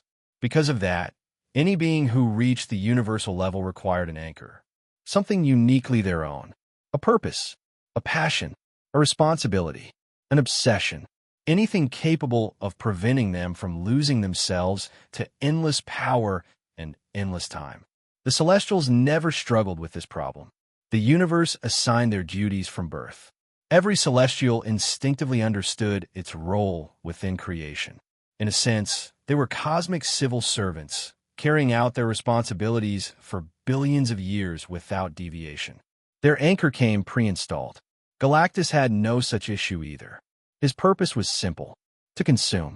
He was eternally hungry, forever traveling from world to world, devouring planets, and releasing energy back into the cosmic ecosystem. There's an old saying that people only overthink things when they were too comfortable. Galactus never had that luxury. An eternally starving cosmic god had no spare time for existential crises. The elders of the universe offered a better example. They had ascended after birth. To preserve their identities, each developed an obsession that anchored them to themselves. The Grandmaster's addiction to gambling bordered on madness. More than once, he had nearly wagered away his own existence. The Collector possessed an equally notorious obsession with collecting rare treasures. Across the universe, Everyone knew his reputation. Power alone wasn't enough to become a god. Neither was enlightenment. One needed an anchor, something that ensured no amount of strength could erase the self. Until now, Drex had never known what his own obsession might be. Today, he found one. Destruction, ruin. The instant he became a true cosmic god of this universe, reality itself responded. A divine office was assigned to him automatically. This wasn't the same as villains gaining a little power and declaring themselves gods. Nor was it comparable to planetary sky fathers like Odin or Zeus. This was an official designation granted by the universe itself, a cosmic authority recognized by reality. From this day forward, other cosmic entities would know him by a single title, the god of destruction and ruin. Drex rubbed his forehead. He had never expected ascension to work like this. Apparently, if one's power reached the required level, the universe was more than willing to hand out divine portfolios. Even more importantly, his title wasn't recognized by a single universe. It was acknowledged across the multiverse. Unless he someday surpassed the multiverse itself, the position would continue receiving its support and protection. Because of his upbringing, Drex had never been obsessed with calling himself a god. Unlike Loki, it wasn't a title he felt compelled to repeat every 5 minutes. His original plan had been simple: strengthen the black hole dimension, collect souls, expand his influence. Instead, he had accidentally become a genuine multiversal deity. He remained far beyond the level of an ordinary universal entity, but he could clearly sense the multiverse's willingness. If he accepted, it would elevate him fully into the absolute embodiment of destruction and ruin. Essentially, reality was prepared to kick Galactus out of the position and hand the job to him. Yeah, right? As if he'd agreed to that. Accepting such a role would chain him permanently to this multiverse. Drex intended to reach multiversal and omniversal heights one day. He had no interest in trading limitless potential for a gilded cage. Nearby, Johnny Blaze stood frozen, Lord of the Black Hole Dimension, God of Destruction and Ruin. Those titles sounded absurdly overwhelming. Johnny suddenly found himself missing Mephisto. A lot. Compared to whatever stood before him now, Mephisto seemed almost comforting. What kind of cosmic nightmare had taken an interest in him? Then Drex spoke. His eyes locked onto Johnny's soul. Drex wanted him, not merely because of his power, because Johnny Blaze himself was worth claiming. Chapter 387. The situation wasn't much different from how Mephisto had originally chosen Johnny Blaze. Ordinary souls were difficult to claim. Heaven had its own interests, and death held authority over the dead. Competing against either was rarely worth the effort. Marked souls were another matter entirely. Under Mephisto's contract, Johnny hunted evil souls. On the surface, he looked like a vigilante dispensing justice, an anti-hero punishing the wicked. The truth was far less noble. Every sinful soul he harvested ultimately ended up in Mephisto's fragment of the Hell Dimension, strengthening the old devil's power. That was one of the major reasons Mephisto had risen from Skyfather-level devil to a true universal-level demon lord. Drex Valen's interest in Johnny stemmed from a different reason. Johnny wasn't an ordinary Ghost Rider. A true Ghost Rider drew power directly from heaven. The spirit of vengeance itself had been personally created by God. After the great flood of Noah's Ark, God realized humanity's sinful nature remained unchanged. Having already promised never again to punish mankind through such catastrophic means, he instead created the spirits of vengeance to watch over humanity's darker impulses. These spirits descended to earth as living flames, bonding with human hosts and becoming Ghost Riders. Their purpose was simple: punish evil, avenge the innocent, cleanse corruption wherever it took root. They existed as natural enemies of sin itself. When a true Ghost Rider destroyed a sinner, that soul was erased completely. It did not pass into any hell dimension, nor did it strengthen devils or demons. In many ways, Ghost Riders were less agents of vengeance and more manifestations of divine wrath. Johnny, however, wasn't a normal Ghost Rider. Strictly speaking, He wasn't one at all. The entity bound to him was Zarathos, a former Hell Dimension demon lord defeated and enslaved by Mephisto. That distinction gave Johnny far greater potential than any ordinary Ghost Rider, and history had proven it. In countless timelines and stories, Johnny Blaze had become the most powerful Ghost Rider of them all. There were versions of him capable of battling Mephisto repeatedly for sport, and even versions that slaughtered their way across the Marvel Universe. Granted, this Johnny belonged to the movie universe. He probably lacked that level of terrifying power. Still, potential was potential. That alone made him worth acquiring. As for why Drex spent so much effort harvesting souls instead of simply hunting other dimensional gods and devouring them, the answer was obvious. Neither Heaven nor Mephisto focused on that strategy either. If beings that ancient and cunning preferred collecting souls, there had to be a reason. Drex didn't claim to understand every cosmic secret, but he had learned one useful lesson. When powerful people keep doing the same thing for billions of years, it's usually worth paying attention. Mephisto, in particular, had spent ages manipulating souls across countless universes, steadily climbing from a Skyfather-level devil to a universal-level demon lord. In some realities, he'd even schemed his way into becoming Satan itself, and that title carried far greater significance than most realized. The ruler known as Satan possessed the authority to gather the countless fragmented pieces of the Hell Dimension into a single whole. Whoever achieved that feat would become a true multiversal-level supreme demon. Every lesser lord ruling a Hell fragment would live or die at Satan's command. Clearly, souls mattered. A lot. Drex wanted to reach the multiversal level as quickly as possible. The looming threat of the God Rune remained on his mind. But advancement wasn't something that happened overnight. Otherwise, among the countless dimensional gods scattered throughout existence, there would be far more than 3 true multiversal demon lords. The Vishani didn't count. The 3 entities functioned as a single unified existence. They were effectively one being. Johnny Blaze never had a chance to resist. Drex dragged him directly into the black hole dimension. When Johnny emerged, the process was complete. A mark from the black hole dimension had been branded onto his soul. From that moment forward, Johnny belonged entirely to Drex. Drex studied him for a moment, then frowned. What a disappointment. This version of Johnny was far weaker than he'd expected. Still, Drex decided to be generous. He empowered him. An elderly gentleman approached, leaning casually on a walking cane. His shadow stretched unnaturally across the ground. Behind him rose the silhouette of a monstrous devil, Mephisto. The moment he sensed his control over Johnny's soul disappear, the old devil abandoned any concerns about agreements with Heaven and rushed into the mortal world. Then he found Drex and Johnny. Someone had stolen his favorite rider.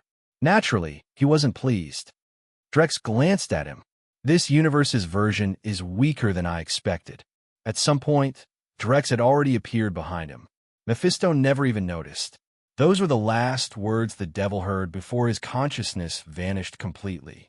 Against dimensional entities unable to bring their true forms into reality, Drex was effectively invincible. Truthfully, even if their real bodies arrived, the result wouldn't change much.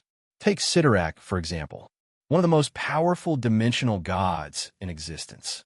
If Sidorak ever stepped outside the Crimson Dimension, Drex would happily kill him and devour the entire dimension afterward. Drex turned toward his newest servant. What are you waiting for? The motorcycle beneath Johnny suddenly twisted and transformed. Black hole dimension energy flooded through the machine. Metal groaned. Fire erupted. Within seconds, the bike had become a monstrous, heavy motorcycle wrapped in roaring black flames. Johnny screamed. Black fire engulfed him from head to toe. Flesh vanished. A burning skeletal figure emerged. A Ghost Rider clad in black hellfire. The Ghost Rider of this cinematic universe had never appeared before. As a result, Johnny's transformation immediately attracted attention. D noticed him almost at once. Surveillance feeds displayed the image clearly. A flaming skeleton riding through New York atop a motorcycle wreathed in black fire. Agent Coulson stared at the screen. The joke received no laughter. Everyone present looked alarmed. Nick Fury was no exception. Years earlier, Captain Marvel had already taught him that humanity wasn't alone in the universe. Aliens existed. That revelation had been difficult enough. But hell, that was new. And judging from Johnny's appearance, anyone would assume he had ridden straight out of the underworld. A Reaper, a Hell Knight, a collector of souls. Valen practically radiated from every inch of him. Meanwhile, Johnny had very little control over where he was going. The motorcycle dragged him through the streets at terrifying speed, startling countless New Yorkers before finally charging straight into Hell's Kitchen. Then he crashed through the entrance of an underground casino operated by a criminal syndicate. The gamblers inside froze. Seeing a flaming skull in the middle of the night was already terrifying enough. Then Johnny spoke. "Sinners, your corruption and your stained souls stand condemned." Panic exploded throughout the room. D continued tracking him in real time. Multiple agents were dispatched to establish contact with the apparent messenger from Hell. Curiously, none of them arrived. One vehicle suffered engine failure. Another crashed into a tree. A third blew a tire. An endless chain of unfortunate accidents delayed every team. D agents like to believe they serve justice. But plenty of Hydra agents worked within the organization as well. And even among the loyal ones, not everyone possessed a completely clear conscience. Chapter 388, 388. As it happened, every agent dispatched happened to be either a Hydra operative or someone carrying enough guilt to make them nervous around a supernatural judge. When Nick Fury received the reports, he cursed them all as hopeless idiots. Not that he moved an inch himself. Meanwhile, Johnny charged straight into the criminal stronghold. He reached behind him and pulled a shotgun from his motorcycle. Under the influence of the black hole dimension's power, the weapon had become something far beyond an ordinary firearm. A true weapon of slaughter. Boom! One shot. The gangster closest to him exploded. His upper body vanished into a crimson spray that painted the wall behind him. The remaining gangsters reacted immediately, drawing their weapons and opening fire. Bullets filled the air. Johnny didn't bother dodging. Instead, he pulled out another weapon from the dimensional arsenal Drex had granted him. An M79 grenade launcher. Thump! Boom! A single corrupted grenade landed in the center of the casino. The explosion swallowed everything. When the smoke cleared, every gangster inside was dead. Their souls rose from their corpses and were instantly absorbed by Johnny before being transferred into the black hole dimension. Drex had been monitoring the process closely. The results pleasantly surprised him. These souls possessed remarkable value. Compared to the pure souls generated through the Soul Stone, even ordinary criminal souls provided roughly 1% of the energy. The truly wicked ones were far more impressive. One particularly depraved soul delivered as much energy as over 1,000 pure souls combined. The man's crimes had stained him so deeply that demons and devils would have fought over ownership of his soul. Johnny finished cleansing the casino. Then he kept going. The criminal organizations throughout Hell's Kitchen had already received word. The moment Johnny stepped outside, a storm of bullets descended on him from every direction. Johnny remained calm. This time, he pulled a GEM-134 minigun from his arsenal. The six-barrel monster looked nothing like a normal military weapon anymore. Black hole dimension energy had warped it into something nightmarish. Its frame resembled twisted bone. Skull motifs covered the weapon. Dark flames crawled across the rotating barrels. Johnny squeezed the trigger. The minigun roared. A torrent of bullets erupted from the weapon, vastly exceeding what its ammunition capacity should have allowed. Walls disintegrated. Concrete pillars shattered. Vehicles were torn apart. Everything touched by the black flame-coated rounds began breaking down at a fundamental level. Gangsters hiding behind cover were shredded before they even realized their protection was useless. Those hiding deeper inside buildings fared no better. Johnny's burning eye sockets functioned like a soul detection radar. No sinner could escape his sight.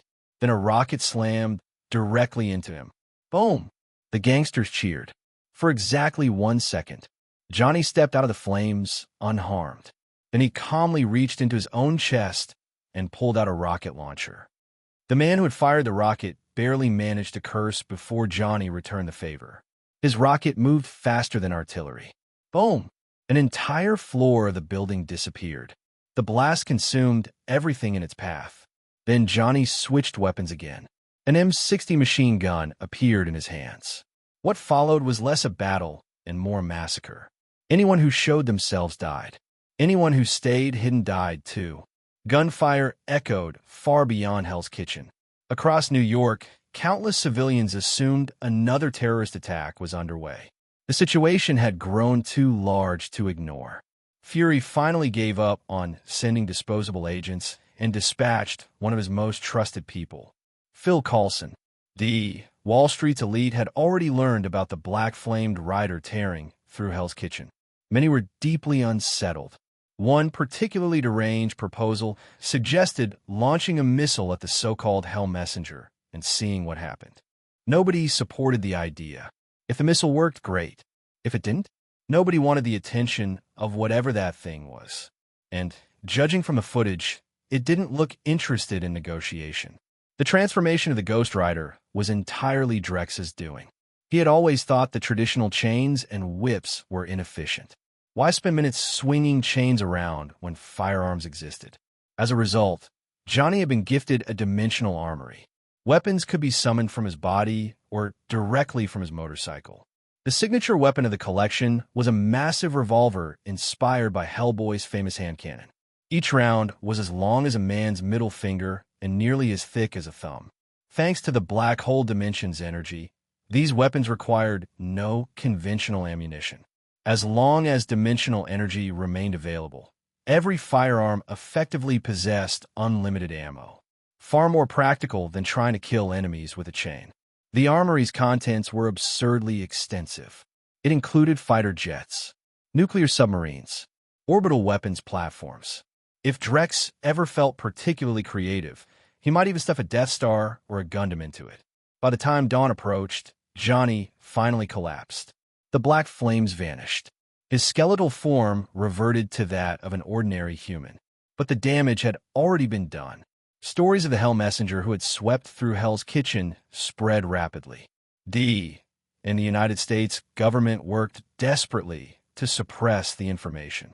Unfortunately for them, the rising tide existed. The hacker collective specialized in exposing hidden truths, and one of its members was Sky's databases with little more than a laptop. Even Stark-designed firewalls had failed to stop her. The footage spread across the internet at an alarming speed. Johnny himself didn't get far. Coulson arrived shortly afterward and took him into custody. Facility and placed under constant observation while waiting to regain consciousness. During that time, while Coulson reported the situation to Fury, poor unconscious Johnny Blaze became the most popular research subject in America. Hydra, military factions under General Ross, corporate interests, members of Congress, Wall Street financiers, vampire organizations, The Hand, Wilson Fisk, and countless other groups, officially or unofficially, all of them managed to obtain samples. Blood, saliva, hair, skin cells, anything they could get. Once they learned that the terrifying Hell Rider had originally been an ordinary human, their interest exploded. Everyone wanted to uncover the secret behind Johnny's transformation, and, ideally, claim it for themselves. Fortunately for Johnny, he didn't remain unconscious for long. His eyes slowly opened. A warm smile greeted him. Phil Coulson stepped into the room. The first impression was overwhelmingly positive. Johnny's exhausted mind immediately reached a simple conclusion. This guy seemed like a genuinely good person. His throat felt like sandpaper. Every word burned. It was as if he hadn't had water in days. "You're in a medical ward," Coulson replied. His sharp eyes immediately noticed Johnny's condition. He poured a glass of water and handed it over. Johnny grabbed it without hesitation. If you know someone who'd love this story, send them this video. Sharing is honestly the biggest help you could give a small channel like this. Now, let's get back to it. Chapter 389, 389. Johnny drained the glass in one long swallow, then looked at it like he was still thirsty. Coulson wordlessly refilled it. Johnny drank 5 glasses and all before the edge finally went out of his breathing. "Mr. Blaze," Coulson said with a pleasant smile, "I've seen your act." He activated the projector beside the bed. The image that flashed onto the wall was brutal. Black Hawk helicopter, failing the landing, then being shredded by the spinning blades while his motorcycle triggered a chain reaction of explosions below. A clean death? Not even close. There should have been nothing left of him. And yet here he was, whole and breathing. Once Johnny's identity had been confirmed, along with the fact that he had died in that wreck, the situation had gone from strange to urgent in a heartbeat. "Yes," Johnny said quietly, staring at the version of himself on the screen. "But our tests say you're fine," Coulson replied. "Completely fine." He changed the projection. This time it showed the Black Flame Ghost Rider tearing through Hell's Kitchen like a living disaster. Johnny watched the footage in silence. When it ended, he pressed a hand to his forehead. His voice was flat, resigned. "Everything," Coulson said, still smiling. That answer had been easy to give.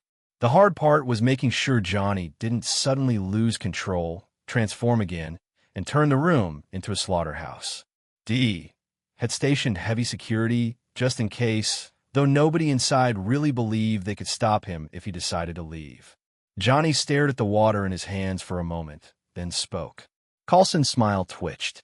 Behind the one-way glass, Nick Fury's expression tightened as well. Humanity still thought of gods as stories, myths, or ancient superstition. Thor had not yet descended to Earth. To most people, divinity remained something old books argued about, and nothing more. Then this man had just opened with, "God is dead." After God died, Johnny said, hell stirred. Devils, demons, all of them. They came sniffing after sinful souls. And once heaven was gone, nobody was left to protect the world. Coulson blinked. Johnny's mouth twisted into something like a grim smile. Coulson frowned.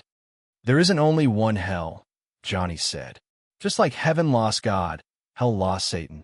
Now every devil, every demon lord, everything with teeth and ambition wants that throne." Coulson was listening with the kind of caution that came from trying very hard not to look insane. Behind the glass, the analysts Fury had hired were working at full speed.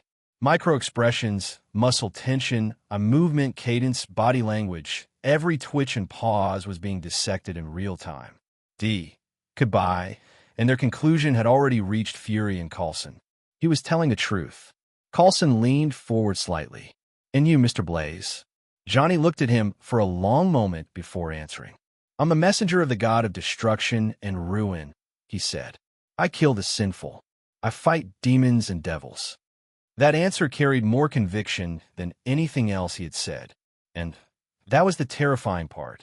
Johnny Blaze had been conditioned by the black hole dimension into a zealous believer in Drex Valen's cause. His memories were still his own, his worldview still intact, but something deeper had been rewritten. The faith was real. Coulson repeated carefully. Johnny gave him a cold look. In a world where the gods are dead, absent, or too indifferent to help, he's the only one still willing to protect people. The souls of the wicked are annihilated completely. Nick Fury did not believe a word of it. Coulson wasn't much more certain. If sinful souls made demons and devils stronger, then what was this so-called god of destruction and ruin supposed to be? Who could guarantee that he was not just another devil wearing a cleaner mask? That was the sort of trick demons love most. Johnny set the empty glass down. "Those who don't believe in him," he said, "will have their souls taken by hell when they die." He didn't wait to see whether they believed him. Johnny swung his legs off the bed and stood. "Wait, Mr. Blaze," Coulson said quickly. Johnny looked at him with the same dead calm as before. "And you can't stop me." He pushed Coulson aside and opened the door. No one stopped him. Not because they could not have tried, but because nobody in the room had the nerve to be the first one to touch a man who had died, returned, and now claimed to serve divine judgment. Fury pinched the bridge of his nose. This had already become a mess too large to bury. could contain a lot of things, but this? A dead man walking, a supernatural crusade, and a public that would tear itself apart for a chance at immortality? No one's going to hide that forever. And sure enough, not even half a day passed before the internet began screaming about the end of the world. Then came the new religion. Somebody had seen opportunity and moved fast, using the information from Johnny Blaze's interrogation as a foundation. The teachings were thin, improvised, and deliberately vague. Nobody knew the true doctrines of the god of destruction and ruin. Nobody knew whether he was a savior or a monster. The new faith preached only what the world already feared. The apocalypse was coming. Hell was descending. Believe, and you could live forever. The whole thing was built from scraps Johnny had spilled during questioning, which made it obvious that somebody important was testing the waters, trying to see whether the story had power. Only they had a problem. No one knew what the god of destruction and ruin looked like. They could not make a symbol for him. They could not forge an idol. And if Johnny Blaze had been right, then this was not just some spirit, demon, or new urban cult. This was the one true god. Making the wrong image might be enough to anger him. And headed back toward Hell's Kitchen. Fury exhaled through his nose. The answer came instantly. Supposed to do? Stop a divine messenger? Especially one who had been riddled with bullets, hit by rockets, and soaked in high explosives the night before without so much as a scratch. No, that sort of problem solved itself, or burned itself into the pavement. Chapter 390. The Hell's Kitchen gangsters were not stupid. After being massacred, they scattered overnight. These days, people join gangs for money, not for martyrdom. If a situation looked like certain death, most of them still valued their own necks enough to run. Johnny Blaze didn't care that his prey had fled. He had a soul radar now. He could see the sin clinging to a person's soul at a glance. No one could hide from him. The Ghost Rider Drex Valen had reshaped was packed with abilities, an arsenal of supernatural weapons, an immortal body, soul radar, the eye of death, and black hellfire hot enough to devour anything it touched. More importantly, he could use all of it in daylight, and he could shift in and out of the transformation whenever he wanted. That was why Johnny had so much confidence. At the same time, Drex went looking for someone even more promising. In the anti-hero category, there were a few names he liked, but Frank Castle stood above most of them. Venom, Deadpool, all of those were amusing at best. And frankly, Drex had no interest in letting Deadpool contaminate his black hole dimension. Inside a bar, a man sat alone with a drink. He had thick black hair, slicked straight back, a dense beard running from his temples down to his jaw, and a face carved out of hard edges and cold purpose. His black combat suit bore a white skull on the chest, and the brown trench coat over it concealed more weapons than most men could carry. Frank Castle, the Punisher, no mutation, no augmentation, just a completely ordinary human being. A former Marine Special Operations instructor, an expert in hand-to-hand combat and every kind of weapon, lethal or otherwise. Ambushes, raids, explosives, infiltration, espionage, he excelled at all of it. Nick Fury himself had rated him a level 10 agent, calling him the upper limit of what a normal human could achieve in combat. Frank Castle was a hero, but he was a dark kind of hero, nothing like the bright, clean figures people usually imagined. His creed was simple. You are guilty, so you deserve to die. Drex didn't bother with Mephisto's kind of drawn-out temptation. He simply spoke the Punisher's name, and the moment Frank looked up, swallowed him whole into the black hole dimension. Once Castle entered that void, something deeper than darkness swallowed him. Before him, the black hole began to take shape. Then the featureless black sun shifted, as if mud had been sculpted by invisible hands, slowly hardening into a new form. A giant god. Armor, body, face, presence. Everything about it was black. Not merely dark, but black in a way that seemed older than shadow itself. Black armor, black flesh. Even the flames burning across its body were black, with only the eyes and the lines of its features catching the faintest trace of light. To Frank, the giant god felt like an abyss large enough to swallow heaven and earth. A being like that should never have existed in the world. The instant it appeared, The entire universe seemed to fall silent.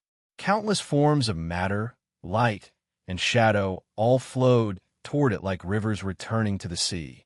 The giant god lowered its gaze on Frank, and he felt his mind slip out of his own control. Then Drex branded the Punisher and turned him into a new Ghost Rider. Frank Castle was, in Drex's opinion, the perfect man to wield this altered version of the Rider's power. After that, the Punisher rode through the city atop a mount granted by the Black Hole Dimension, a Fenrir-like heavy motorcycle wreathed in black fire that had no business existing in nature. He became a skull-faced rider as well. The first thing the Punisher did after becoming a Ghost Rider was settle accounts with the Stanage family. The next day, Drex turned on the television and switched to the news. The broadcast was already covering last night's events. Earlier this morning, a severe gang conflict occurred in Queens' 6th District, the reporter said solemnly. The two sides engaged in heavy fighting throughout the area. Fortunately, there have been no confirmed civilian casualties so far. According to our investigation, one side was the Stanton gang, which has long operated in the 6th District. The footage shifted to the aftermath of the attack. Wild Swan Bar and several other Stanton gang properties had been reduced to ruins. At this time, the exact cause of the conflict remains unclear. What is known is that the fighting has resulted in approximately 100 deaths among Stanton gang members. Drex was satisfied. The rider he had chosen had turned out to be very efficient. Last night alone, the Punisher had harvested more than 300 souls stained with sin, to the point that the Black Hole Dimension had visibly grown stronger. Johnny Blaze was a little behind him. Johnny had soul radar, but he wasn't as practiced at finding sinners as the Punisher was. Frank Castle knew exactly where to go and exactly how to clean a room. Of course, Frank's original motive had been revenge. At the same time, in a building belonging to the Homeland Security Strategic Defense Response and Logistics Agency on the outskirts of New York, Nick Fury was watching the same Queens news broadcast. Based on the information our people sent back, this was most likely done by Frank Castle. Agent Hill reported from Fury's side. "Don't bother him," Fury said with a shake of his head. Fury gave a short nod. Over the next few days, the entire American underworld seemed to catch fire. One of the country's top crime families, the Stanage family, had its business attacked again and again. And every single time, the attacker was the same man, Frank Castle. Whether it was cocaine trafficking, gun running, or smuggling, whenever the Stanage family prepared a major deal, Frank Castle showed up to ruin it. Within only a few days, the family had already lost tens of millions of dollars. At this point, the Stanage family had placed a nationwide kill order on him. Whoever killed Frank Castle would receive $30 million.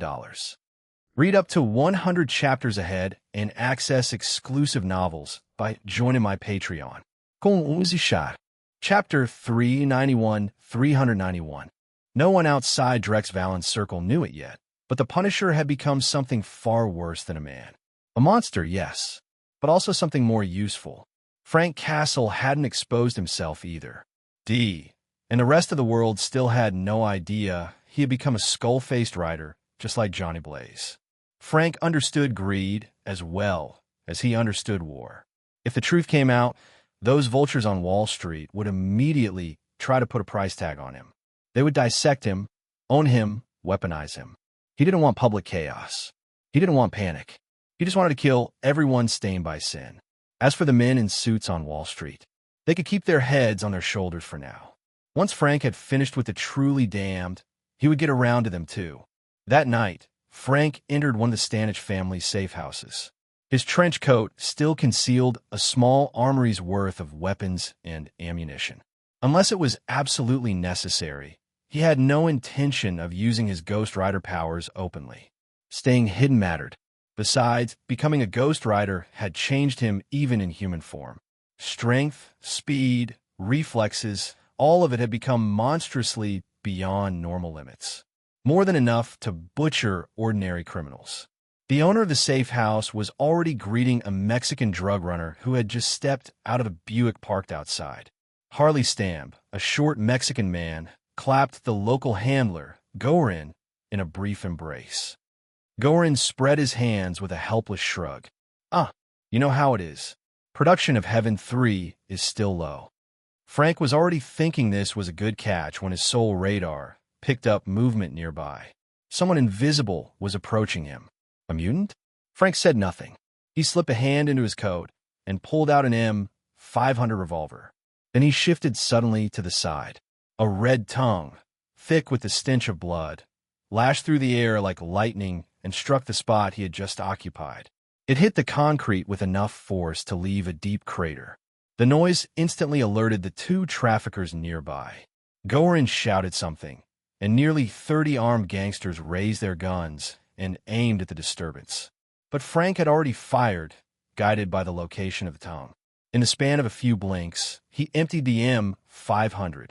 The powerful rounds punched 5 holes straight through the invisible mutant's body. 5 shots. 5 hits. The body collapsed with its eyes still open, unable to understand how the bullets had found him. He had been invisible. How had Frank hit him? Worse, every shot had struck his torso and shattered the vital organs inside. Even if a surgeon were standing over him right now, there would be no saving him. That was Frank Castle's terror. In a world like DC, he would have belonged in the same conversation as Deathstroke. For men like them, killing was no longer a skill. It was instinct. Frank reloaded the M500 and lunged forward. The 30 gangsters were still watching the area, and the moment he appeared, they opened fire. The problem was the terrain. The safe house sat in a kind of underground foundation space beneath a building, filled with huge reinforced concrete pillars used as support. Frank's leap carried him behind one of those pillars, and the incoming bullets chewed the stone instead of his body.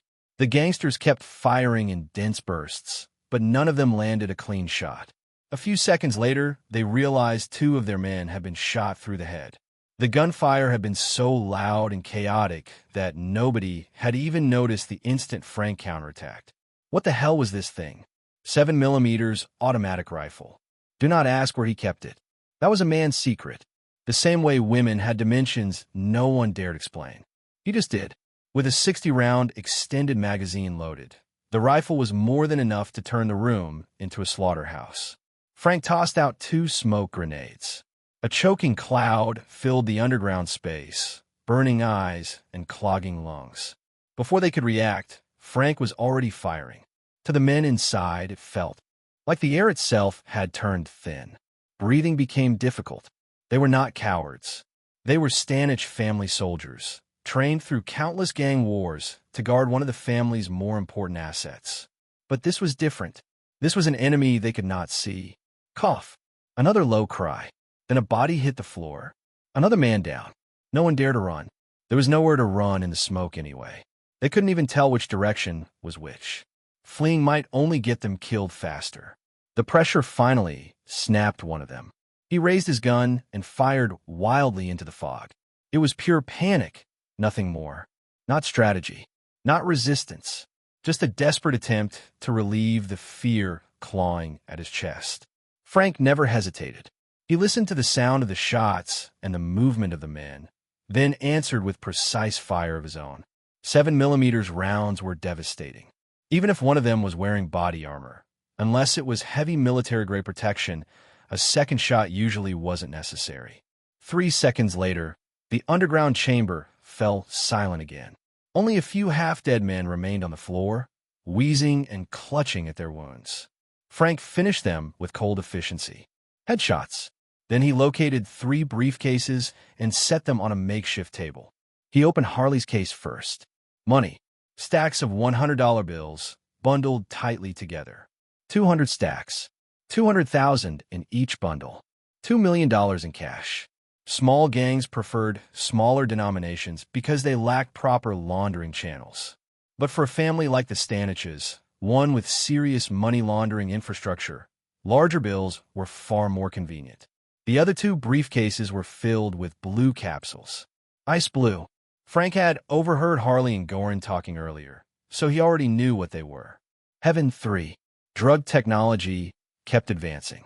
The old staples like heroin and cocaine were fading. Anything derived from plants required huge growing operations, which made it easy for people to find and destroy. But synthetic drugs changed the game.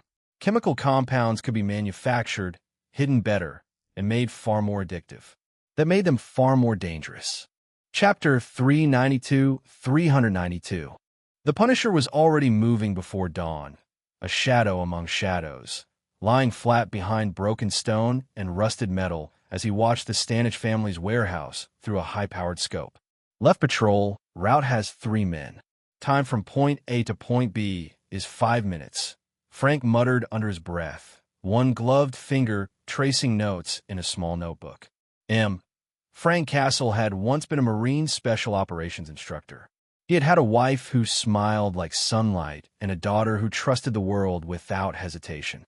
Then a single trip to Miami had destroyed all of that. His wife and daughter had witnessed a drug deal on the beach.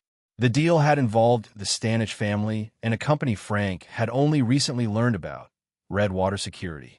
The Stanich family responded the way monsters always did when they were seen. They murdered Frank's wife and daughter and dumped their bodies into the sea. For a long time, Frank had waited for them to come home. He had searched, terrified, until a fishing boat finally discovered the bodies floating offshore. When he learned what had happened, the hard man who could walk through gunfire without flinching broke down, crying like a child. He did everything by the book after that. He found the killers. He built a case. He tried to use the law, and the law failed him. The Stanich family had political money spread through government, military contacts, and members of Congress on the payroll. The case collapsed. The real monsters walked free, and Frank Castle was the one left broken. Worse, the family used its influence to make sure he could no longer serve in the Marines. Then they sent killers to finish him. They had no idea what kind of beast they had awakened. Frank killed the hitmen easily. That was the day he understood that law and justice were not always the same thing. So he became the Punisher. You are guilty, so you die. One of the men responsible for his wife and daughter, a bastard named Frankie, had already been dealt with. But the family behind him still existed. Frank never did anything halfway. If he started a job, he finished it. With Frankie already judged, the Stanich family was next. A family with roots across North and South America was not something you tore apart in a night. But Frank wasn't interested in speed for its own sake. He was interested in dismantling them piece by piece until the whole empire collapsed under its own weight. As a former combat instructor, he preferred strategy over frenzy, especially when he did not yet know what he was walking into. The water tower at 12 o'clock probably has a sniper, he muttered, marking it down. He kept watching. Then a Humvee rolled into view. It pulled up to the warehouse and stopped. 5 armed gangsters climbed out. Then a second Humvee arrived. Then a third. Within minutes, the warehouse had gained 15 more armed men, and the vehicles brought extra hardware with them. More rifles. More heavy firepower. Frank's expression didn't change. He knew why. His attacks over the past few days had cost the Stanich family tens of billions of dollars in losses. For a criminal empire that large, that kind of damage couldn't be ignored. Funding would stall. Political mouths would start complaining. Everyone downstream would feel the pressure. After his last strike on their Hudson River warehouse, the Stanich family had clearly decided to harden its defenses. That meant Frank had spent the last several days picking off the smaller groups that clung to the family's power structure while carefully studying the main body of the beast. He was cautious by nature. That was one of the reasons the Punisher could kill so many supervillains while remaining only human. Need level 4 body armor or better, Frank said, already revising the plan. The armor served another purpose too. It helped conceal the fact that he was no longer mortal. As long as the shots didn't land on his head, he could afford to let the rest of his body soak up damage. It was a perfect disguise. A voice spoke from inside the room behind him. Only a little longer now. Drex Valen stood there as if he had always been there. Frank drew a sharp breath and lowered his head. He had accepted Drex's brand quickly for one reason. Drex had promised to resurrect his wife and daughter. There's no need to be nervous, Drex said. He had no intention of breaking his word. He wasn't Mephisto. He didn't make contracts just to twist them the next morning. And Frank was fast. Faster than Johnny Blaze, at least in terms of results. Blaze was still wandering around looking for sinful souls. Frank was already cutting through them like a machine. Through the Soul Stone, Drex could easily seize Frank's wife and daughter's souls back from that singular cosmic force known as death in this universe. After that, resurrection would be simple. Keeping his word meant Frank would serve better. Drex vanished a moment later. Frank sat on the couch in silence. His will was strong, absolute in a way that made even divinity hesitate. But no amount of strength could completely erase the softness that remained in a man who had loved a family so deeply. Even a warrior like Frank Castle could be worn down by that kind of grief. Drex had already chosen his third rider. This time, he turned his attention to Hydra, a Winter Soldier facility. The Winter Soldiers were human beings who had been modified and brainwashed. They were called Winter Soldiers because most of the time they were kept frozen. They were thawed only when needed for missions, then refrozen afterward to preserve their combat effectiveness for as long as possible. Honestly, for a group that possessed technology like that, Hydra had absolutely wasted it. Chapter 393. If Hydra really had that kind of human cryostasis technology, they could have done far more than preserve a handful of soldiers. They could have used it to recruit the rich, the powerful, the desperate people terrified of death itself.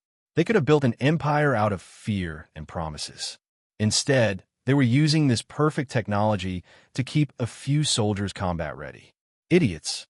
But whether Hydra was brilliant or brain-dead was beside the point. One of the Winter Soldiers they had thawed was Drex Valen's real target. His third rider, James Buchanan Barnes, the man Captain America had fought a civil war over. The best friend Steve Rogers had once been willing to betray everything for. Barnes had originally possessed no real will of his own. But after Drex restored his memories, he not only regained his identity, he also remembered everything he had done. "No, I did all of that." James Buchanan Barnes dropped to one knee, shaking. That was when Drex appeared. His opening line was different from what other dimensional gods would have used. Normally, they would have asked what Barnes wanted, or tempted him with power. "Do you crave strength? What do you desire?" Drex thought that kind of pitch was weak. Pathetic, really. It was better to strike straight at the wound. Barnes looked up sharply.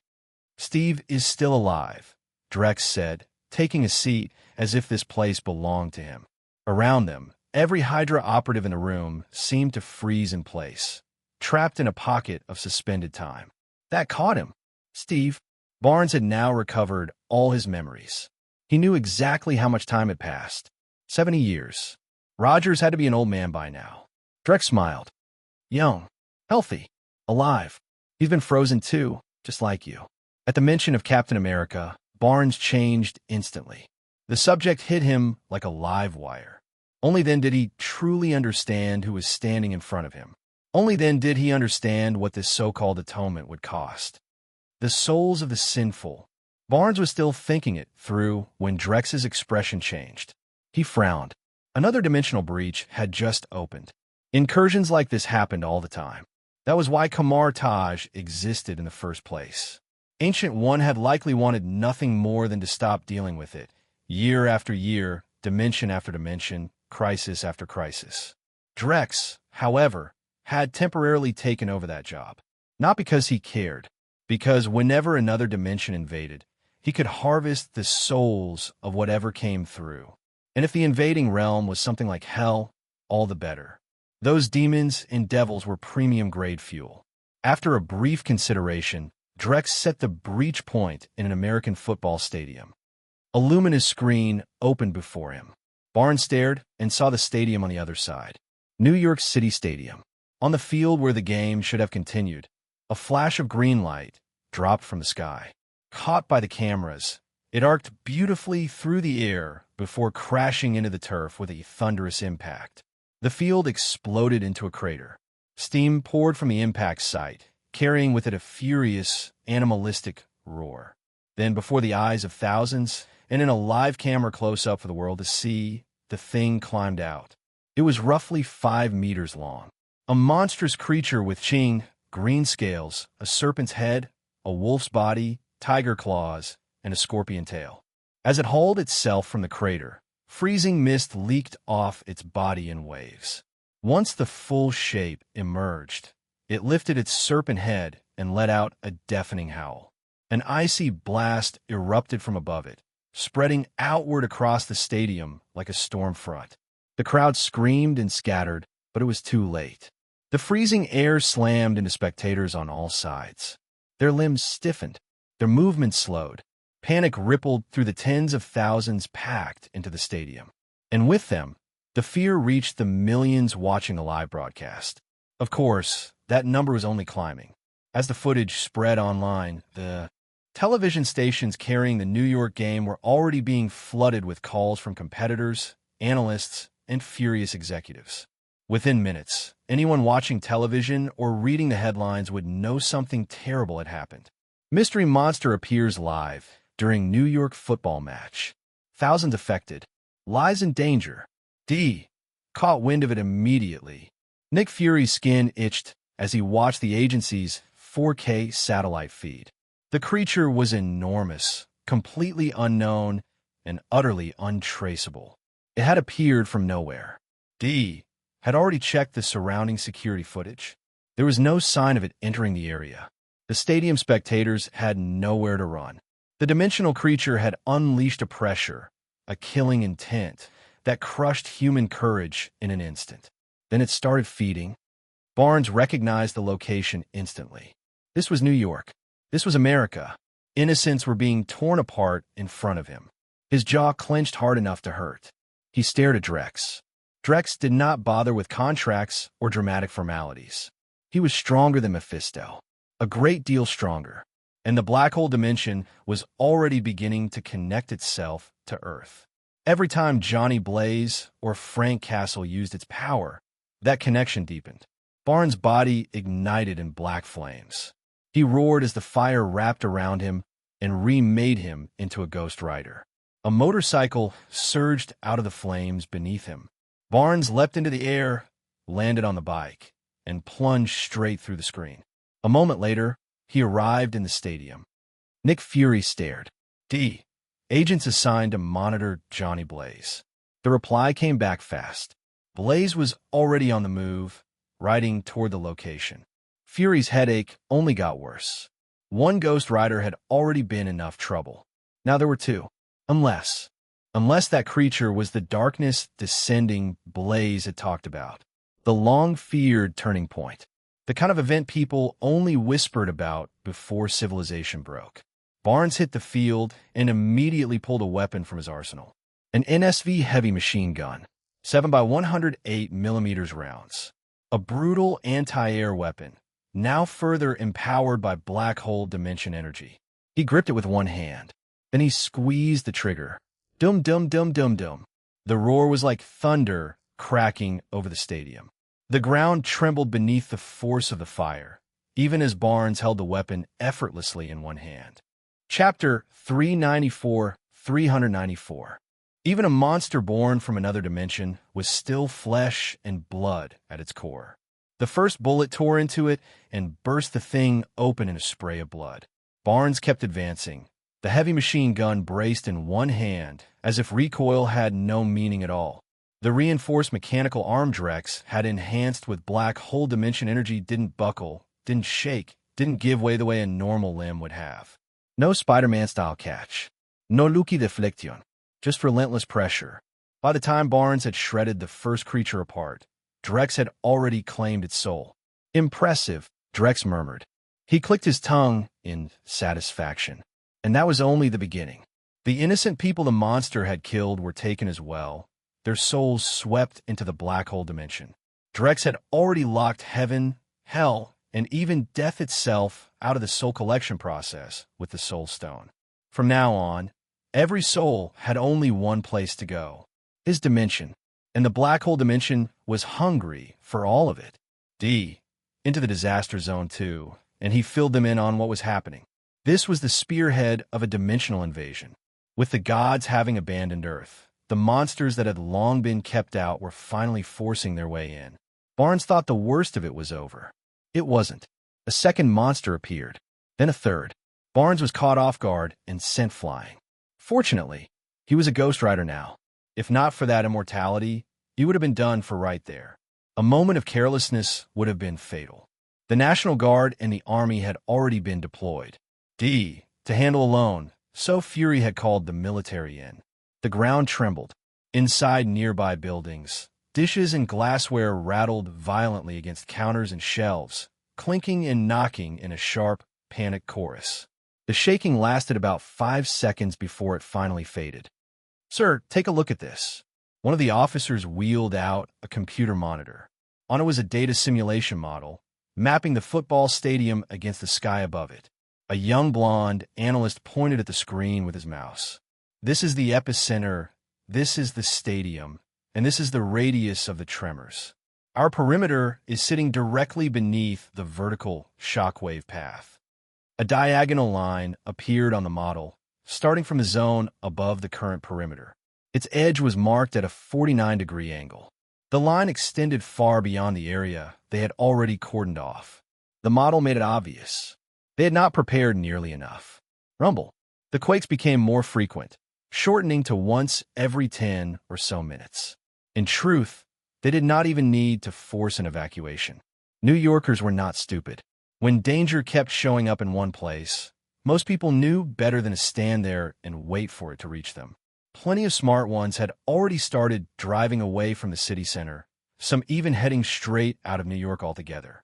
The rest followed out of fear, panic, and a natural human instinct to move when everyone else is moving. It had started in the morning, gradually building into a mass departure.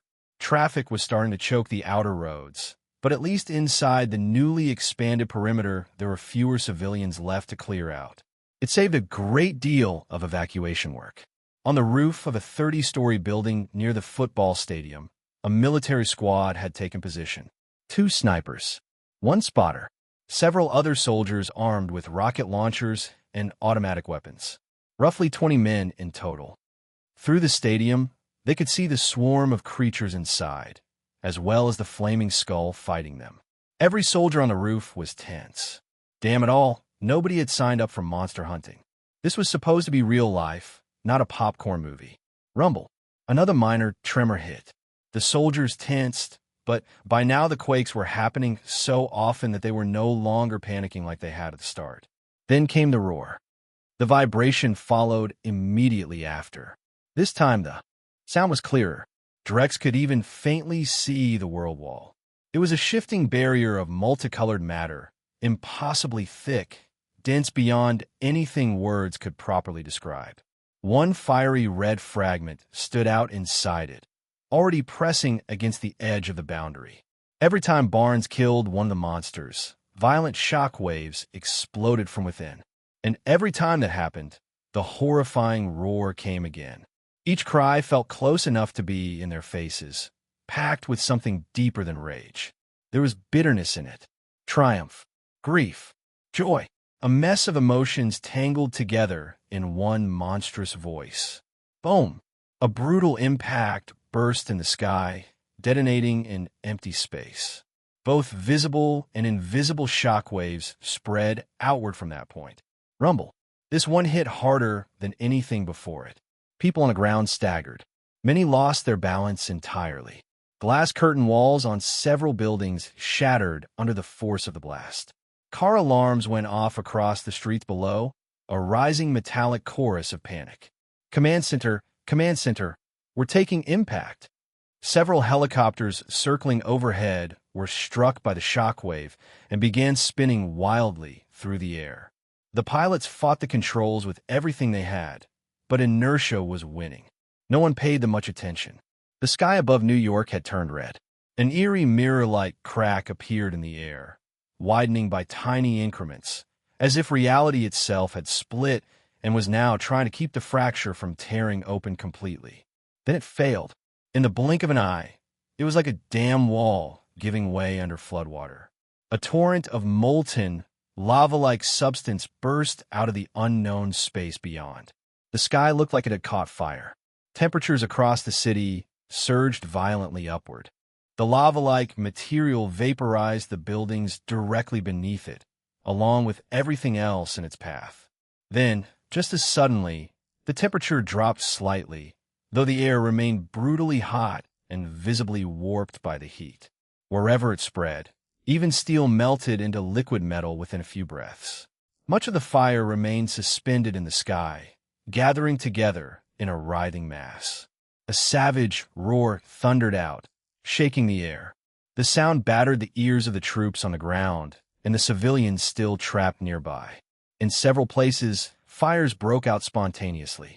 Then a massive arm, burning with orange-red flame, punched out of the inferno. A tail followed.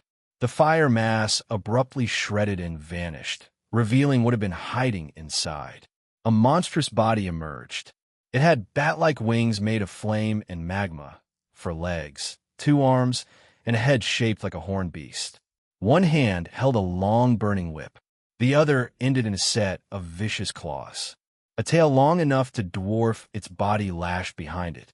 The thing had to be 20 or 30 meters tall, and even its tail was hard to judge at a glance. The moment the surrounding flames dispersed, the creature began falling in free drop. Boom! It crashed onto the roof of a 20-story residential building in the center of New York City. Every scope on the ground, every targeting system in the air, immediately locked onto that point. Chapter 395. The roar carried something hotter than anger in it. Something raw. Something ancient. The massive creature loomed over Barnes like a nightmare dragged out of some half-forgotten myth, and the instant it saw him, it lashed out with the burning whip in its hand. The air cracked. The whip shrieked through the sky with a sound that made every person nearby flinch instinctively, their skin crawling as if the noise itself had teeth. Boom! It struck a nearby skyscraper and carved a long, brutal trench straight through the building's outer shell. Barnes didn't even have time to brace before the blow hit him. The impact drove him deep into the pavement, smashing most of the skeletal armor across his upper body into fragments. That one strike made the threat crystal clear. This was not just a weapon. This thing could level a city block with a single swing. Everyone watching felt the same chill run down their spine. A whip? No, that was a missile with a personality. Below, every heavy weapon on the field snapped into aim. Coulson's voice cut through the restored comms system, sharp and urgent. Open fire. Don't conserve ammo. Bam, bam, bam, bam. Whoosh, whoosh, whoosh, whoosh. The battlefield answered him with thunder. Tank-mounted weapons roared.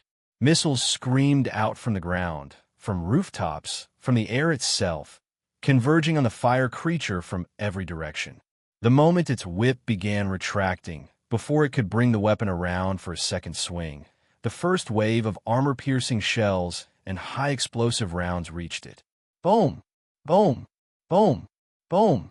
A heartbeat later came the missiles. Boom! Boom! Boom! Boom! The explosions were even worse than before. Windows that had somehow survived the earlier blast finally gave out, shattering all at once across the surrounding buildings. And from the heart of the smoke, a sound like a scream rose through the firestorm, as if the monster itself were announcing that it had been hit.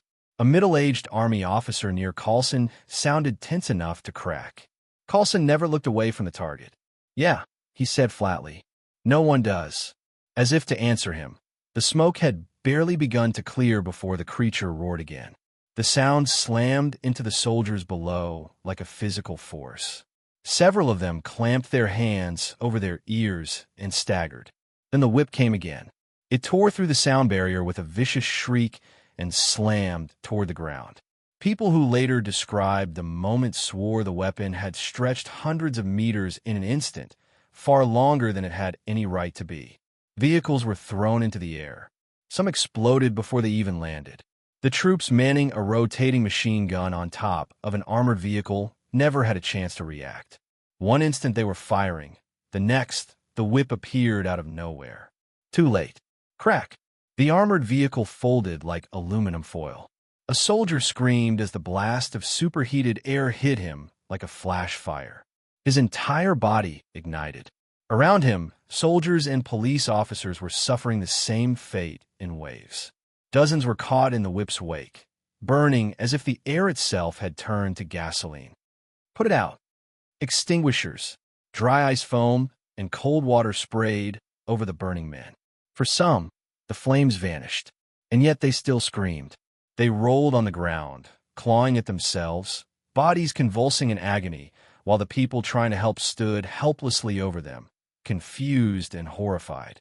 One soldier had 3 extinguishers emptied onto him at once.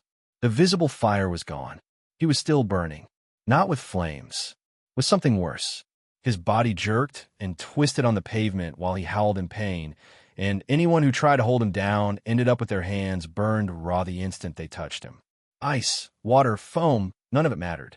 In the end, all they could do was watch him die from fire no one could see. No one understood why the flames still killed after being extinguished. Barnes did. He could see it. It was soul fire, something no human eye or machine could detect. Unless human science had somehow learned how to measure a soul, the flames were effectively invisible. The smoke thinned further. The fire creature was not unharmed. There were wounds across its body now. Chunks missing, dark red, magma-like fluid dripping from openings in its flesh, burning as it fell. But compared to the thing's massive body, the damage was not enough to matter. And worse, it was healing. Fast. Far faster than anything medical science would recognize. The heat around it kept rising. Within 100 meters of the creature, the air had turned a deep, glowing red, like the atmosphere itself was catching fire. The attack didn't stop. More shells and missiles kept coming.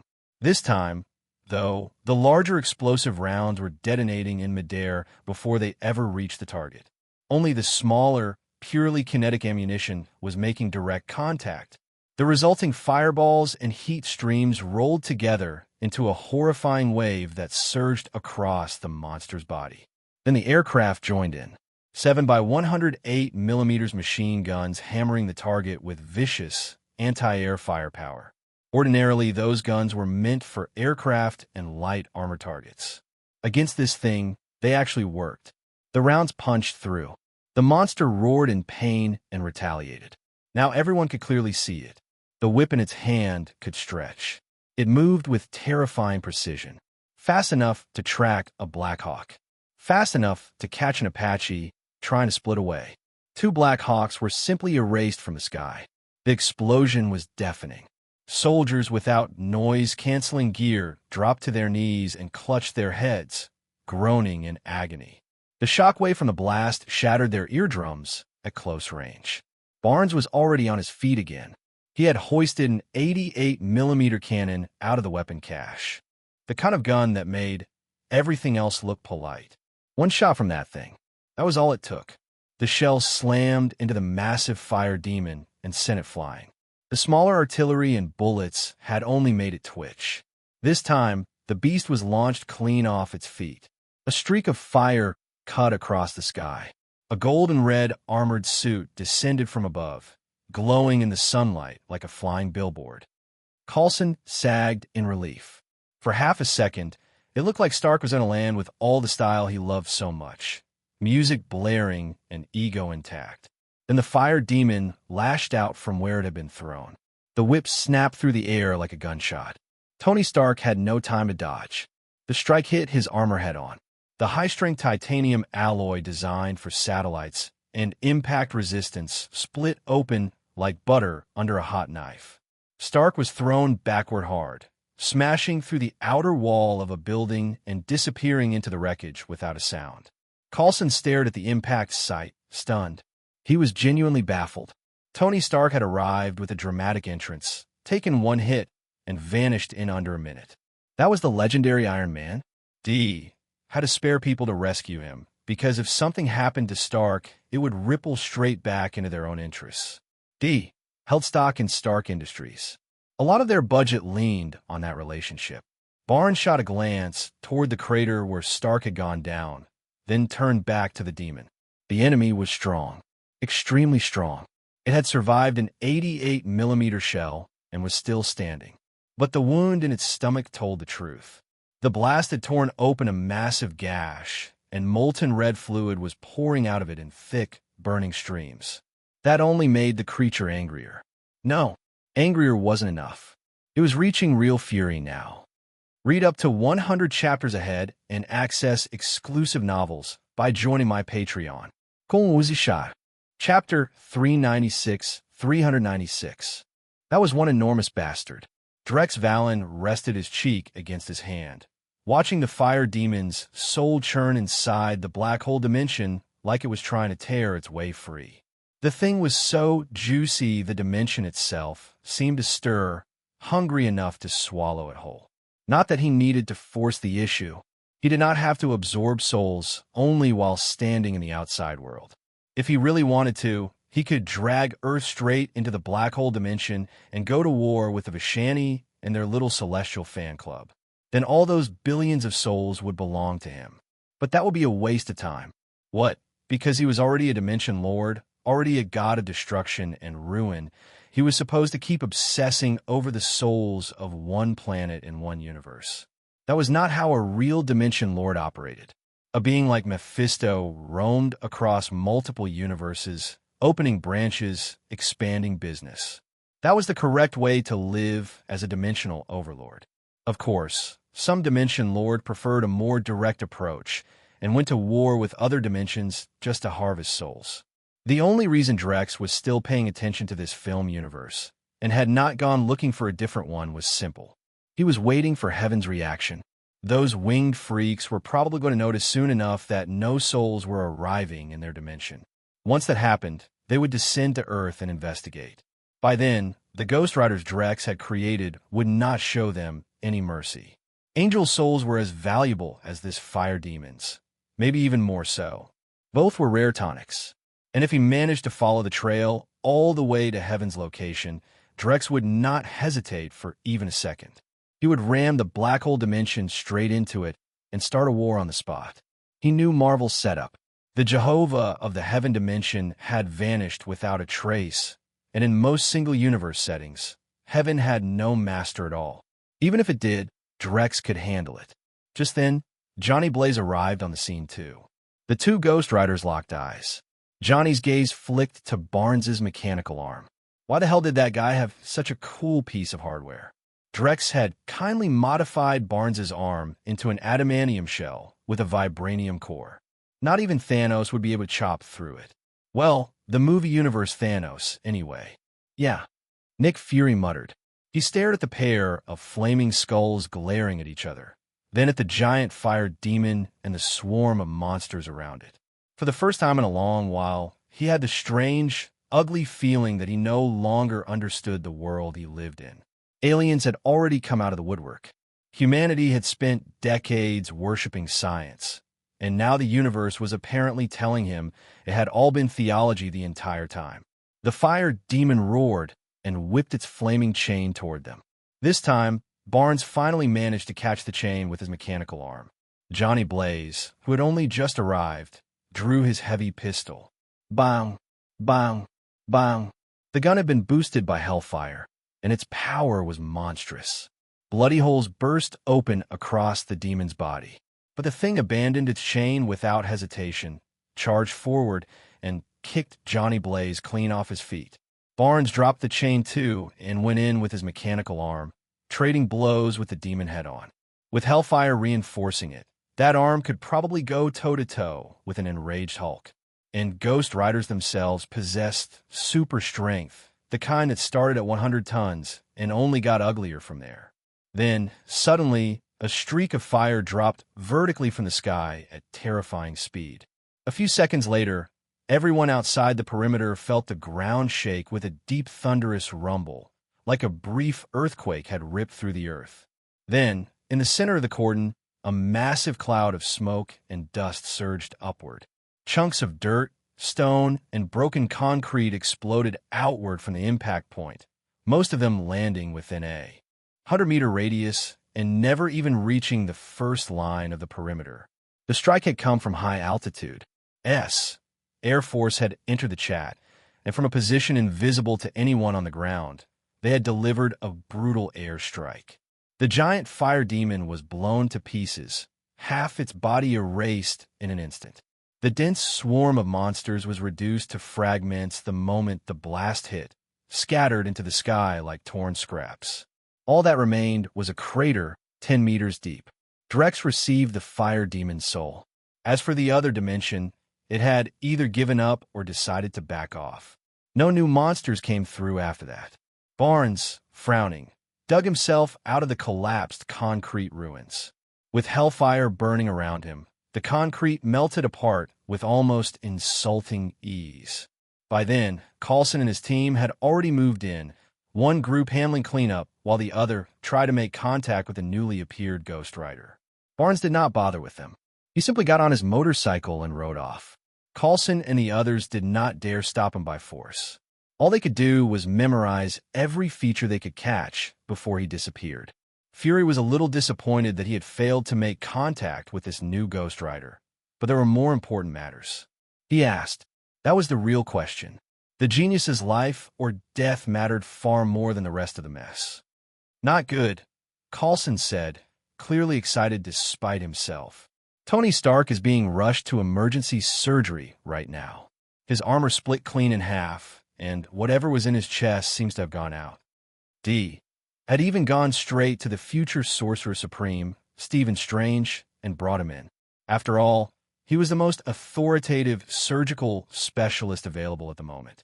And so, in this universe, Tony Stark experienced a major shift in his fate. The shards threatening his heart were removed with ease by Stephen Strange. Other doctors would not have had even a 50% chance. But Stephen Strange had a 90% confidence rate. Normally, he would still have refused. Anything short of a full guarantee could damage his reputation for surgical success. Unfortunately, the patient was Tony Stark, and the people who came knocking were from the government, CIA, and FBI. God only knew why those two all-powerful agencies had decided to show up for this. There was no way around it. Strange had to do the job. Fortunately, he succeeded. Otherwise, he might have ended up in prison. S ability to track him. Nice work, Drex said. Barnes gave a blank nod. Then Drex dropped him off at a location he had already chosen. The Steel Citadel. Why there? Because there was a terrorist base belonging to Chaos Land right there.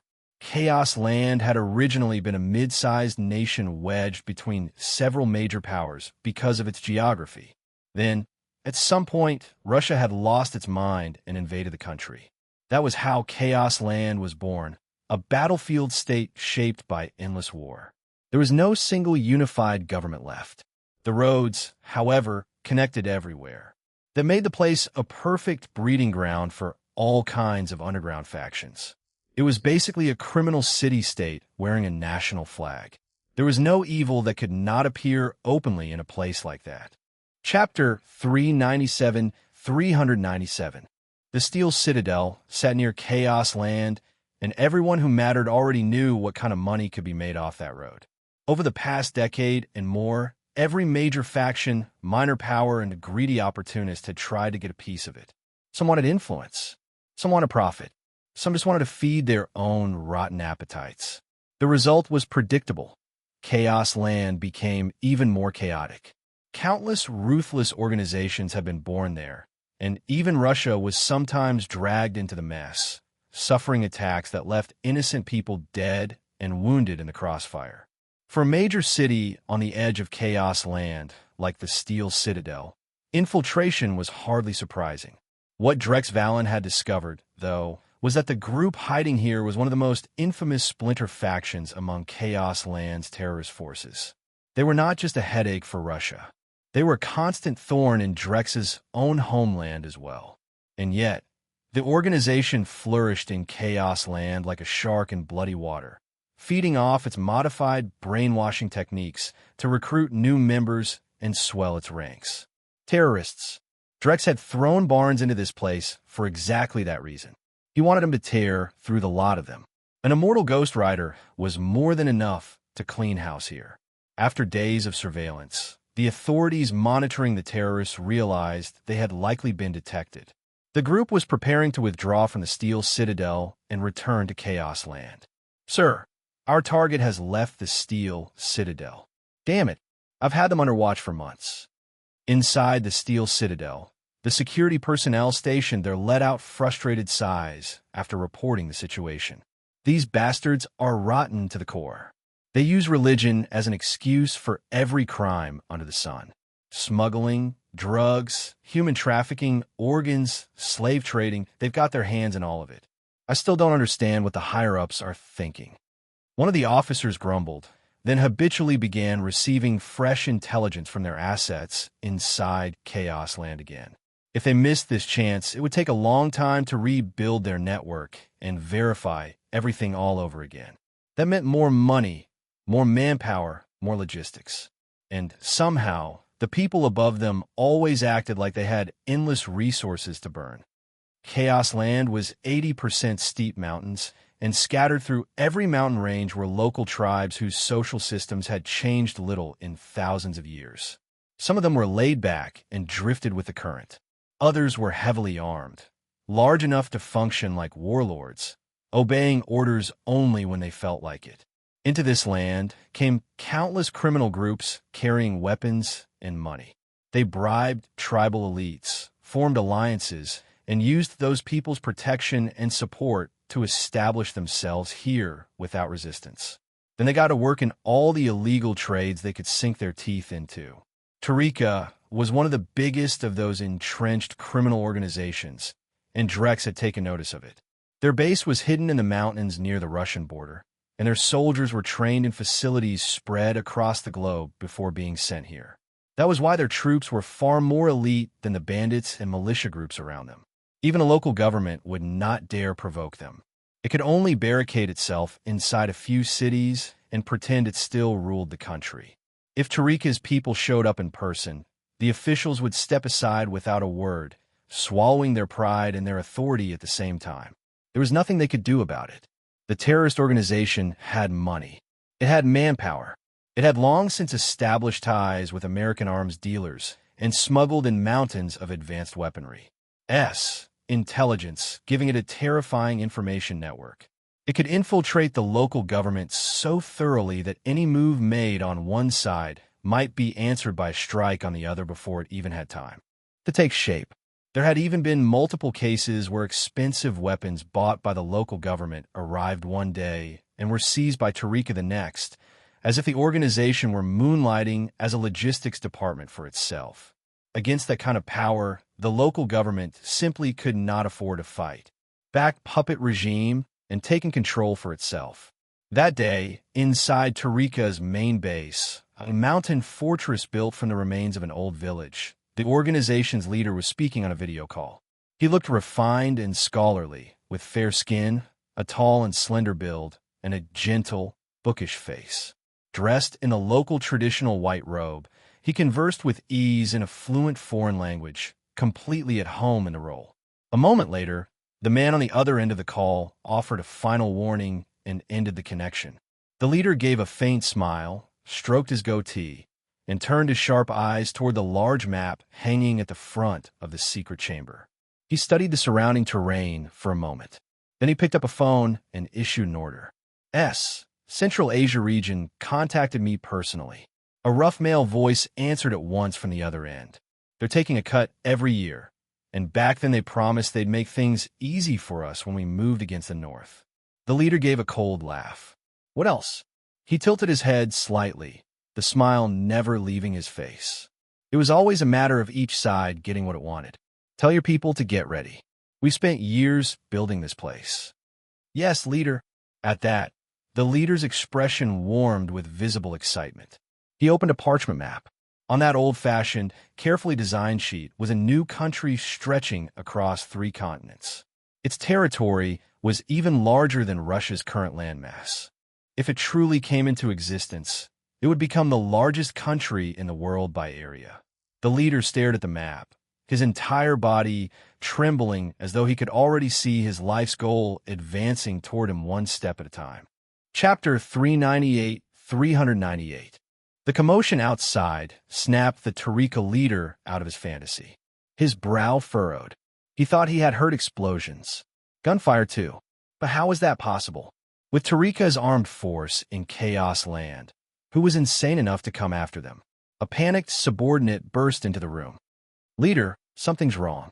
A flaming skull monster on a motorcycle just smashed through the perimeter.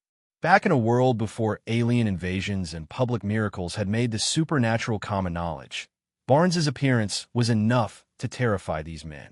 They were terrorists bound together by religion and fear, and now they were staring at something that looked like a demon from the underworld had personally rolled into their camp. The leader did not believe it at first. He strode over to the surveillance monitor, and the moment the feed came up, he saw it. A flaming skull, riding a blazing, snarling motorcycle, cutting through Tarika's men like a scythe through dry grass. The organization's fighters, who usually acted like death itself owed them respect, were now shrinking back in pure terror.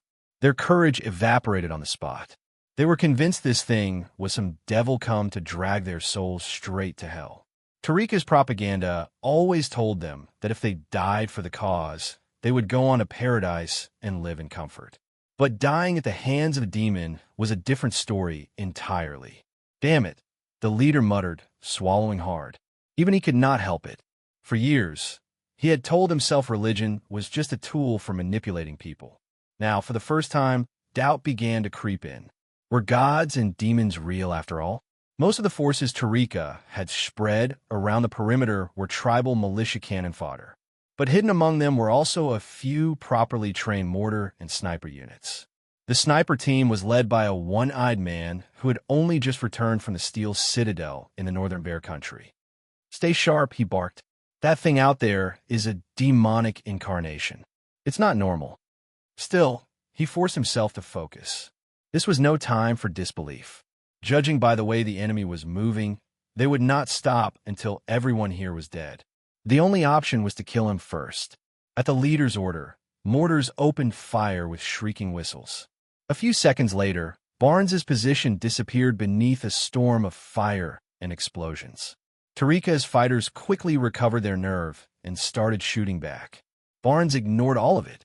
Bullets, shells, heavy weapons, light weapons, none of them mattered. The moment they touched him, the hellfire wreathing his body burned them away into nothing. Drex had given him that upgrade as a reward, strengthening his hellfire and turning him into something even more dangerous. Now he would not be dragged down by ordinary firearms or slowed by artillery while he butchered his way forward. Fire. The tribal militia unleashed everything they had.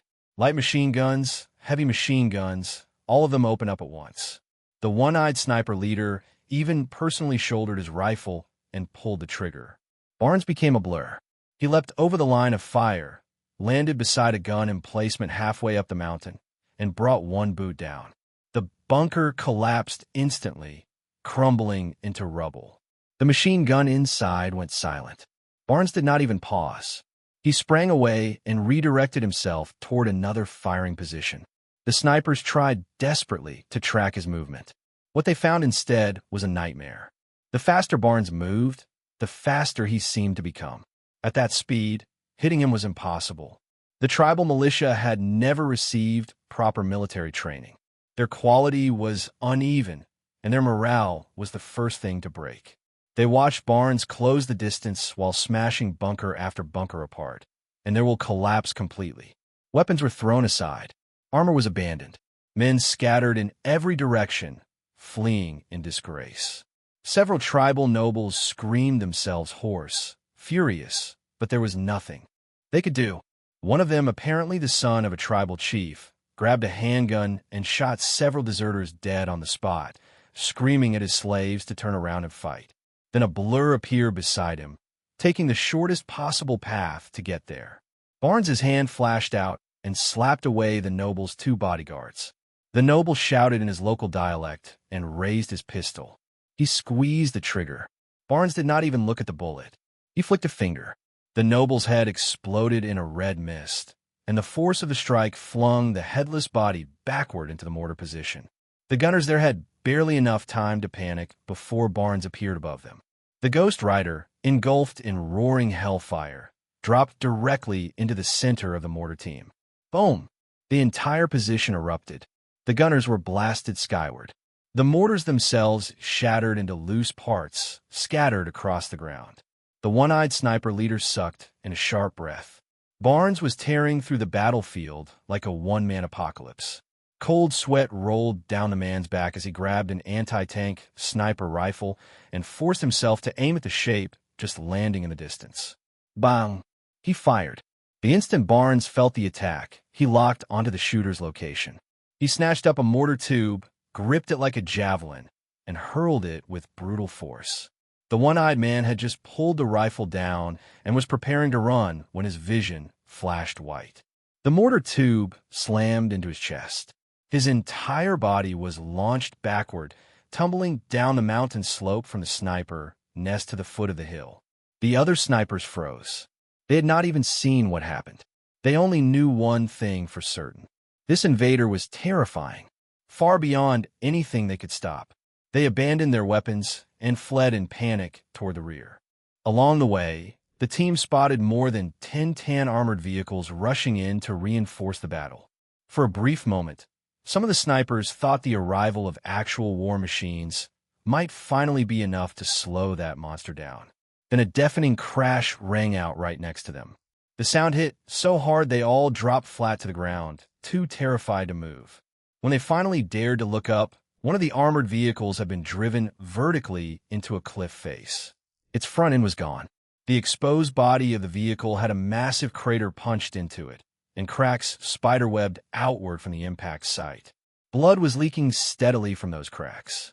One sniper had just gotten to his feet and was staring at the wreckage when another armored vehicle came falling out of the sky. It hit the ground roof first, crumpled into scrap metal, and flattened in beneath it.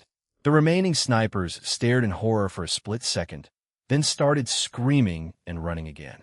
They were not alone. Over the course of those 10 or so seconds, even more militia fighters and Tarika elites lost their nerve. Before orders could even reach them, they were already pulling back from their bunkers and positions. The defensive line Drex's enemy had spent so long building was collapsing without a real battle.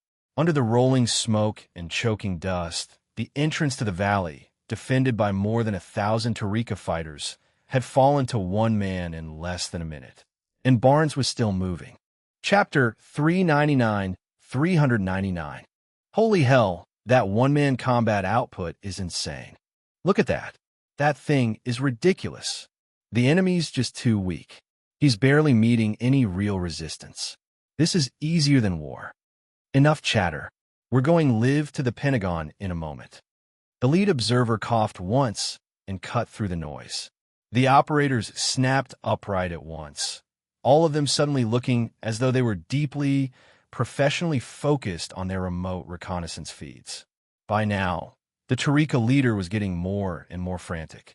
The world's most advanced weapons, bought from Stark Industries, were doing nothing to that flaming skull. Nothing. Even when he saw it shattered, torn apart, blasted into pieces, reduced to nothing, it would rise again a second later from the black fire. The leader, who had been brimming with ambition only moments ago, was already starting to feel the urge to run. He slipped away to a private room and began disguising himself in secret.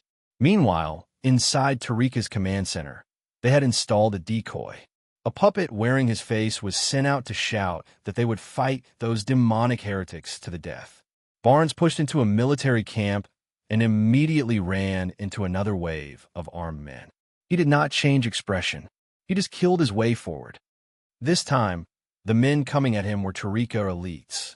Every single one of them had blood on their hands and madness in their eyes.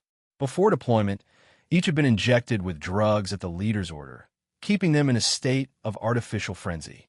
But the sight of that humanoid nightmare tearing through their firepower turned that frenzy into panic. One terrorist slammed the accelerator and sent a large truck barreling straight at Barnes. Barnes did not stop. The truck was the kind of heavy military hauling vehicle that might have rolled out of factory in the East. He sprinted toward it, and just before impact, he angled his body, drove his right foot into the ground hard enough to crater it, and slammed a shoulder strike straight into the truck's front end. In an instant, the truck's nose folded inward.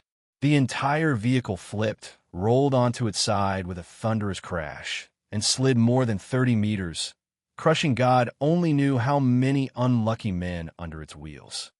A frontline commander crouched behind sandbags and shrieked the order while stumbling backward. Around him, 4 huge men lifted rocket launchers and fired into the Ghost Rider's back. Those warheads were American-made anti-armor rockets, the sort developed for Soviet main battle tanks. They had excellent penetration, enough to punch through 700 or 800 millimeters of rolled homogeneous armor. Barnes did not even turn around. He simply stepped forward, moving several meters off his original position, and all 4 rockets sailed past him. Boom! Boom! The explosions lit the battlefield, surrounding the Ghost Rider in firelight. Under that glow, Barnes slowly turned his head. A heartbeat later, the 4 muscle-bound men had already been reached. Barnes smashed them backward, sending them flying into the air. The commander was still waving one hand and firing his pistol when Barnes grabbed him by the throat. The man was hurled more than 100 meters away and slammed straight into an ammunition depot. By the time he hit the ground, his body was little more than ruined meat. Only his hat and the shredded remains of his clothes still suggested he had once been one of Tariq's higher-ups. A few soldiers still guarding the ammo depot rushed over. They saw the commander's corpse, opened their mouths, and found themselves unable to say a single word. Barnes was already charging in through the depot doors, engulfed in hellfire. Boom! Another Tariq ammunition storehouse went up in the air. A huge mushroom cloud surged upward, climbing high into the sky. Flames spread outward and set more and more buildings ablaze. For many of the terrorists nearby, Barnes did not even need to keep killing. The shockwave alone dropped them to the ground. They clutched at their ears and screamed in agony. Barnes ignored the fire entirely and kept advancing, cutting a path of flame through the battlefield. He stepped out of the increasingly violent inferno behind him. The terrorists staring at that figure, standing with the firestorm at his back like some demon god, went pale. Terror and drug-fueled frenzy mixed inside them until they looked ready to lose their minds. Bang! Bang! Bang! Their heavy and light machine guns opened up together, but in their panic they were firing wildly, with no real aim at all. Barnes did not even need to dodge. He had already crossed over one of the anti-air gun emplacements. The men inside were still firing wildly when Barnes reached them. In an instant, they all became living torches, staggering for a few seconds before tumbling out of the gun nest. Barnes then snatched up a rocket launcher and fired a rocket straight into a command tower. On the tower, one officer who had not managed to escape in time was engulfed in flames. He jumped from a more than 10-meter-high structure, hit the ground with a dull impact, and never moved again. Not far away, 2 helicopters finally lifted off. They were armed civilian aircraft, converted for combat and meant to deal with the Ghost Rider. But the pilots had not been injected with drugs. Their minds were still clear. Once they saw the utterly one-sided massacre below, their faces changed, and they quickly gained altitude, clearly preparing to run. They cleared the mountain ridge and began turning away. Barnes's rocket launcher answered with 2 impossible back-to-back shots. The rockets screamed through the sky like twin anti-air missiles and smashed into the helicopters. 2 fireballs blossomed overhead, then began falling from the sky. The intelligence observers from the major powers watched every detail, recording each movement and sending real-time reports to their superiors. D had made no attempt to hide the Ghost Rider incident from the world, so everyone now knew where these beings came from and what they meant. The fall of gods, the descent of darkness, a transformation unlike anything humanity had seen in 1,000 years. Those words made the world's leaders uneasy, and after watching Barnes in action, no one could deny the evidence in front of them. An undead body that could not be killed was about as clear a proof as anyone could ask for. Gunfire echoed like thunder. Flames spread across the valley. If the intelligence teams had not tracked the fight in real time, they would never have believed that one man could produce this kind of battlefield devastation. After all, Tony Stark had only just appeared. The heavier hitters had not even stepped into the spotlight yet. Chapter 400. Drex Valen's little side business was paying off beautifully. Tariq had been wiped clean. Every single member, including their leader, had been hunted down by Barnes. With the sole radar active, Nobody could get more than 5,000 meters away before Barnes closed the gap. The Tarika leader's soul was so thoroughly rotten that it had automatically transformed into a black hole creature inside Drex's black hole dimension. Drex had no real use for black hole creatures, though. Powerful or not, it was better to let the black hole dimension devour it outright. Soul energy was far stronger than the vacuum zero-point energy Drex had been absorbing on his own, and it was faster too. He had grown much stronger already, but the road to the multiverse was still far off. No matter, Drex had found a new single universe, and it looked like a mutant universe. He slipped into it smoothly. Even though he was a dimension lord, Drex had a physical body, so this universe did not resist him all that strongly. Second universe conquered. Who should I pick as my knight this time? Drex considered the question, and right in front of a bar, a commotion suddenly broke out. A man in a leather jacket stepped outside. The moment Drex saw that unmistakable bushy beard, he knew he had found his knight.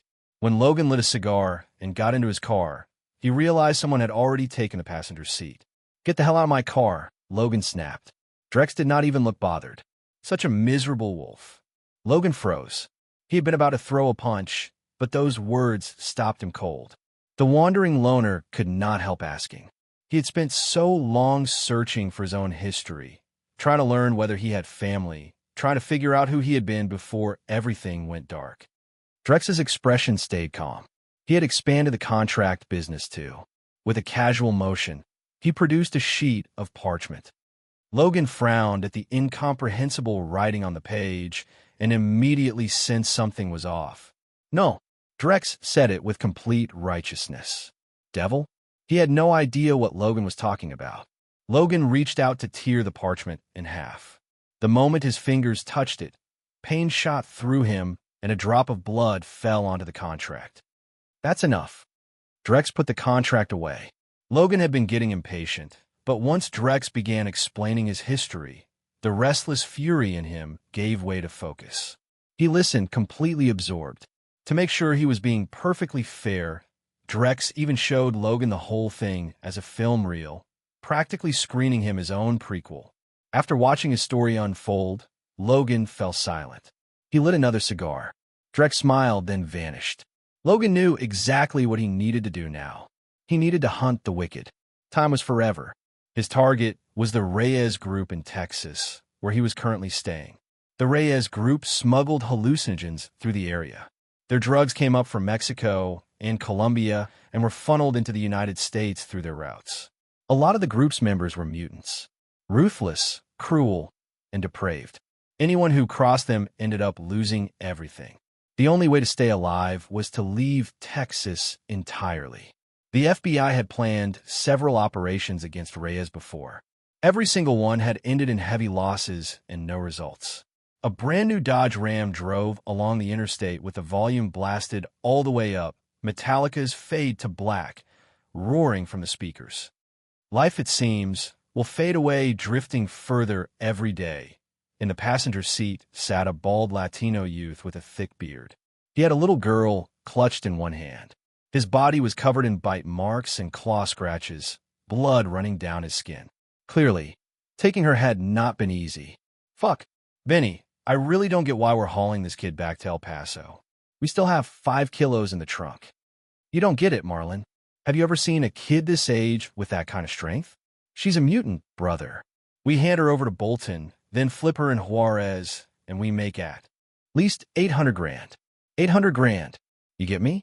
Juarez had an underground fight market that specialized in buying mutants and forcing them into savage, bloody matches. Gang leaders from Mexico and South America, officials from Washington, investors on Wall Street, stars from Hollywood, they all had clients there. An adult mutant could fetch $1 million too. A child mutant could go for $2 million. Even after Bolton took his cut, that was still a fortune for the two of them. Young mutants were especially valuable. After brainwashing and brutal training, they made excellent cannon fodder and bodyguards. Plenty of gang bosses loved buying them at a premium. And since this mutant was female, she was worth even more. After all, a girl could be used for other things when she was not needed for work. Mutants, even in their own universe, were not exactly treated kindly. Following the interstate, they soon returned to El Paso and pulled into the front of a tire shop. A pair of eyes watched them through the little inspection window in the roll-up door. "Closed today. Cut the act, Bates." There was a beat of silence inside the shop. Then the roll-up door opened, and Marlin and Benny drove their truck in. Before they had even fully parked, several rifles were already pressed against the windows, aiming in from all directions. "That's not how this works, Benny. Even if you ran into trouble on the road, you don't come back here." A bald, heavily tattooed man walked up to the driver's window with a nasty look on his face. "No, Lewis, there were absolutely no cops on our tail. You don't understand what we ran into on the road. A mutant, 7 or 8 years old. That's a huge payday." Lewis's expression eased. If they really had captured a mutant, then changing course mid-run could be forgiven. What they did not know was that a wolf had already tracked them here. With the sole radar guiding him, Logan had become a Ghost Rider too. He did not use guns or conventional weapons. He simply took one of the vehicles Drex had prepared for all the Ghost Riders from the armory. A motorcycle. Drex had prepared plenty of other vehicles too, even monstrous things like giant excavators, but the riders did not seem interested in those. Logan parked the bike outside the tire shop and bit down on a cigar wreathed in hellfire. "Working for the devil doesn't seem so bad," he muttered to himself. "At least the cigars are free." Read up to 100 chapters ahead and access exclusive novels by joining my Patreon. And that's where we'll leave this part. If you enjoyed it, smash that like button, subscribe for the next part, and drop a comment telling me which story you want to hear next. Thank you for watching, and I'll see you in the next part.